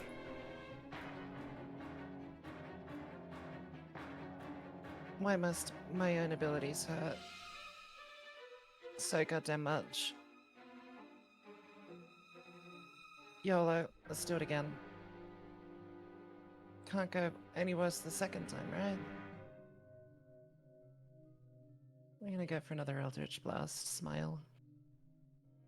Okay, that will hit. Alrighty. Go ahead and give me damage.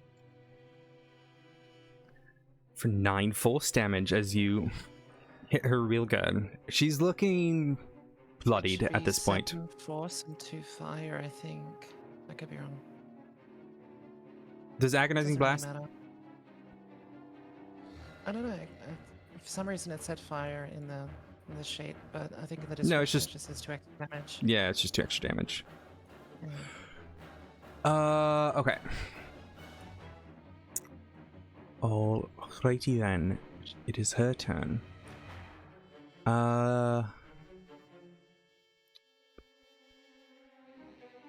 Okay.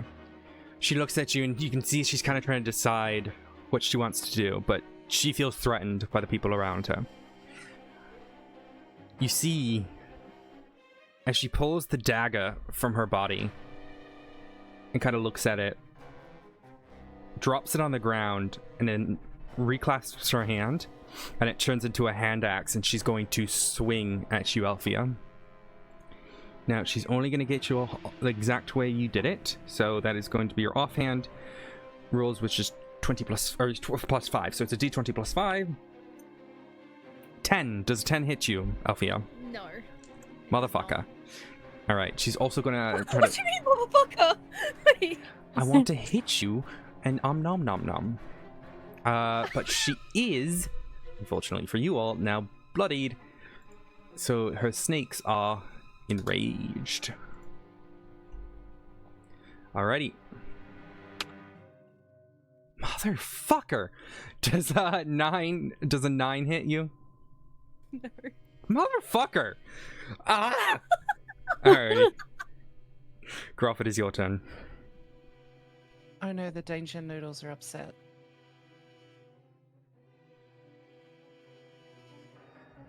Wait, where am I? No, we deleted you. When what did you roll? What did you roll? I was before Groff. I was a 13. Okay, so it's your turn now. Shut up. It's fine. It's fine. There you go. It's Althea's turn. I'm going to...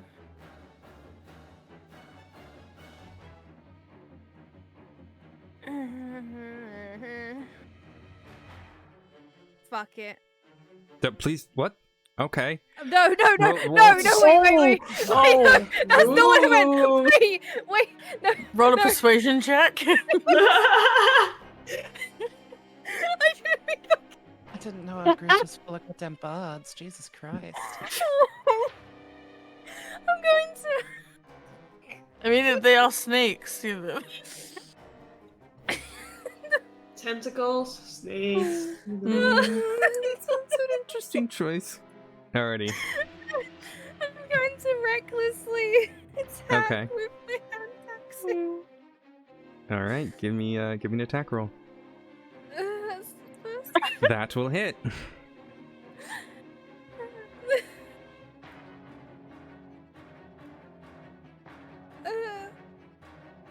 And then this. And then the second one.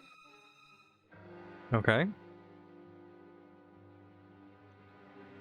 That will also hit.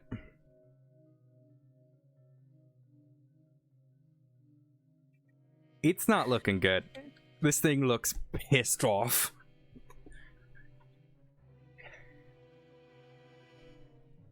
Groff, it's your turn. You want to know something interesting Mm-hmm. about the wording of that spirit? It's advantage on strength checks, which would include attack rolls that are strength based. So I don't have to. Does it? Is that really what it's going to do? That is actually how it Mhm. works. Yep. Thus, the enhanceability spell is so powerful. The bear is Because so it uses good. the same Okay, wording. interesting. Well, you better let me do that And then with in such- your game, by the way, Thalki. If I use Bear Spirit. You've yet to use the bear spirit. I thought it was I didn't think it was that great, but okay, it's interesting. Yeah. Granted, we have a lot of... I guess we do have a few strength people. Yeah, alright, go ahead. Yeah, you get an advantage. We're going to start by attacking Mr. Flying Boy. Snakes are not allowed to fly. That's evolution. We don't believe in that here. We did roll a 1 for religion. 12 to hit. 12 to hit the snake. No. You know what? This snake looks at you, flaps its wing, and kind of like sticks its tongue out at you as you miss. Well, I bring the backhand around. You just about One. hit it, but it's not enough. Alright, end turn, that's all. You guys see as the coins that still litter the ground begin to come together. 3 more stakes appear. Fun. Hmm? Oh, You should have given so many goddamn Fun. coins. This flying snake is going to roll at Groff. 16 to 16 hit. Yeah. Yeah. 1 piercing damage plus...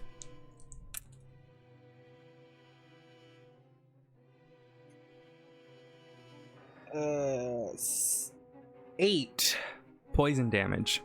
There's no save for poisoning snakes, which is really weird for a 1/8 challenge rating 1/8. Almost like it feels like it's wrong, but yeah, there you go. Okay. So, yep, 9 total damage. Got it. Alrighty. And then this one is going to hit you. That one is going to miss you. This one is going to slither towards Zara. Zara. For 16 to hit. Does that hit? Yep, hits. Alrighty. Give me a con save. There I go. That saves. You only take 4 points of damage. And then the other one's going to sling at you. That's going to Oh, I hit you. didn't take it from my temporary hit points, sorry. You're good. And then another 7 points as that other flying snake comes at you. And that's not, yeah. And that's, yeah. And I mean, I probably rolled super fucking high. Say that again? 7. That probably rolled super fucking high. Yeah. Okay. Alrighty. Lavetta. Did you see my DM? Did I see your DM? Let me look. Yeah.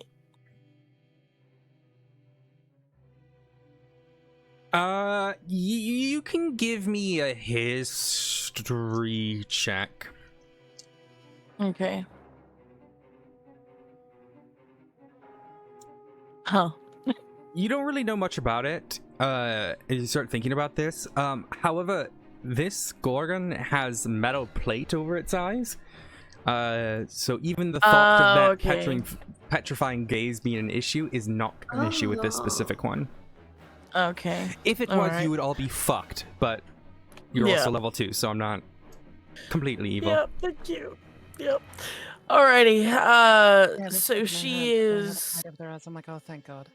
Yeah, I was wondering about that. Alright. Alright, well. She just straight up not having any of the weapons, she casts Thorn Whip, I guess. Alright. Yep.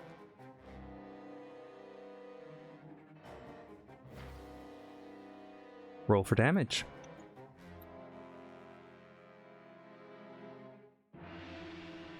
You whip it real good. Bam, ba-dum, bam, bam, bam. Do you wish to, yeah, and it's going to hit, and it's going to pull her towards you. Is it 5 feet towards you? 10 feet closer to you. Mm-hmm. So you pull it here. Directly into the water. Yep. Directly into the water. She splashes down into the water, and she looks horrid. She looks not good at all. Alrighty. Zara. And then she's. Oh, is my doggo not able to? Oh, your dogger's able to. Okay, yeah, I was just gonna have him bite her, or Give at me a bite least attack. see if she can. Yep.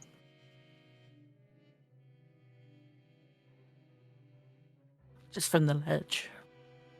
I'm going to ask you this question. Mm-hmm. How would you like to do this?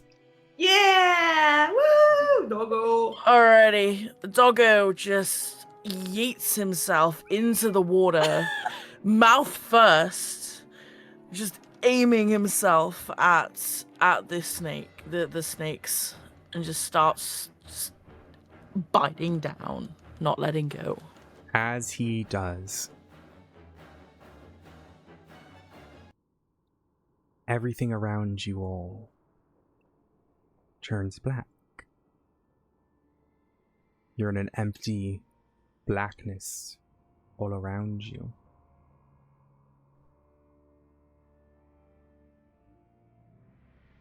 You see, not too far from you, a faint light, collection of items laying on the floor.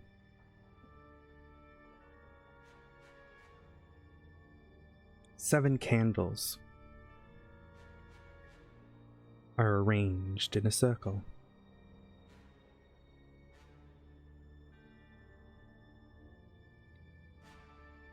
The cat that you saw earlier walks around them and smiles at you all. Well, it would seem that you are all stronger than the envy within you. I shall reward your intuition.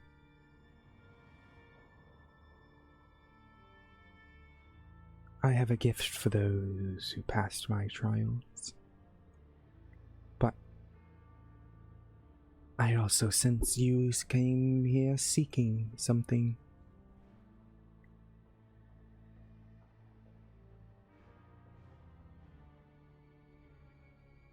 The spell book is yours. You've earned it. You can collect those gold and rations and such that you gave to one of my toys. I don't need them. You are all very intelligent, each one of you. I do want to make sure that you're all aware.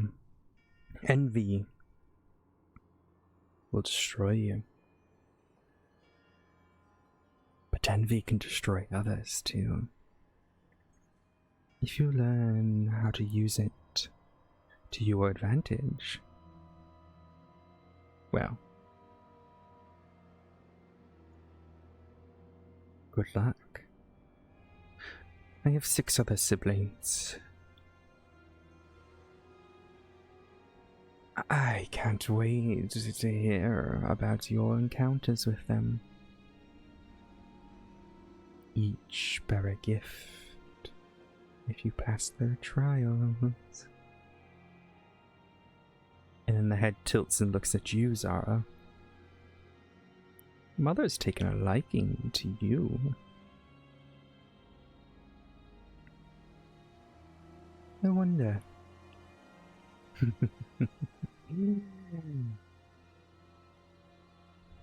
The ring is yours, all of yours, to choose who's to wield it. Best of luck on your journeys to come. You find yourselves in a very interesting location. I certainly don't envy what's to come for you all. But until next time. Goodbye. And as the tail snaps and not snaps, but like snaps to one side and waves back and forth, the cat disappears. The candle lights. One of the candles and the 7 lights. And you see a ring hovering between the 7 candles, waiting for you all.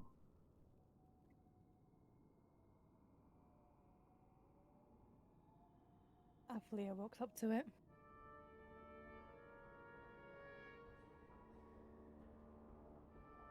Okay, what do you do with it? She takes a hold of it. You grab the ring, and as you do, everything disappears. All of you. Back in the black. You close your eyes instinctively, and when you open them, you've returned outside the cave. The spellbook lays on the ground, as does your gold and the ration. Althea, you look in your hand, and you see a ring.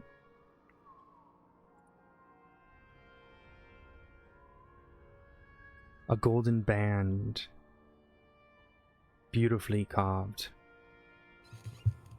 and a green peridot.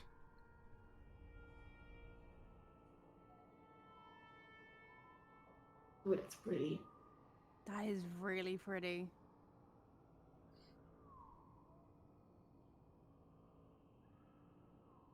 You know what? Is there something special about that ring? I don't know. I guess. Maybe we can ask her. Maybe. I'll keep a hold of it for now. Perfect, yeah. Crap, Sarah that's takes it. back her gold. Yep, Oh, yeah. take back your gold. 2 gold to Althea, 1 gold to Zara, 1 gold to Lavetta, and a ration. You can all take those back. Nice. Cries in single silver. Oh, you're all back. Amazing. And she sees her spellbook on the ground. Ah, yes. And she rushes up and grabs it. And it's a beautiful spellbook. The outside of it is this beautiful purplish and blue, and it's well used, but it is very pretty. How did you lose it? Say that again. How did you lose it? Well, a little kitten took it from me. Just like that. Oh, I suppose you're not familiar with them. But yes, just like that. I was overwhelmed. You saw with the unfortunate friends that we made. Inside check, is she actually just lost it, or Zara thinks she probably gave it up for something? Go ahead and give me an insight check. The best of your ability, from what you can tell, she genuinely lost it. You can tell from that high number, there's sort of like a... When she says little kitten, she's kind of afraid. You can tell there's something like... She recognizes the power of whatever it is, and is just glad to have her item back. Alright. Right. Well, I owe you all a Longstrider spell, don't I?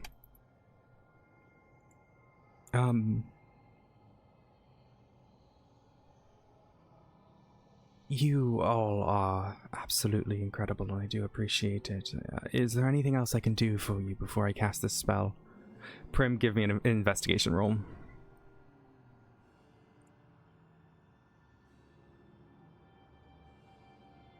You find hidden under the bed a bottle of wine.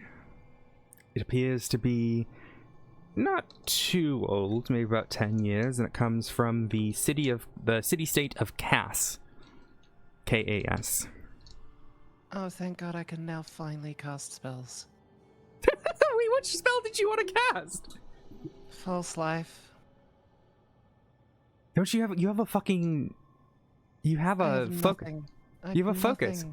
You have an arcane focus. I still need the components. Only if they cost something. It does. Oh, how much does the wine have to go? Alcohol. How much does the alcohol need to cost? It just has a small amount of alcohol or distilled spirit. So the way arcane thing focus is I don't even need to use it. I just... No. So you'll with with arcane focuses, you don't have to use the materials. unless they cost something. So if it said like wine alcohol worth 5 gold, you would then definitely need it. But if it's just alcohol, you don't need it. You're welcome to do it for the RP sake, but just so you know for the future, you don't need all the different components unless they have a cost. So you get your power for being a drunk. It's kind of fair enough. Yeah, it's so warlocks, druids, clerics, sorcerers, I want to say. Well, clerics have a holy symbol. Warlocks, wizards, sorcerers can all use arcane focuses. You can also use like a components pouch. It's up to you for the RP. I guess the bonus of Fiendish Vigor is that I don't need to use a spell slot to cast it. Yeah, so there you go. Well, now you have a little bit of alcohol that you can use. I'm watching this Rudy eat his back paw. He's so weird. Anyways. Poppy is just sleeping next to me at the door. Yeah. Well, shared. Leah goes, hey, this... Can you tell what this ring is? Oh, of course. She, I like how you just crawled out of the window, Prim. Yeah. Why would I take the door? She grabs it, and you can see her weave some magic over it, and descends it. Oh, this is very interesting. I've never seen anything like it. Her eyes flicker with an energy within it, and then looks over to you all.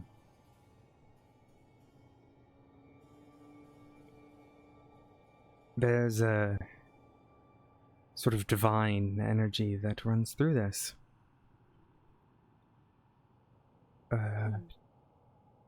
Trickery domain. You can disguise your appearance with this ring, and it seems if your companions are strong, you too can have that strength. It's a very nice weapon. Or artifact, rather. It looks lovely. Well, yes, there you go. And she kind of tells you. Disguise appearance, you said? Disguise self. So if you guys click on that, here, I'll send it to you again. Yeah. If you scroll down, Yeah. it will tell you what it can do. So you can use disguise self, number of time equals to your proficiency bonus, rounded down. So if your proficiency bonus right now is 2, you can cast disguise self once per long rest.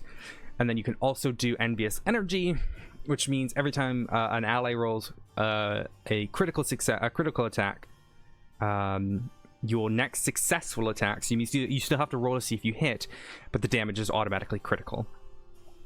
And you can use that half of your proficiency bonus. Now it seems weak, however, you do not need to attune to it. So this will grow in power as you do. Aphalia just takes it. What? Zora looks at Aphalia like, we need to talk about that, right? I'll keep a hold of it for now, though. Like Zora usually has like a very like blank face. Oh, she is giving Aphalia a look like, I will tell you. We need to talk. We'll. But Aphalia she's not puts saying it on her finger. Aphalia puts it on her finger for the time. Just say. You two really are problematic. I'll keep a hold of it for now. Just say. It's better. Yeah. Safekeeping. Zora just nods, but she didn't say anything. It's just like, Yeah. a look in her eyes, like,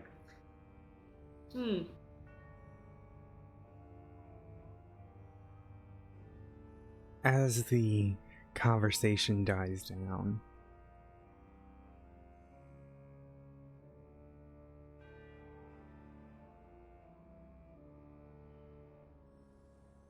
all you hear is the wind of the forest.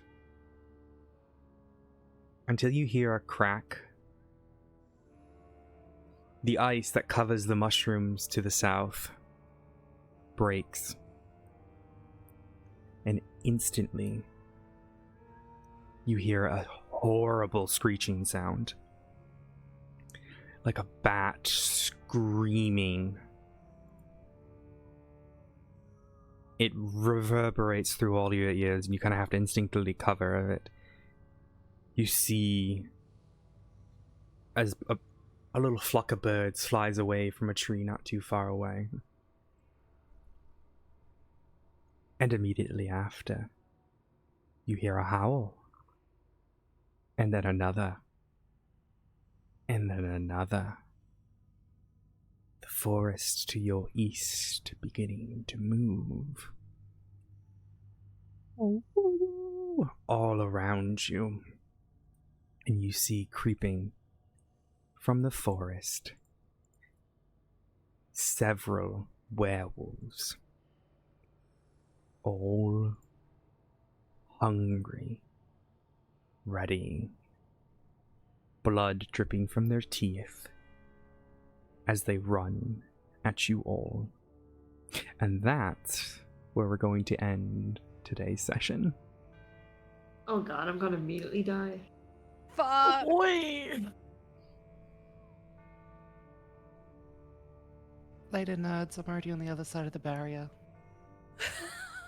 I hope when you die, your hand falls on this side so I can rip the ring off. What the fuck? I was on the. Whoa!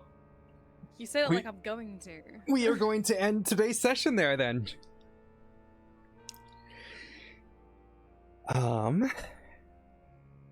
Let us all decide who we are going to go to raid. I don't know if anyone else is streaming. I'm not. Stream? I barely know them. Oh, Streamer. righty. Let's go raid. Why don't we go raid? Let's see here. How many we got? Who we got around right now? Who we got around right now? Let's raid someone we don't raid a whole... Odyssey's doing D&D. Okay, I'm going to end you. American Sneakers, who plays Veronica Westfield. Let's go give her some love. So let's go do that.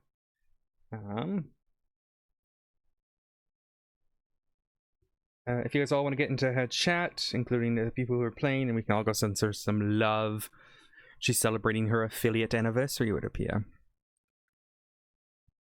So Yeah. let's go give her some love, guys. Thank you so much, everyone, for who came to our D&D stream today. Episode 7 shall be next Saturday, 10 a.m. Eastern. We look forward to seeing you all there, and we will continue to see what happens now that these werewolves are circling our party. Thank you so much, everyone, and we're gonna go send you guys off to American Sneakers. We gotta go spam those hearts. We love you all. Thank you so much, and have a good rest of your weekend.